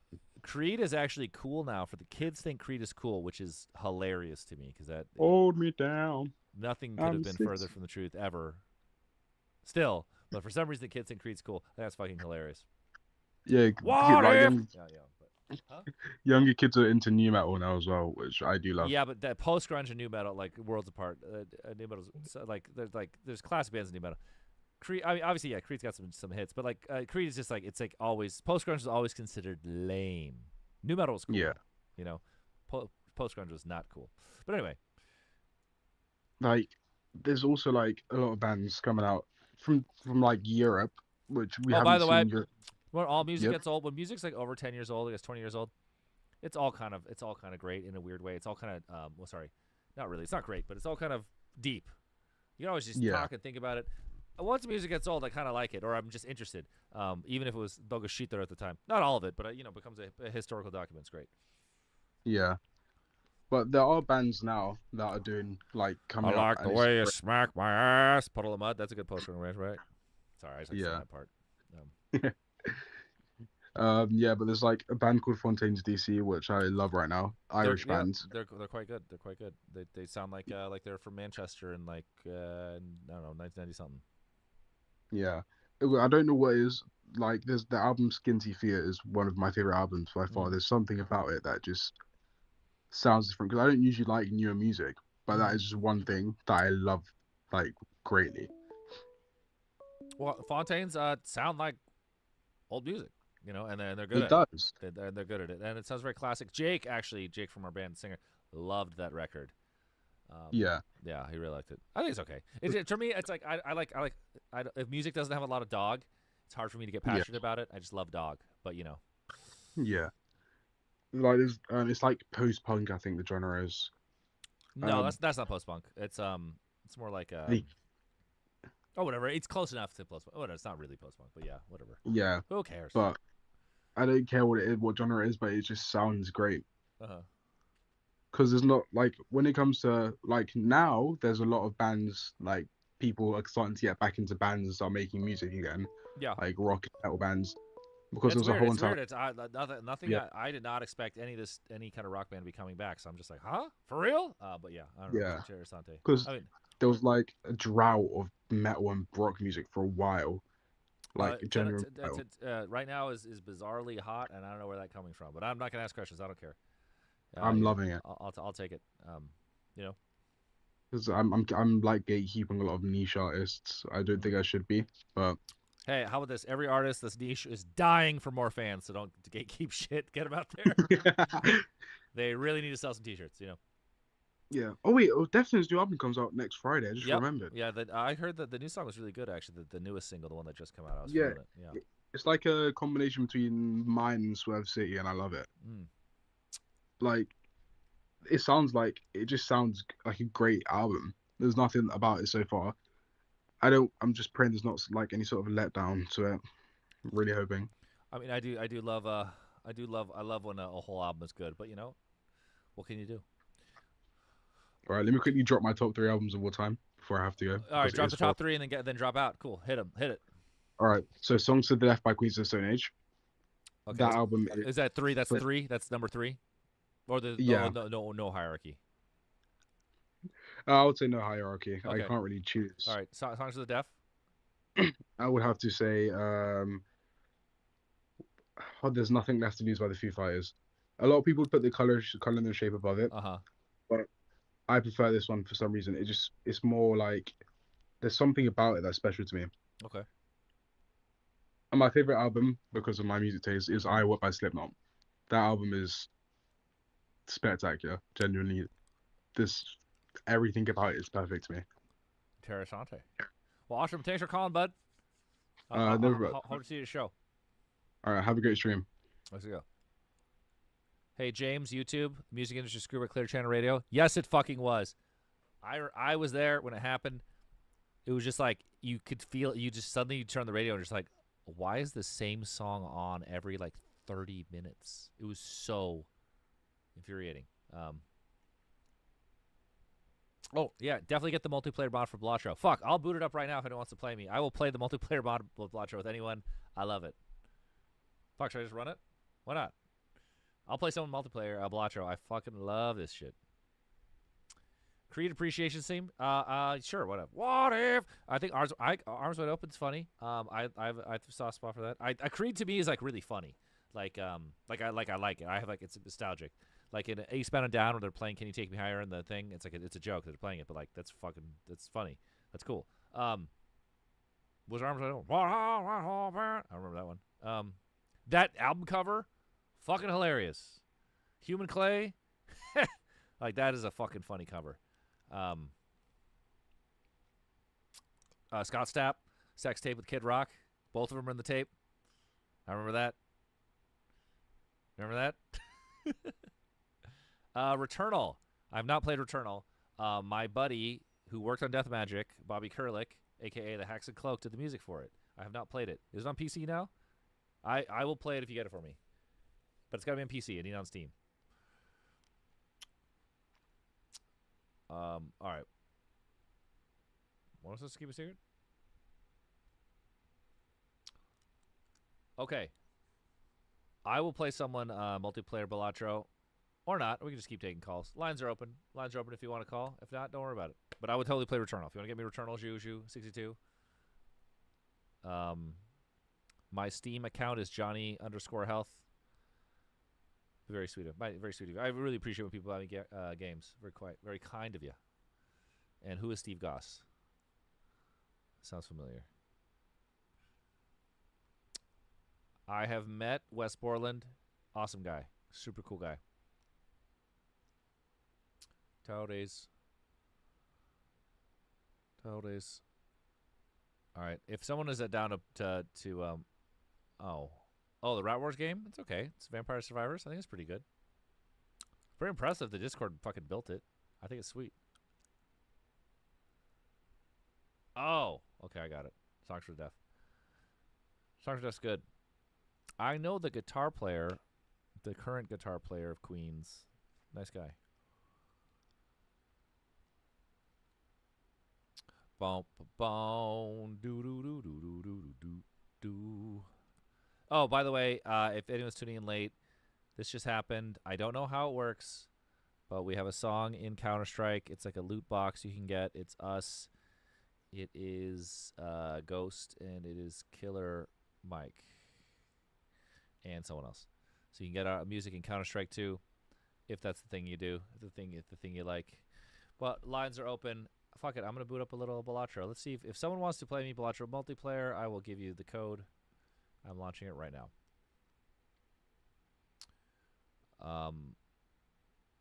What's going on? What the fuck's going on? Uh-oh. Oh, I think I might have fucked up something. Oh my god. What's up, Tom?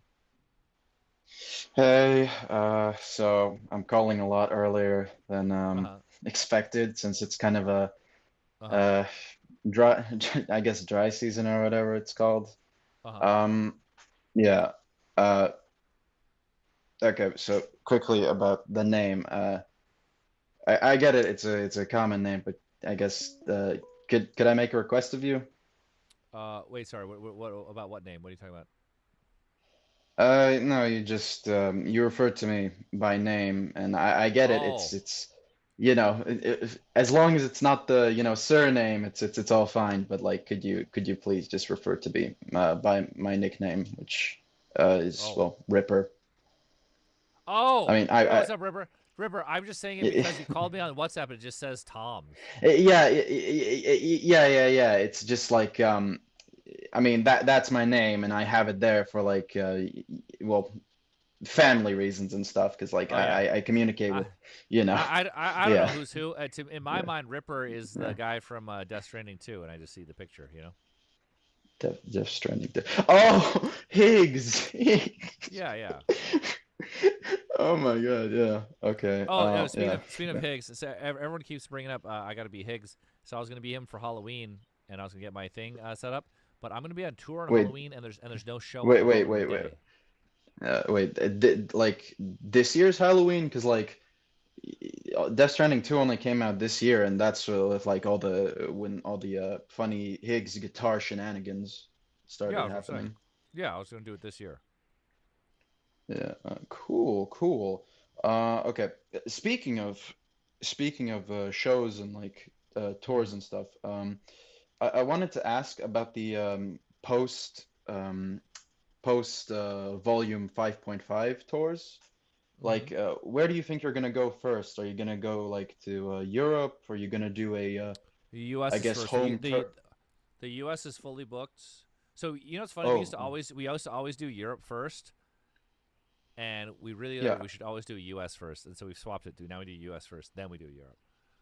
No, I mean, so this must be you must have done this like recently, because I think last year, in 2024, I think you did Europe first, and then there was like the whole U.S. tour. No. Rat Wars tour is U.S. first, then Europe.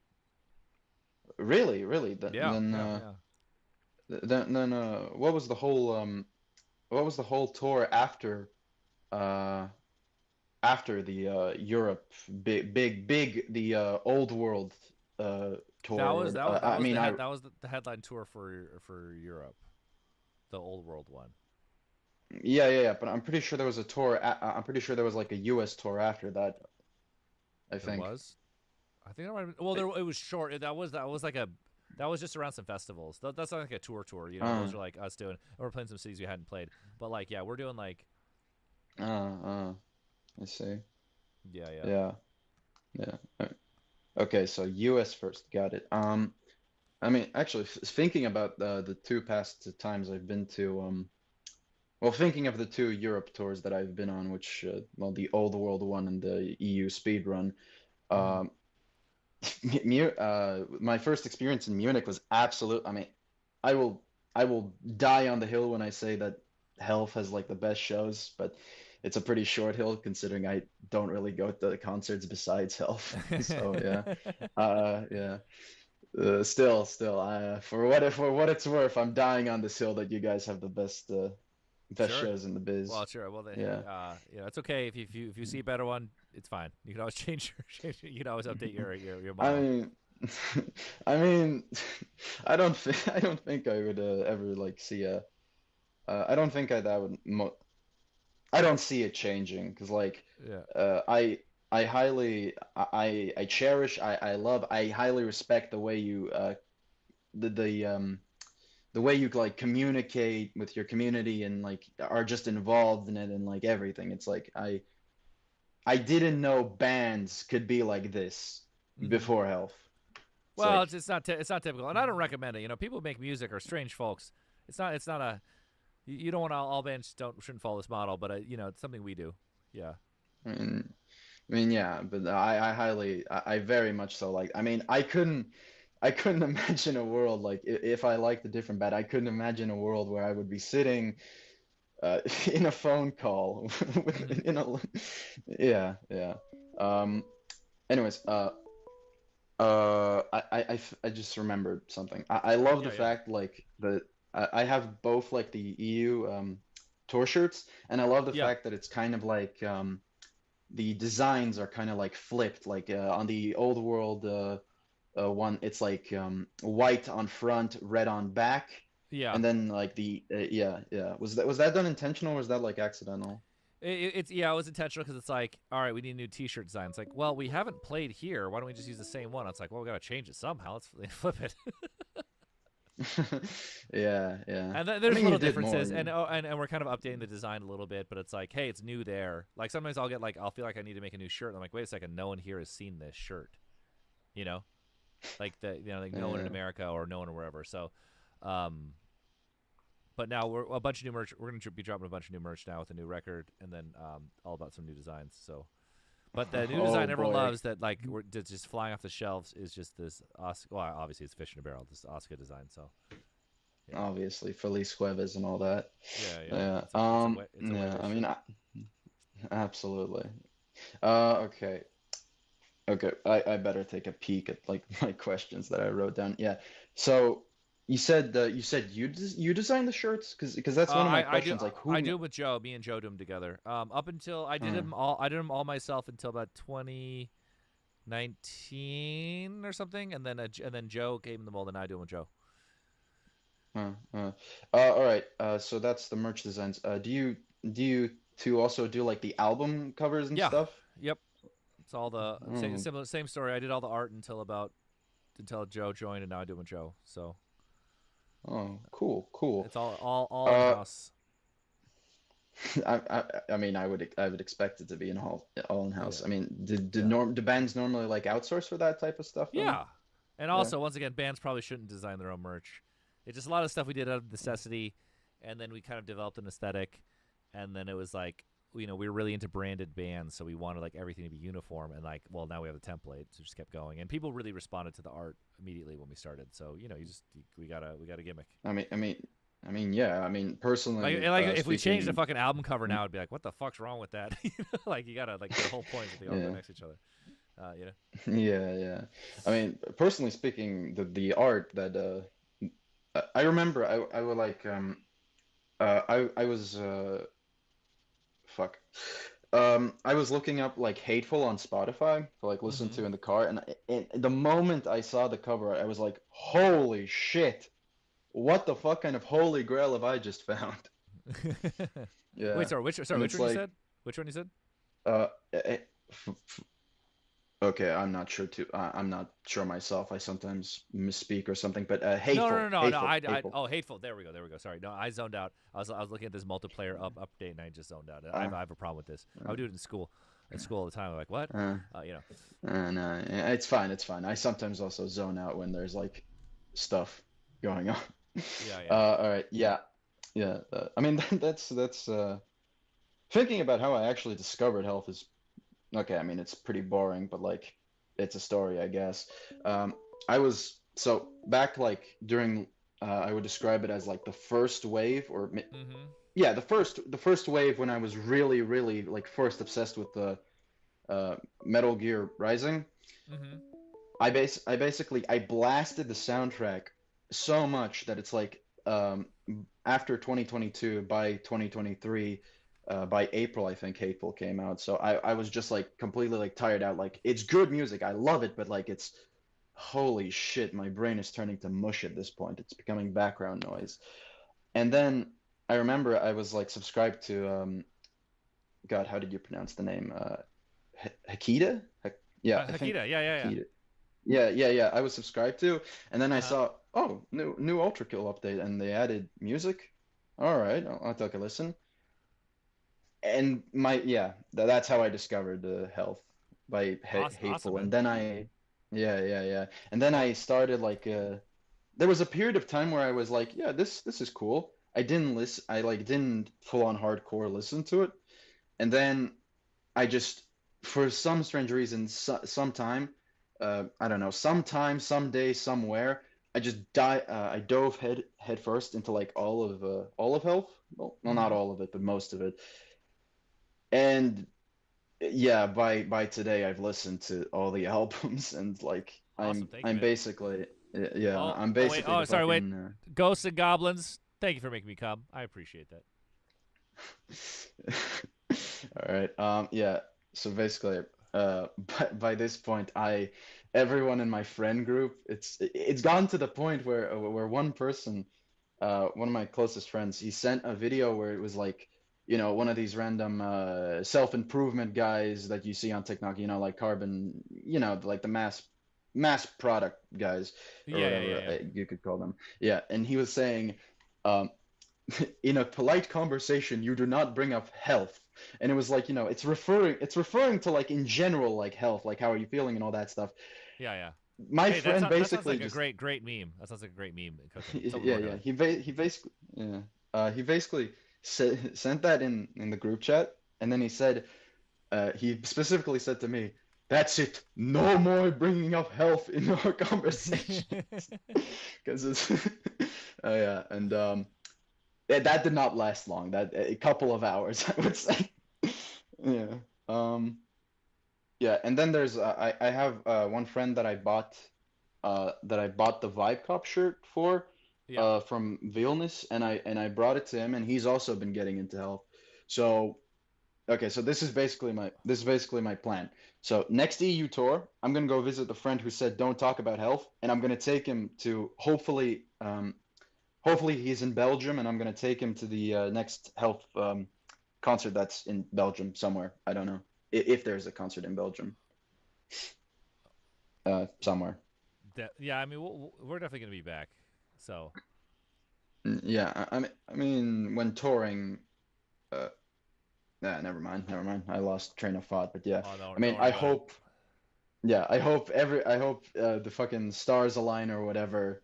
Everything's perfect. Because I need to take more friends to health because I think they could. Okay, no, I'm forcing health down their throats at this point. But yeah, dude, it's for good. It's for a good cause. It's for a good cause. Yeah. I appreciate it. Yeah. All right. Real quick question, I guess.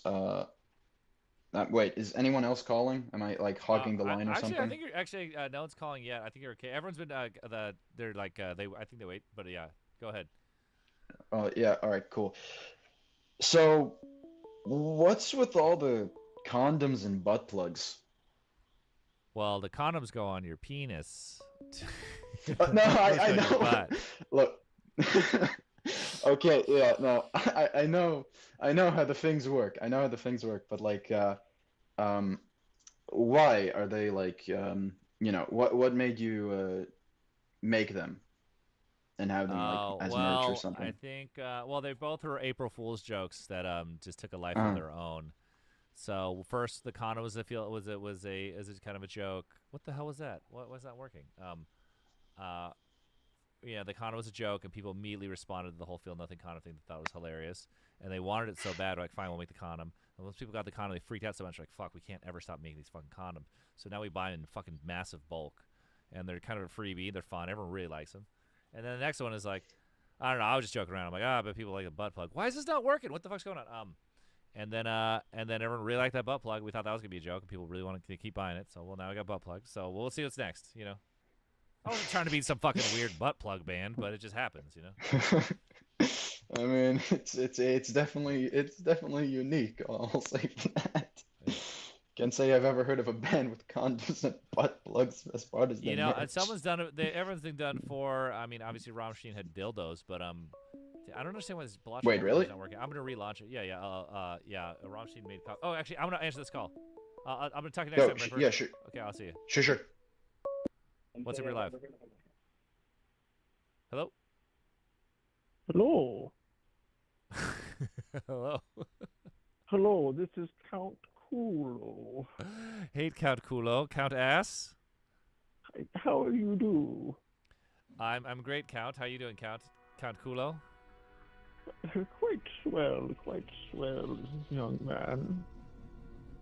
What's up, Count Kulo? What's the latest? Oh yeah. No, actually, hold on. I gotta come back to that. I have to come back. Okay, Count Kulo. I just wanted to introduce myself to you. Uh-huh.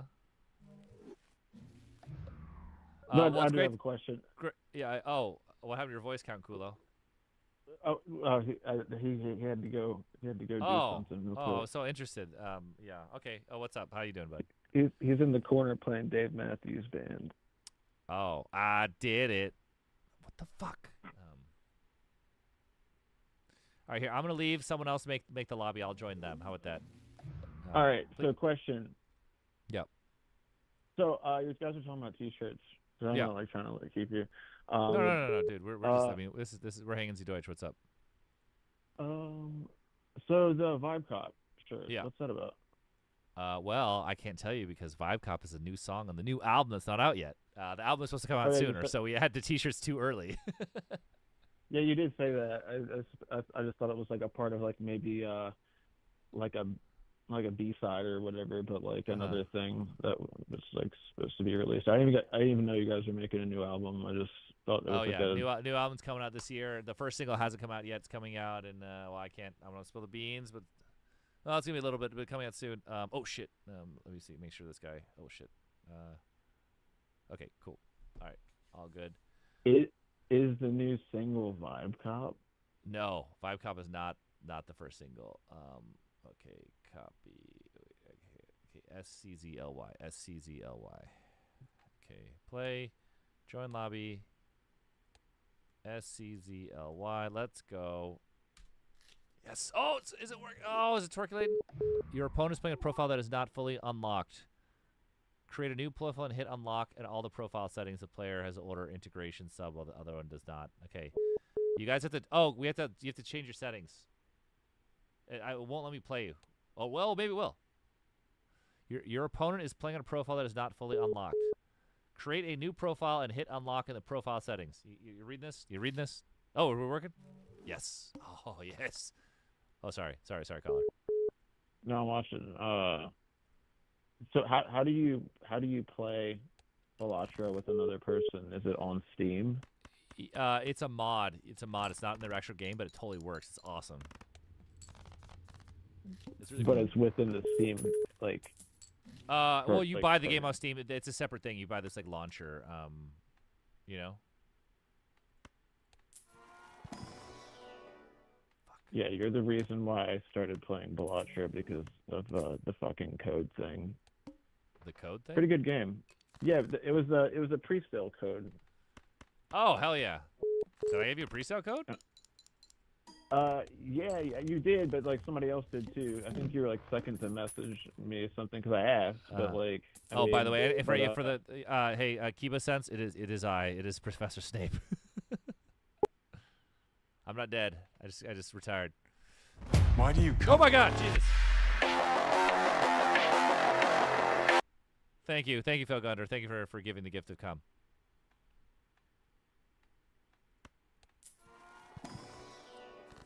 But yeah, that's about it. I mean, it'd be cool to play you though. But Oh, you can totally play. You can get next game if you want, but you got to install the multiplayer mod. It totally works though. Yeah, it's no, fucking brilliant. It's fucking brilliant. Yeah, I'm definitely have to like get you back on that another night, but I'm Yeah. definitely. Oh my god.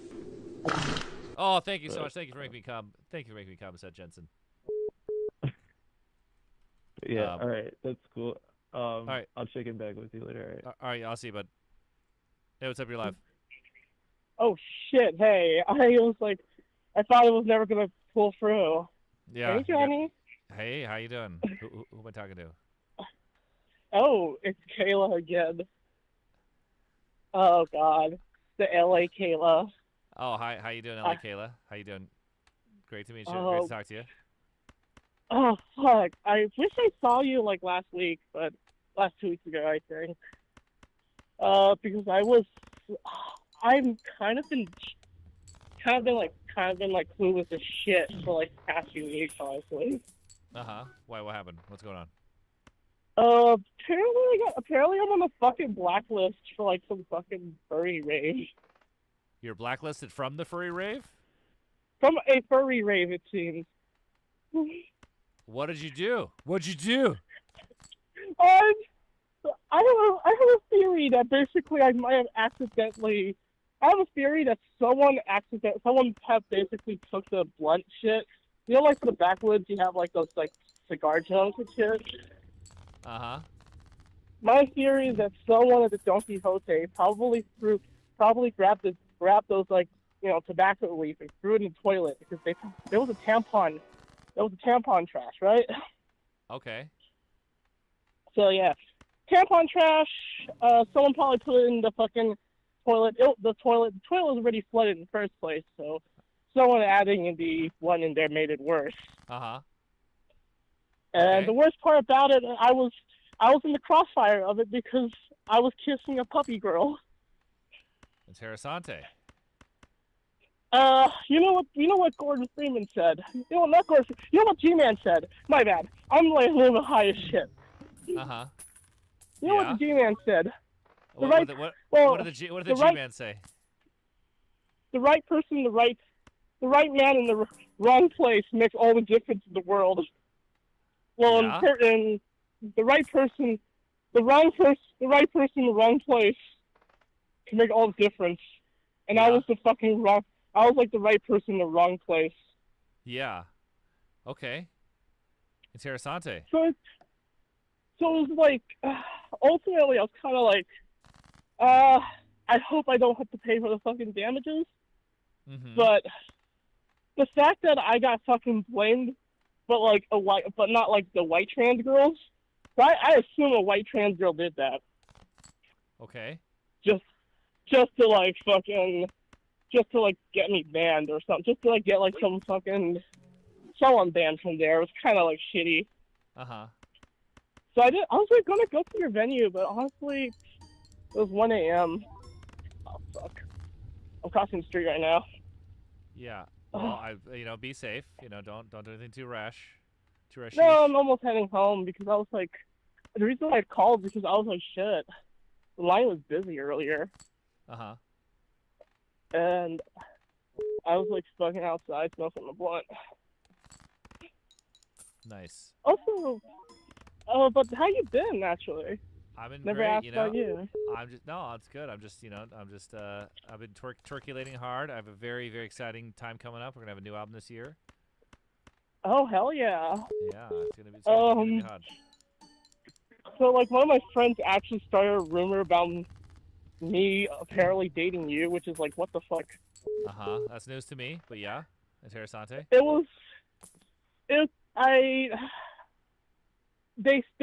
were teasing about it if I fucked you, and I just like I kind of shook my head because they're a huge Chill fans. And they saw the shit I posted on Twitter. And for context, this was like a friend on Second Life that I met in Vegas. People still play Second Life?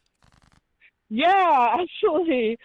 I'm still an old school unk that plays Second Life. Hey. Still to this day. You're keeping the seed alive. Yeah. But to be fair, like I do go around fucking around with like old people. mostly biker gangs. Mm-hmm. They are really really. What can I say? I feel bad for them, but at the same time, I basically going there with like fucking with my wife and just kissing in front of them, asking them, "Is this a gay biker club?" And they get all homophobic. It was actually like, oh god. That was one thing, and the other one was like, I think one time I terrorized the fucking vampire roleplay group. Mm-hmm. That's okay. That's interessante. It was a lot of horse shit that happened on Second Life. Yeah. I mean that's So, like, that's pretty wild. I mean, that's a wild one. Well, I I mean, don't know. I know Second Life was that lit. Second Life could be lit or either the worst backstories, and I have a lot of war stories, like just war tales from the Second Life days. Uh-huh. And being a miner on those warpaths, you become Punished Snake. Yeah. Punished Snake? You become Punished Snake and realized, Uh-huh. everyone around you is so fucked. Yeah. Especially with this one trans girl I came out to, but they were like, okay, so they were like a fucking weird first positionist Nazi person that didn't even know they were like that fucking politically crazy, and they lied about doing heroin. They lied about like fucking asking me for money. They just fucking like. They were begging me for money for heroin use. Are you gonna Venmo it to me or something? How are they working this out? It was through Second Life because I was doing like I was a minor at the time, so I was 17. I was fast approaching 18. I was doing mostly just like fin doming, like having miserable. Oh, wait, that's cashish, right? Yeah. Can someone explain to me how does findoming work? Miserable men, basically. Miserable men that basically have like so much of their psychosexual lust for you, and they're so thirsty for you that it's like they'll pay you cash. And I had one person that paid me $600 once, basically. It was from a cis woman. It was from a regular cis woman, and she was like 20 years old. She basically, I had a dating app, and I was like kind of like, just like, it's whatever. Every girl has a dating app. I had my Instagram on there. We DM'd a little bit. She asked me if I cut my dick off or something, which was like very rude. And then $600 later and a few pictures, she just basically like was like, "Oh, I want to go see you," but I was kind of go see them, but they flaked out on me. And they basically said they were a virgin. Okay. So it was kind of a bit of, no, it was really creepy actually, like downright creepy just to say, "Oh, I'm a virgin," because I don't like it when someone like exclaims that they're a virgin because it gives off an incel vibe. I'm sorry. Okay. Yeah. Because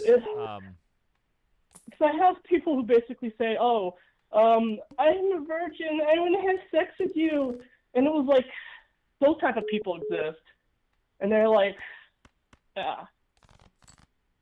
But back onto the Second Life, I was a minor back then, and I had to do a lot of like fin doming service for some people. I paid my friend through Second Life, which in turn the Second Life money turns to real life money, and the real life money turns into heroin cash.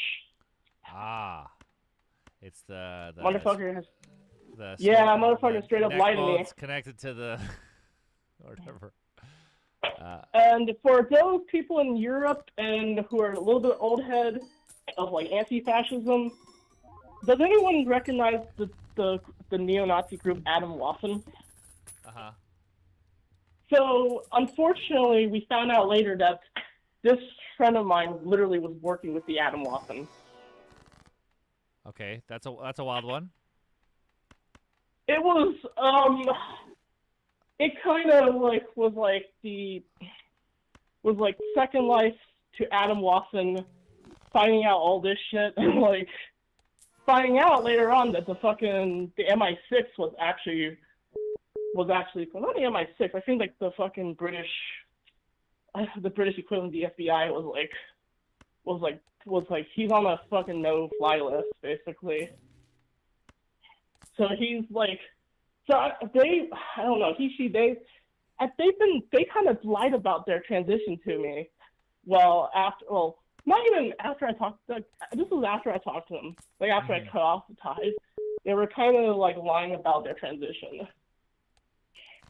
saying that they needed that money for heroin, which was Hey, not to interject. Hey, anyone listening, no matter what age you are, never touch the heroin, ever. Yeah, in your exactly. fucking life, Never touch heroin. Ever, Kids, ever, don't do ever, drugs. Ever. Any rock documentary, you see what happens at the end. Just don't do it. Kids, don't do drugs, except for weed and maybe some little bit of acid. But other than that, all right, kids, don't do drugs. We'll slow down. All right. So anyway, is there an end to this story? Like a nice ending we can end on? Perhaps a hopeful note. Well, I mean, the hopeful note is this. I mean, like, you can get out of these nightmares. You can get out of these, like, kind of, like, far-right circle nightmares. And, you know, eventually I did, and it was kind of like a long journey of finding a lot of, like, people in LA and around the world that I've been hanging out for so many years, but still had a lot of problems with my mental health because of them. So it kind of was like the building block of my kind of mental decline in a way. Another brick in the wall. Yeah. It was another brick in that. It was another brick in a lot of cases, like being traumatized by the world. Well, I hope. Are you doing okay right now? How you doing? But honestly, the thing was that my friend doesn't want me to play Second Life anymore because it mostly kind of gave us a lot of bad memories. Yeah, I think you should stay away from the Second Life. That also kind of like it's a waste of time now. I mean, most people gone on SL Goon. What's that? Oh God. Oh dear God. They just have Goon Sesh. That's it. That's all what Second Life is now. Just Goon Sesh Avenue. Goonen Sie Deutsch. Also some 4chan brain rot on there. Well, especially if I do hang out with like a really, really weird group of 4chan people around SL. I mean, I was kind of like later on in my life. I still hang out with them actually. A lot of them are trans, which a lot of them are queer, which was great because it was like, oh fuck, a 4chan group that's queer as hell and insanely brain rotted. Count me in. Count me in on those days.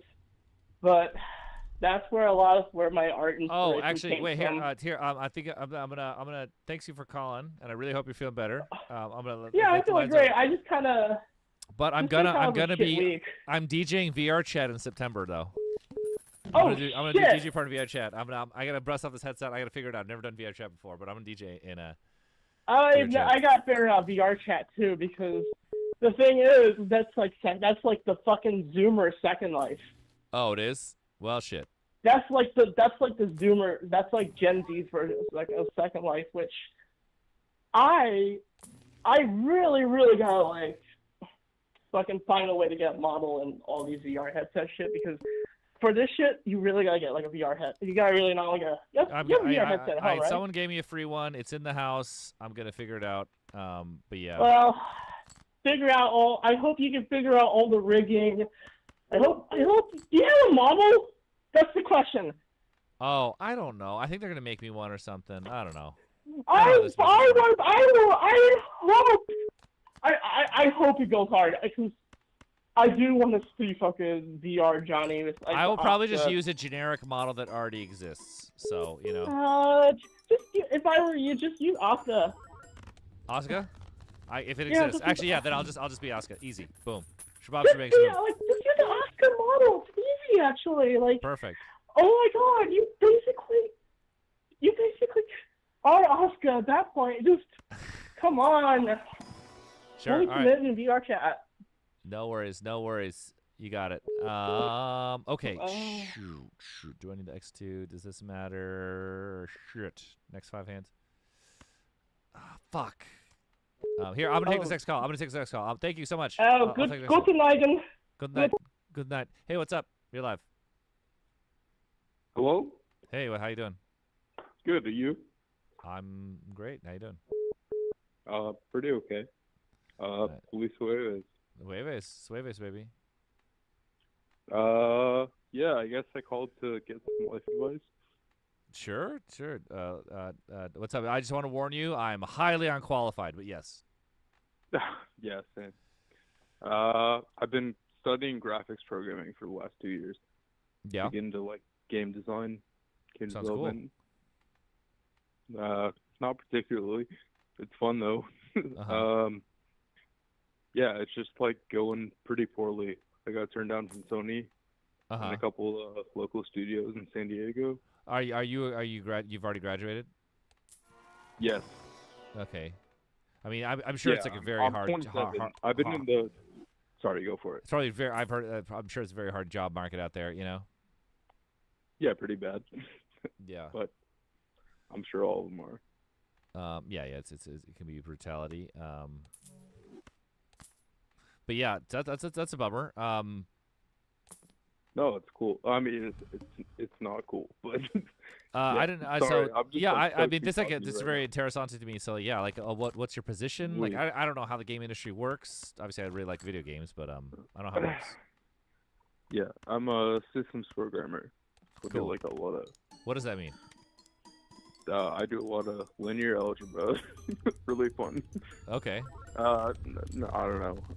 I do. Yeah, like a lot of. Shit, dude. Blog brain. Sorry. Do you mind talking to me for a sec? Yeah. Don't worry about it. But yeah, I had fog brain. Oh, fog brain. How's Yeah. your night been? I'm good, man. I'm just streaming Sie Deutsch. Sprechen Sie? Yeah. I don't sprechen Sie, but I'm streaming Sie. I also don't. I have Austrian friends, but not German ones. Okay. I mean, they both sprechen Sie Deutsch, though. You know. Yeah, they do. Yeah. Oh, what the? What? What happened? What happened? Why'd the game end? God damn it! I was winning. Oh, God damn. God damn, Bobby. So God yeah. So how you doing? Yeah, sorry. I'm doing all right. Life advice. What's up? Yeah, I'm just I don't know. I'm trying to figure out if I should like. This sounds like dark. It's not that dark. I mean, if I should like give up and like try to enjoy my life. How long have you been out of school? 5 years. I'm trying to figure out if I should like give up on trying to like join the games industry. I mean, have you haven't worked at all in 5 years, or? Yes. No, I've been in the software industry for 5 years. Yeah, software industry. Oh, but you're trying to transition to games. Yes, exactly. Oh, well, fuck, I don't know. I mean, clearly you got skills. You're able to do your thing. This is probably like the wrong fucking line to call. Yeah. I mean, like, is it something you're really passionate about and you can get by? I mean, yes, like, 100%. I mean, here, okay. How long have you been trying to be in the games industry? The last 3 years. I've been studying graphics. Okay, so you just graduated. You just graduated, right? No, Oh. Dude, I've been in the industry for 5 years. I've been graduated for 5 years.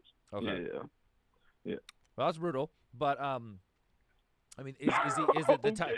No, but the type of job that you specialize in, the way to work it is to get hired. I don't understand this stuff. You get hired at the company, you're right? good. Also, if what if you you're, want like, to? real Is it lucky possible or, to? like, Can you rich, apply yeah. to places farther away, like you move, or like a different? You know, I'm sure there's like strategic ways, or like there's Yeah, of different course. positions. No. I've done all that. Uh-huh. Yeah. I've done that shit. It's just looking real dark. Oh no. Well, here let's I'm let's not looking for like like career advice. Yeah, I'm yeah. looking for life advice. Life advice. Well, here, okay, Is, so okay. I mean, sometimes I don't know. Those are hard questions. I just don't know. Sure. But here's the You're thing, like good. you know, I'll tell you one thing: the job market right now, it's fucking hard to get a job. I don't know, just because you didn't get this one, I wouldn't necessarily. That's not like it's a wrap, you know. Of course. Yeah, I'm used to rejections at this point. Mm-hmm. Hit me. Yeah, so I don't know anything about the games industry, and I don't know how it works. Right. So I cannot give you any kind of like, good answer on that. Is it something like but you're able to work as a software engineer, just not in the video game industry? Correct. Yeah. Okay. I'm good. Well, that's not I'm so good in bad. software. Yeah, that's not I mean, so bad. like, yeah. Yeah. I'm like a really good engineer. And, Well, here, can you? I But fucking you hate can you can apply for these jobs while you're working your other job, right? Yes. Yeah. Oh, that's just what keep I'm grinding. doing. Just keep grinding, Yeah. dude. It's not the end of the world. You're not like. Sure. Yeah. Like, and you might, and I might work it out, or like, I don't know if there's a way to creatively think of like how to get into the games. I don't know, dude. Like the thing that I'm like wondering is like, you guys are in music. Presumably, you've been rejected a number of times. Oh, you from a kidding? number of Yes, labels also- or like studios. Also, or whatever the fuck, stuff right? has also just gone poorly. Things just don't work. There are like 10 times I should have quit, and I still think I should have quit. Yeah, same. So, like, hard life.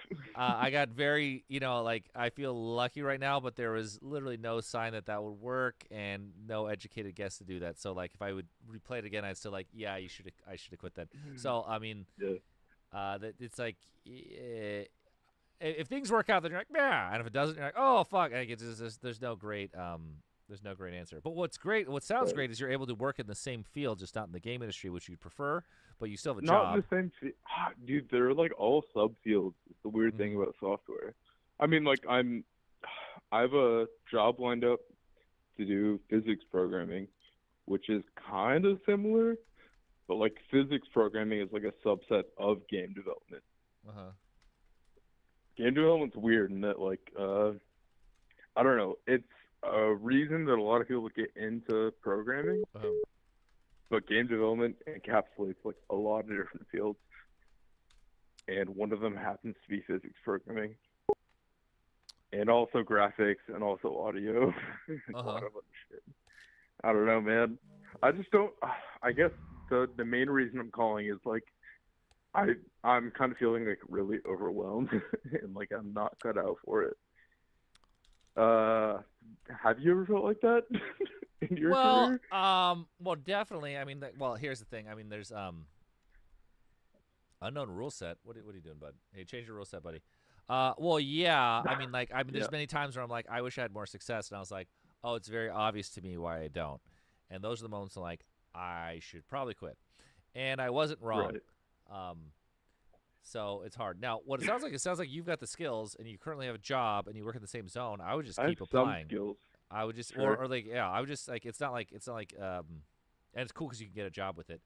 So I don't know. It doesn't sound like the end of the world to me. I would give it at least one more college try. How about that? At least a few more. Fuck it. I appreciate it. Yeah. But yeah, it's like yeah, it's brutality.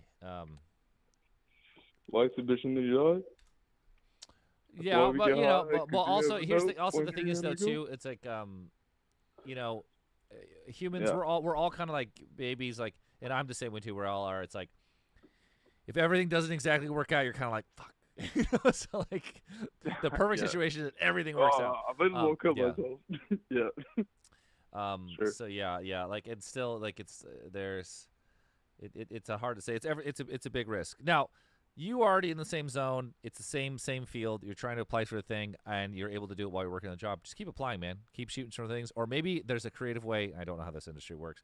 A creative way to like even the odds, or like kind of get a hookup, or like hang around people there, like grease your way in, or like you gotta fuck someone at a fucking game studio or something. I don't fucking know. Because you can get creative. Who knows? Like something gets weird. I don't fucking know. Dude. Like you get in their social circle. It's like a fucking Tyler Mr. Ripley, like Saul Byrne. You're like, hello. Oh, my bike needed a pump. Oh, I like video games too. Wow, do you need a software engineer? I mean, something like that. I don't fucking know. Your bike needs a pump. Or Yeah. something else needs a pump. Yeah. Okay. Yeah, there you go. Anyway, I guess we'll wrap up now. Well, here, I sincerely, hang in there. Okay. Don't get too discouraged. Give it a Thanks. shot. But you know what? Like, Just wanted to say real quick, I Yeah. saw you like 2 weeks ago at that club. I don't remember what it's called. Goth Industrial Club. Das Bunker? Oh, you're in LA? Okay, cool. Yeah, Das Bunker. Did Yeah. you go to the fetish room? I'm in San Diego. Oh but yeah, that's where I'm from. That's where I'm from, bro. You're from San Diego? Yeah, I'm from San Diego, dude. Oh, word up. Brothers of the, what do you call this shit? What do you call San Diego?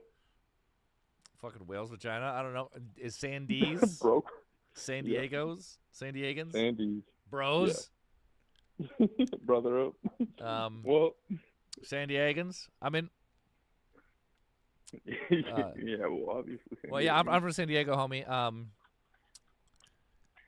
How about Is this? Why the, real go quick, why is don't you the, get some sombreros, some Robertos tonight? You know, just chill. A little carne asada burrito. I'll do that. Well, I won't. I'm on a diet. Yeah. But, Okay. Then, well, then, hey, stick I'll to think that. about doing it. Stick to your guns. Stick to your guns. Hang in there. Just give it another shot. And you know what? It's Yeah, not the end. I'm It's gonna not. And keep going. also, it's not the end of the world. It's just like life is a bizarre journey, and everything in life is just kind of a mistake. And like, it just who knows? Just roll with the punches. Just see what happens. You know. Oh fuck. I'm choking on But also, like, maybe I don't know. Go in the Discord. I'm sorry, I just don't know anything what I'm talking about with this field. But yeah. No, definitely. you're fine, dude. Don't Yeah, worry. I also wanted to say real quick. Yep. I offered to buy you Returnal. Oh shit! Yeah, fuck. I'll take it, buddy. Steam. Just add me on Steam. I sent you a message on Discord. Oh, thank you. My buddy did I the couldn't score. find you So on I Steam. the Steam name is Johnny _health. Yeah, I looked it up. I couldn't find it. Are there any capitals or like lowercase or underscores, lowercase shit I should know about? No, it's just Johnny Health. Are you on Twitch or YouTube? Both. Okay, I'm gonna put it in Twitch. Johnny Okay, thank you. Health. Well, thank you very much for the time. You got some bed. Dude, hang in there, bud. Hang in there, bud. I'll talk to you next time. I'll see you. Yeah, easy, dude. Have a good night. I'll see you. Oh, no, Cookie. So whoever the hell is I'm in the Balatro, it says you got to change the settings to do it. I'm waiting for the players.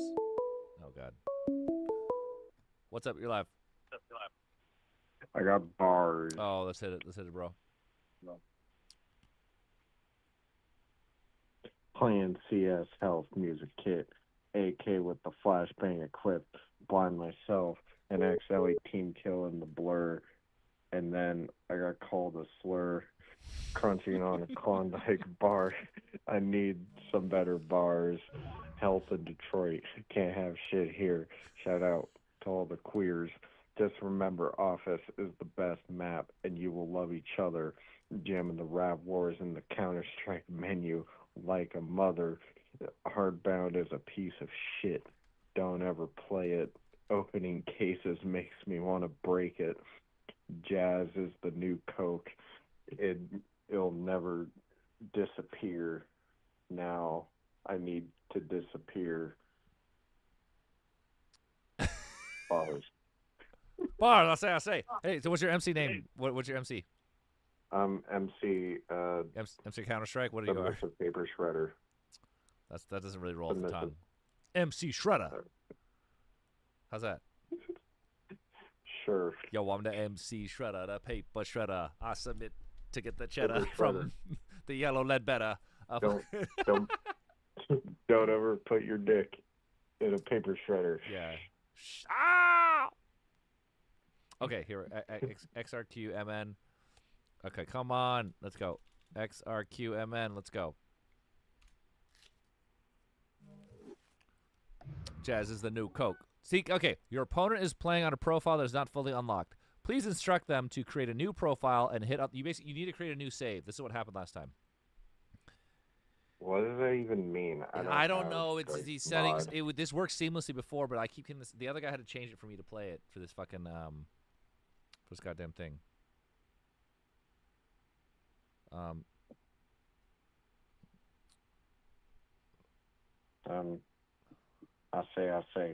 say. I do declare. I do declare. I'm trying to play this Balatro multiplayer. I hear it. I'm trying again. God damn, this fucking Balatro kicking my ass. See ya, bud. See ya. Thanks, man. We are in Counter-Strike 2, I think. All right, I'm going to try a different one. Let's go. God damn it. Okay, X. Whatever. There's some kind of settings you have to update in yours. I think did you get the most recent update? Because I updated. Failed to join Lami. Oh, no, it's something with the rule set. What's up, your live? Oh, fucking hey, Johnny. How's it going there, buddy? Oh, fuck. Is this some calling from Alberta? Oh, fucking hey. We're taking Ragers here. Fucking drinking Tim's. Not taking any fucking smoko breaks, you know. Oh, wow. So what's up, man? Hey, the podcasts are just going off tonight. Are you fucking John Rogan or something like that? Oh, God. No, I'm just me. I'm just a normal Korean on a Jueves, you know, just hanging out. Oh, what is this Jueves? I don't drink like those like weird kind of beers. I just fucking drink Budweiser, you know, bud?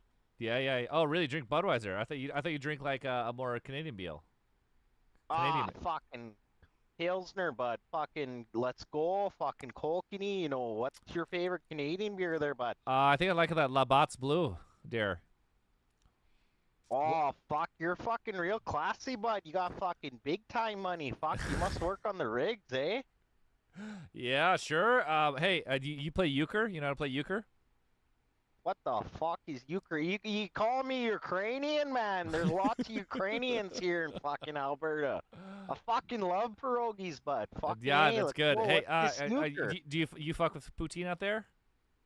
Oh, fucking Poutine, bud. Fucking Donair Poutine. That's the fucking shit there, bud. Fucking Donair Express late night. Fucking, bud. Smashing Donairs after the bar is the fucking best, man. Yeah. Damn. Hell yeah. Well, shit. Had to all right. bust that out a little bit. Dude, it's great. Alberta's great, man. Fucking A, Balatro. I'm trying to play. I'm trying to square up right now and to kick this guy's ass, but it says they have to unlock. Oh shit, they figured it out. Yes, thank God. All right, we in. Finally, we in. Fucking A, bud. Is this Balatro like the fucking slots or something, bud? I've been to the casino a couple times, you know. It's kind of like fucking Susan cut me off though. I was trying to fucking get my beer money into the fucking slots. Like, no, Sam, fucking don't do that. Yeah, it's like a video poker. It's like solitaire video poker. Oh, fucking solitaire, man. My fucking grandma used to play that. What the fuck, bud? This ain't your grandma's solitaire though, man. This is Balatro. It's fire. Holy, just real fucking deadly, eh? Yeah. Real deadly, eh? You know what I noticed though? So people that have that quote quote Alberta accent, yeah, are primarily people that like play hockey. Yeah. Hosers? Mostly no, like hoser is kind of honestly like old school, like 70s Canadian. Oh, really? Like, okay, I thought a hoser was like a bro or something, or that's the thing, or just outdated. It's just really outdated slang. That's like an older term. You don't really like use that anymore too much. Like now honestly, you got all Jamaican now. McKenzie. You know who Bob and Doug McKenzie are? Yeah, I do. Definitely do. Yeah, those are like the hosers. Like, yes, those are, you know, the dude. But yeah, I don't know. It's definitely like a younger guy, Chad kind of thing. That like, I don't know where it comes from too, because like I've met kids in school. Like, once they get together, they start talking. It's not an accent. It's something put on. Like, I swear to God. Well, I like this Toronto accent thing that's just horrible and it's kind of Jamaican. Oh, yeah. Yeah, the semi-Jamaican kind of. Yeah, it's fucking hilarious. That was that girl. She's like, you put on your mom's. It was like the worst accent you've ever heard in your life. I was Is that dying. the Channel 5 interview with them and shit like that? Channel 5 did it, but it was like, yeah, I think maybe she was on there, yeah. But there was like, she was going viral that this thing. She's like, you put your moms, you gotta get, no, she goes, they're sick to my stomach. They all say sick to my stomach. It's fucking so funny. They have like the cadence of Jamaican, but not quite like going full in. Like, but there is like a very big Jamaican like culture there. Jamaican crazy. Yeah. Oh, Logashita. Oh. Hell yeah. Yeah, I went there and there's a big like Jamaican subculture. It's pretty sick 'cause Jamaican food is so. Oh yeah, I love the Jamaican food, but what's that called? The jerk chicken just fucking destroys my stomach because it's so many different spices at once. Just explosion of ass. You're not like a spicy guy? Like, I love it. It's so delicious. It just fucking it's okay. I'll play. I don't give a fuck. But it just explodes my fucking ass. You know. I wonder if it's just California fucking jerk chick. Gotta get that. I made it at home. It's like it's got allspice. There's a lot of things in there. You made it, so you can like buy it in a can and shit like that here. Good night. Good night. Wait in the lobby. Thanks for coming by. Oh, Albert Detective there. Fucking hey. Oh yeah, you're gonna get it, dude. You have to watch the movie Fubar. Okay, that is like OG. Yeah, so like, you know when like mockumentaries like first hit. Mm-hmm. Well, not as far back as like fucking Spinal Tap and shit like that, but like kind of early 2000s like mockumentaries. Like they were a couple guys from Calgary that like made that shit happen, and like they have the total like hockey bro kind of thing, but they're like fucking shitty low class human beings. Like not like they can afford a hockey stick. They don't actually play hockey. Okay. Yeah, no, like I don't want to like say too much about it to ruin it. Okay. But like it is definitely like an OG Canadian movie. Like I would put it there with like Bob and Doug McKenzie kind of shit there, definitely. Like, honestly, in some ways, I think Trailer Park Boys has been kind of like washed out. I would put it above Trailer Park Boys. Really? I quite like Trailer Park Boys. My favorite Canadian comedy, though, has got to be Kids in the Hall, and then obviously hell yeah. the legend, Nathan Fielder. You know, all his stuff. I love Nathan Fielder. SCTV, too, is pretty fucking S tier. Yeah. But yeah, no, like, I'd say the biggest thing is, like, Trailer Park Boys is a TV show. This is, like, a movie. The second one, they kind of, like, got some more money and went a little bit too hard into it. You know how sequels are. Well, yeah, it lost the charm. They went like too yeah, close. Like, it was very, very low budget. Like, very low budget. So, it's had its charm forever. And, like, they still do, like, content. I don't know what's going on if there's a feud because, like, there's two main dudes, and they don't really do anything together. I don't know what's going on there. I mean, that happens. You know, you need, just like you're in a band, it's like you're kind of married. It's like a long fucking time, you know. Fuck. Oh, yeah, Shit. I work with a good friend of mine who is my boss. We're kind of a little bit separated. Yeah. In a sense now that we don't really kick it after anymore, but that's okay. He's a busy guy. He does his life. I do my, you know. Totally. Oh, fuck. Okay, I think I'm gonna get Blotro this next paycheck though. Like, God damn, that was worthless ass. Oh man, I'm already losing this game. Fuck.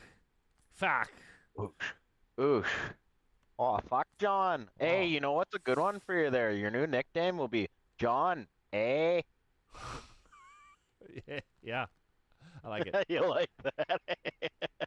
I just had to come in and make you laugh tonight. I know you love the. Oh, can I shout out the homie that fucking? Oh yeah, go ahead. Oh, you know, does all those videos? Shout him out. Yeah, everyone. If you want to follow Drew Blem, here, let me just get his last. I think it's EEHM. He went to fucking East Glen in fucking Edmonton, Alberta there, but holy. Drew Blem. Yeah, he's the guy that's been popping off on all the Alberta content. He needs to do an Akira one though. Oh yeah, that would be great. That would be great. I really like the Pokemon one.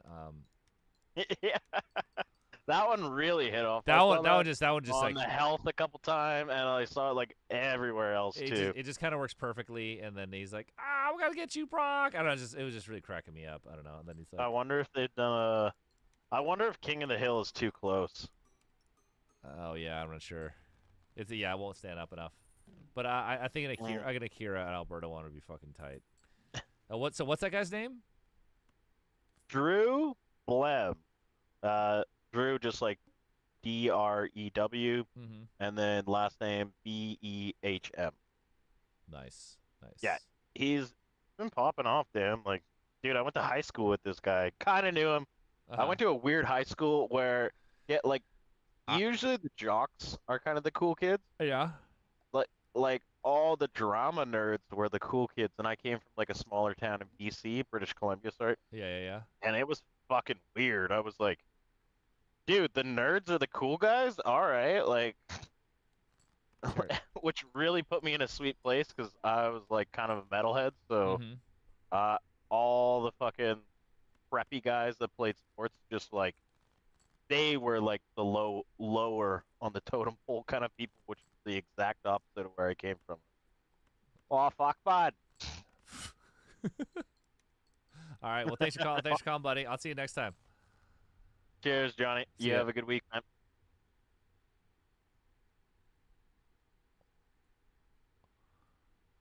Oh fuck! I forgot. Someone in the chat. Can someone put down the name of the Canadian meme guy? I did want to look that up. I really like those memes. I'm getting smoked this game. Not happy about it. I don't think oh fuck! I fucked up. I really fucked up.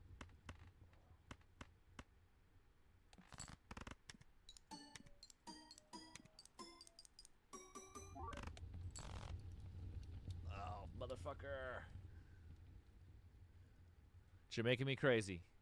Jamaican me crazy, man. What's up, your life? Hey, what's up, man? How you doing? I think I'm beating you right now. Yeah. So, he's calling to tell me? Play your hand, bro. Yeah, hold on a second. I was just trying to give you a quick call so I can, you know. It's just like phone a friend. Motherfucker. God damn it. I fucked my shit up. I made some risky ones. Also, you can look at my screen, which gives you a massive advantage, by the way. You know? Oh, no. I'm a good sport. I'm not looking at all. I am fucking up though hard. I'll tell you that though. Fuck. I got lucky. That's all I could say. No. I've got a pretty shitty build, I gotta say. But I'm trying. Okay, I got too much of the same fucking thing. I'm gonna risk it. I'm gonna take. I've been taking some serious risks in Deutsch.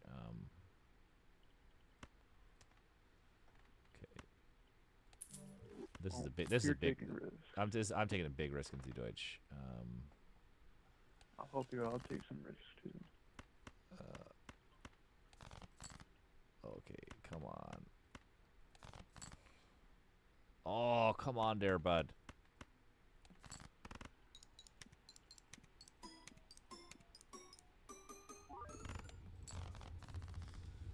Doga shitara.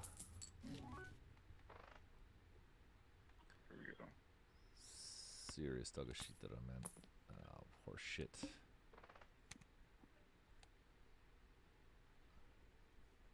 I did a skip. That's cool. I did a skip too. I know they say technically you shouldn't skip for the negative, but I gotta do it. That activates something in my brain. Yeah. All right, here. All right, you don't have to give me no inside baseball. All right, let's go back. Let's bring your A game. I know you're winning. All right. All right. Let me open this celestial pack real quick. All right, do it. All right, Pilatro head to head.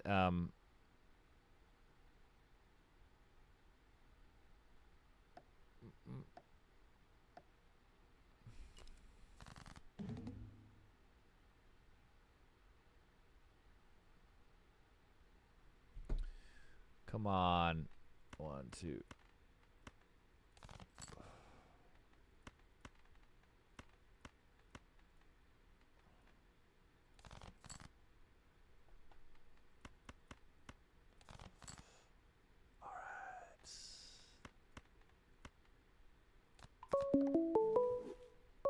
What's up? You're live.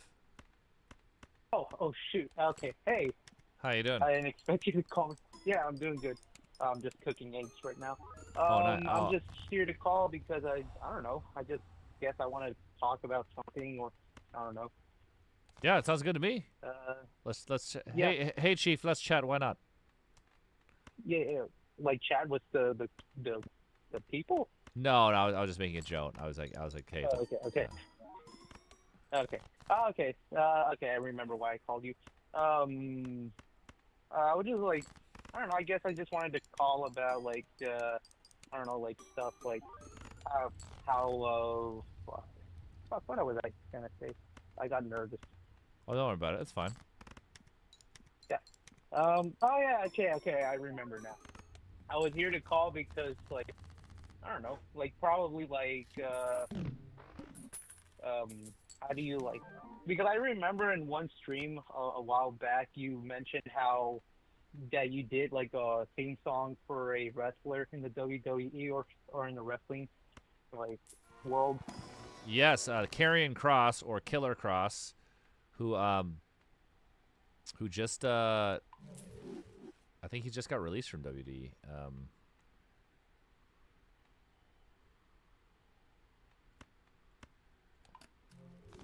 But yeah, I think he just got released.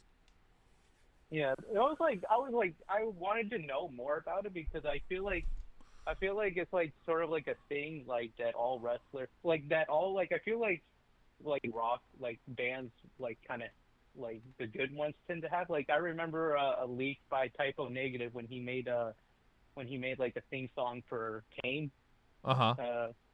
Yeah, Through the Flame, but then it never like got used, and then I think it got leaked or something. But I don't know. I remember Typo Negative did that. I remember, yeah, and that stuff. Because I remember growing up as a kid, me and my dad would used to like watch like WWE and UFC growing up, because it was like sort of like the thing. Like I grew up watching like home videos of the Attitude in the 2000s type of thing, like Rey Mysterio, Edge. Remember those? Oh, totally. Oh, yeah. Yeah. Yeah, and I was like sort of thinking, I was like, oh yeah, and I was like, oh yeah. I'm wondering if, I don't know, like, do you have a like? Because I just joined the Discord. I'm not sure if you ever like showed like the Karrion Kross like theme. Have you ever shown it in the Discord, or you're not legally so allowed no, to show here's what's funny. So that theme, it's a really primitive version of Demigods. So we started Really? we started it for him, and then he used it in the indies, and he got called up to WWE, and he stopped using it, and Jake was like, I really like this theme thing, and we're like, and we kind of just had it around, and we kept being like, all right, Drought Wars has got to open with this like epic slow song. It's got to be like the big kind of mid-tempo rock opening. Like, what could we do? We've never done that. We've always wanted to pull it off. It's like, what can we do? What can we do? And then it was like, and then I was like, what? And then I think it was like, what if we just made what if we fleshed out the rest of the thing and made it that? And I was like, oh shit, like something like that. So that was kind of it. So Karrion Kross, sorry, I butchered his name, but so his theme song, which is basically a primitive version of Demigods. Yeah. Just yeah. Oh. Yeah. The same beat. It's got a crappier version of the main riff, and then it goes to this guitar thing, and then there's this. There's a part of it that's not in the original. There's this attitude. There's this like single note guitar like attitude walk up like and then it goes and then it has this like sorrowful like wah, wah, and that's it. It's just like really simple. We made it way better. Oh wow. Okay. Well, at least I know Demigod was basically that. Yeah. Totally. Yeah. And also another reason, you know how like you did like the soundtrack for Max Payne, Max Payne 3. Yeah. How did that even came about? Like how do you like? Did Rockstar call you? Did they email you? Or like how did that happen? So it was this thing. I was like, hey, Rockstar Games wants to take you to dinner. And I was like, wow, really? What if they asked us to score a game? And then that was it. That's how And then it Really? was like, and then I it was thought like, and then it was like, and then it was like, sorry, no, I remember thinking like, wow, what if they asked the score again? That'd be crazy. Like, how crazy would that be? And then I was like, that would never happen, you know. But maybe they'll ask us to do a song for GTA. How cool would that be, too? And then it was like, Yeah, yeah. Then it was like, no, it's like, hey, what do you guys think of the score of the game? Then I was like, wow, it's like the Oprah, like I manifested this or something, you know. Yeah, like I remember, because I remember your song "High Pressure Dave," and then like the soundtrack that you made for the Arena War update. Yeah. It was I mean, so yeah, it was sweet. So just dumb fucking luck, I'll tell you that, you know. Yeah, it sounds like it. I thought it was like, so basically Rockstar just flew you guys. No, we were already going to be in New York. So we had a concert in New York where we were going to play with, we were playing this thing. It was sponsored by Vans. It was this cool ass show, huge show in New York. And, oh, okay. And they were like, oh, you guys are here. Let's take you out to dinner. Let's chat in Sie Deutsch. And I was like, oh yeah, definitely, you know. Oh, okay. Also because I don't know, because I was just sort of thinking about this because I was in the gym and stuff, and I was like also wondering, I was like, because I remember I was watching like videos about like, what the fuck was that? Oh, sorry, that was me going woo. Okay, that took me by surprise. Anyways, I was in the gym, you know, doing my cardio and stuff, and then I was remembering because I remember watching like a video of like I don't know, sports team or something like that, and they like had their theme song. I was like sort of thinking like that, and I was like, wow. I was like wondering, do you think you guys, if you ever were given the opportunity to do a theme song for a team, like I don't know, like in the NFL, NHL, or whatever? Do NFLs have teams have songs? I don't think they have songs, man. Well, I mean, like, most of them tend to be unofficial. I know the San Diego. Oh, well, have their. Yeah, but that'll be like a song that's already a hit song. They'll be like, oh, there was this hilarious thing where, okay, San Diego growing up, they're like, oh, A Stairway to Heaven, it's the San Diego song. It's like, what the fuck does it have to do with San Diego? It's like, oh, I look to the west. It's like, motherfucker, they weren't writing about San Diego. What a crock of shit. You know, it pissed me off. I know. Yeah, and I don't know, because I was just saying that because I was like, wouldn't it be cool if you guys, I don't know, if you were given an opportunity to do like a theme song for like an official theme song for an NFL team, or like an MLB or they don't do that. But the most appropriate thing is the wrestler thing. Yeah, so that was cool, you know. Yeah, because I was always imagining how you would do for like, I don't know, for my favorite team, the Seattle Seahawks. Oh, hey, that's Jake's favorite team. Jake's a big Seahawks fan, actually. I don't know dick. Really? I don't know dick about sports. I don't know sports. I don't watch sports. Yeah, I know sports. So he's like a fellow 12. What does that mean? That means he like because in the in the Seattle Seahawks side, the 12 is basically like the fans of the team. Like nice. The reason they got the name is because like in the game you only have like 11 teams, like both defense and offense, and in the crowd, like in Seattle, tend to be so loud that they basically kind of like they affect the other team because they can't hear shit. So they're they get like so that's like basically the 12. Interessante, very interessante. Yeah. Yeah, and I think that's about everything because I don't want to like you know. You got it, waste bud. your time or anything. Oh, that's very very sweet of you. Yeah, and yeah, I'm like waiting. I can't wait for tomorrow because I'm waiting for that new Amazing Digital Circus episode to release. What is it? The Amazing Digital Circus. There's like this episode that's about to be released on tomorrow at my time at 3 p.m. Is it a show called The Amazing Digital Circus? Yeah, it's on YouTube. You can like search it up. Oh, like that. The Amazing Digital Circus. That's a really funny title to me. Yeah, it's interessante.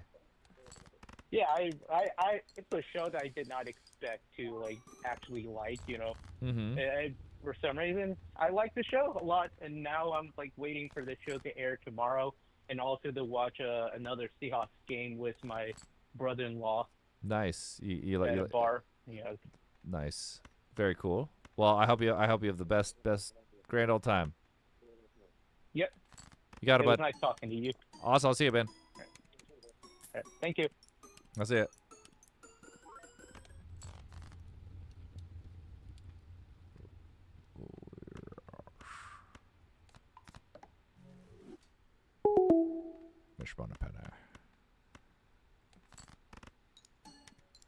Oh, yes.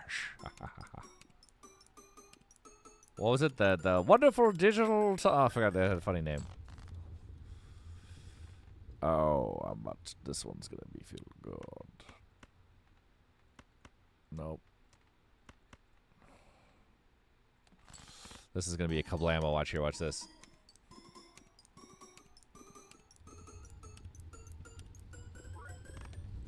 Woo! Hey Ripper, how you doing? Oh, yeah, hey. So I got to do the original. I don't know what you would call it. I guess the hotline rotation, because I originally my plan was to like wait at least an hour to let like everyone else talk to you and stuff, and then I would like try and yeah. All right. All right. What did I want to talk about? Yeah, right. I'm real stoked to hear that Vibe Cop is not just a merch thing. It's a song. I'm super stoked about that. It's a dick blower. Well, I think I hope it's. I'm confident, but you really don't know. You really don't know. Whenever you make a record, you're always like, I hope people like this. You never know. Yeah. I mean, I can ease your curiosity or worries a little bit, because I think there's a near 100% chance, if not 100% chance, I will like it. You'll probably like it. I think the chances are excellent you will like it. I would be surprised if you don't, but it's possible. You never know. Yeah. I mean, I hope everyone likes it, but then again, I hope. I mean, I understand some people are like pickier with their taste, but like I hope like the new album is like, I don't know, what would you call it? The piece of resistance. The piece of house, yeah. Yeah. Hell yeah. Yeah. Yeah. I really do hope that it's like. I mean, from what I gather, from what I can gather, this is like. Rat Wars was like a big thing, and this is like what, a step up. So it depends how you want to see it. I can see it. So basically, to me, I don't want to spill the beans. Some people are saying it's a companion piece. It's like I see it as like it's an all new record though, but a lot of people do see it as a step up. I don't know. I mean, judging off from the demos and early access that I've heard, I'd be surprised if it doesn't blow my dick off. Yes. I might be listening to it from the hospital, as they're sewing my dick back on. Sewing your dick back on, yeah. So if something blows my dick off, I just pick it back up. Oh my God! Legendary Joker. Shit! What do I get rid of? Fuck. I want a Legendary Joker. What if it sucks? Actually, you know what? We only got 2. Oh, damn it! Damn it! So, what is the whole deal with Volantra and stuff? Because like I see cards. But I don't get it. It's a roguelike deck builder. Is that it? No, that's underselling it. What is it? Damn it. I mean, this is one of the best ones in the game, but it's not what I'm trying to get. I mean, actually, wait. Never. Actually, you know what? Actually, it might be fine. Oh, I don't have enough rounds to do it. Well, whatever. You got it. Fortune favors the brave. You know what I'm saying? Yeah. I mean, at this point, I'm surprised the stream has gone long enough that the background footage for Metal Gear is almost. It's the second last mission for. Oh really? So really? Oh shit! The entire yeah. At this point. Fuck! That's not the one I wanted. Damn it! Damn it! It's. Oh, I wasted. I should not have got the fucking thing. Okay, this guy's gonna win over this. Damn it! I really fucked up. Oh well, don't worry. I mean, if the stream wasn't delayed, I I don't know. It's if there wasn't a delay on the stream, I would probably have more reactions. Oh or no something. no! But It's, anyways, it's not a big deal. Not a big deal. Damn it! I really fucking blew this. I screwed the pooch. Though I will do actually I do have a kind of something funny I can do with this. This is actually fun. Uh-oh. Actually, yeah, you know, if I lose this one, it's okay because I can I get to play with my Perkeo. There's always next my game. my Perkeo. All right, yeah. So, okay. Here's a question that I've been pondering or wondering about ever since like I got to take the fateful first photo with you at fucking Munich. How tall are you? Oh, I'm 6'4". 6'4". How's everyone else's? How's like Jake's and I don't know. He's shorter. Jake is shorter than me. Beej is like definitely. Beej is like an even 6 foot, I think, or like a 6'1". And then Jake is short. And then Jake's short. Yeah. I mean, I'm wondering, where would you estimate Jake? He's like 5'6", 5'8". Sure. Yeah. Why not? I don't know. I don't know heights. I just know my height. Ah, what? Yeah. Woo! Yeah. Yeah, baby. Woo! I mean, I have this weird thing where it's like, when I hear the number, I think it's like taller than actually it is. Because when I a metric system. Metric system. Is that why? No. It's not just metric and imperial, all that stuff. It's like it's just a thing for me. It's like I went to I was in Switzerland and I went to like the FIBA basketball museum, and like they had like this printout or thing that they put on the on like a wall of like Shaq or someone, and it's like I walked up to it and it's like it's like obviously they're tall, they're basketball players, but it's like I was kind of underwhelmed. It's like they're tall, but they're not that tall. They're people. I don't know. Like, you know, I find that, you know, if you go to the Rock and Roll Museum, you see Jimi Hendrix's outfit. It's really small, and you're like, whoa, Jimi Hendrix is short? What? I thought Jimi Hendrix was fucking tall as fuck. He's not. It was a really small outfit. So, you know, you just don't know. Don't matter. Yeah. So it's one of those weird things. Yeah. Anyways, yeah. All right. I guess with this I know that my bassist friend is shorter than all of you. I mean, whatever. It ain't no thing. People make too big of a deal about height. People make way too big of a deal about height. I mean, yeah, absolutely. I mean, okay, I'm a guy, so I don't really know the full extent of it, or can't really grasp the full extent of it, because like, no matter like what height people I meet and I get along with, it's like all of them are cool. All of them are cool. Yeah.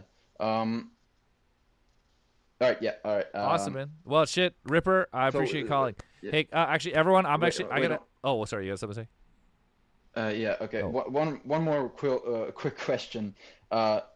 What is up with like the hateful music video? Like, what made you choose like the all the soap, the Leon Kennedy, the live John reaction? Joe was the architect of that one. I think it was stuff we were joking about at the same time, and he was like, "Hey, I have this idea. What if instead of just the pack shot, like we could like add this brain rot stuff?" And we were already looking at the soap thing, and then I was like, "Oh, well, everyone does Subway Surfers." Well, like, it's like, oh wait, there's that Ultra Kill thing where he's trying. I was like, oh, that's kind of better. And then we just kept adding more and more bullshit. And I was like, oh, live John reaction. And it's like, and just like blah blah blah blah blah. And everyone really liked it, so it's a little silly. Nice.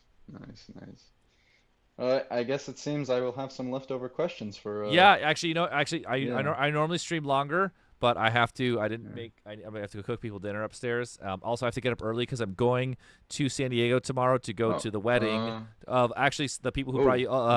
Dave from New Blood is getting married in San Diego, so I'm going to Balboa Park tomorrow. But yeah, nice. What are you making for dinner? I've been on this Asian food kick. I'm gonna do a stir fry with noodles. I don't really normally do stuff like this. It's like you make the sauce out of the chili and the sweet soy sauce and stuff, and I got the vegetables upstairs. It's gonna be quite delicious. So, I hope everyone will have Scrumptious feast. Yeah, yeah. Awesome, man. Well, dude. All right. Thanks for calling, Ripper. I'll see you. Yeah. See ya. All right, everyone. I'll see you guys next Jueves. I know it seems like a lull right now, but the dam is about to break. It's the calm before the storm because we have a new album. We have tours. We have more music. Not just music. We got a lot of shenanigans, a lot of very fun stuff. We got 2 tours of Pierce the Veil. We're going to have LA parties in LA where you can hang out with me, and they're going to be free. I'm going to do an online party in VR chat. We're going to have online listening parties for the patrons. I'm going to be DJing after parties in Latin America that you can come to if you go to the show. And that's about it. I'm going to see you guys next Jueves. Keep the hope alive. I love y'all. It's going to be good. I'll stream Naga next time. We're going to warm it up. You know what I'm saying. All right. I love you guys.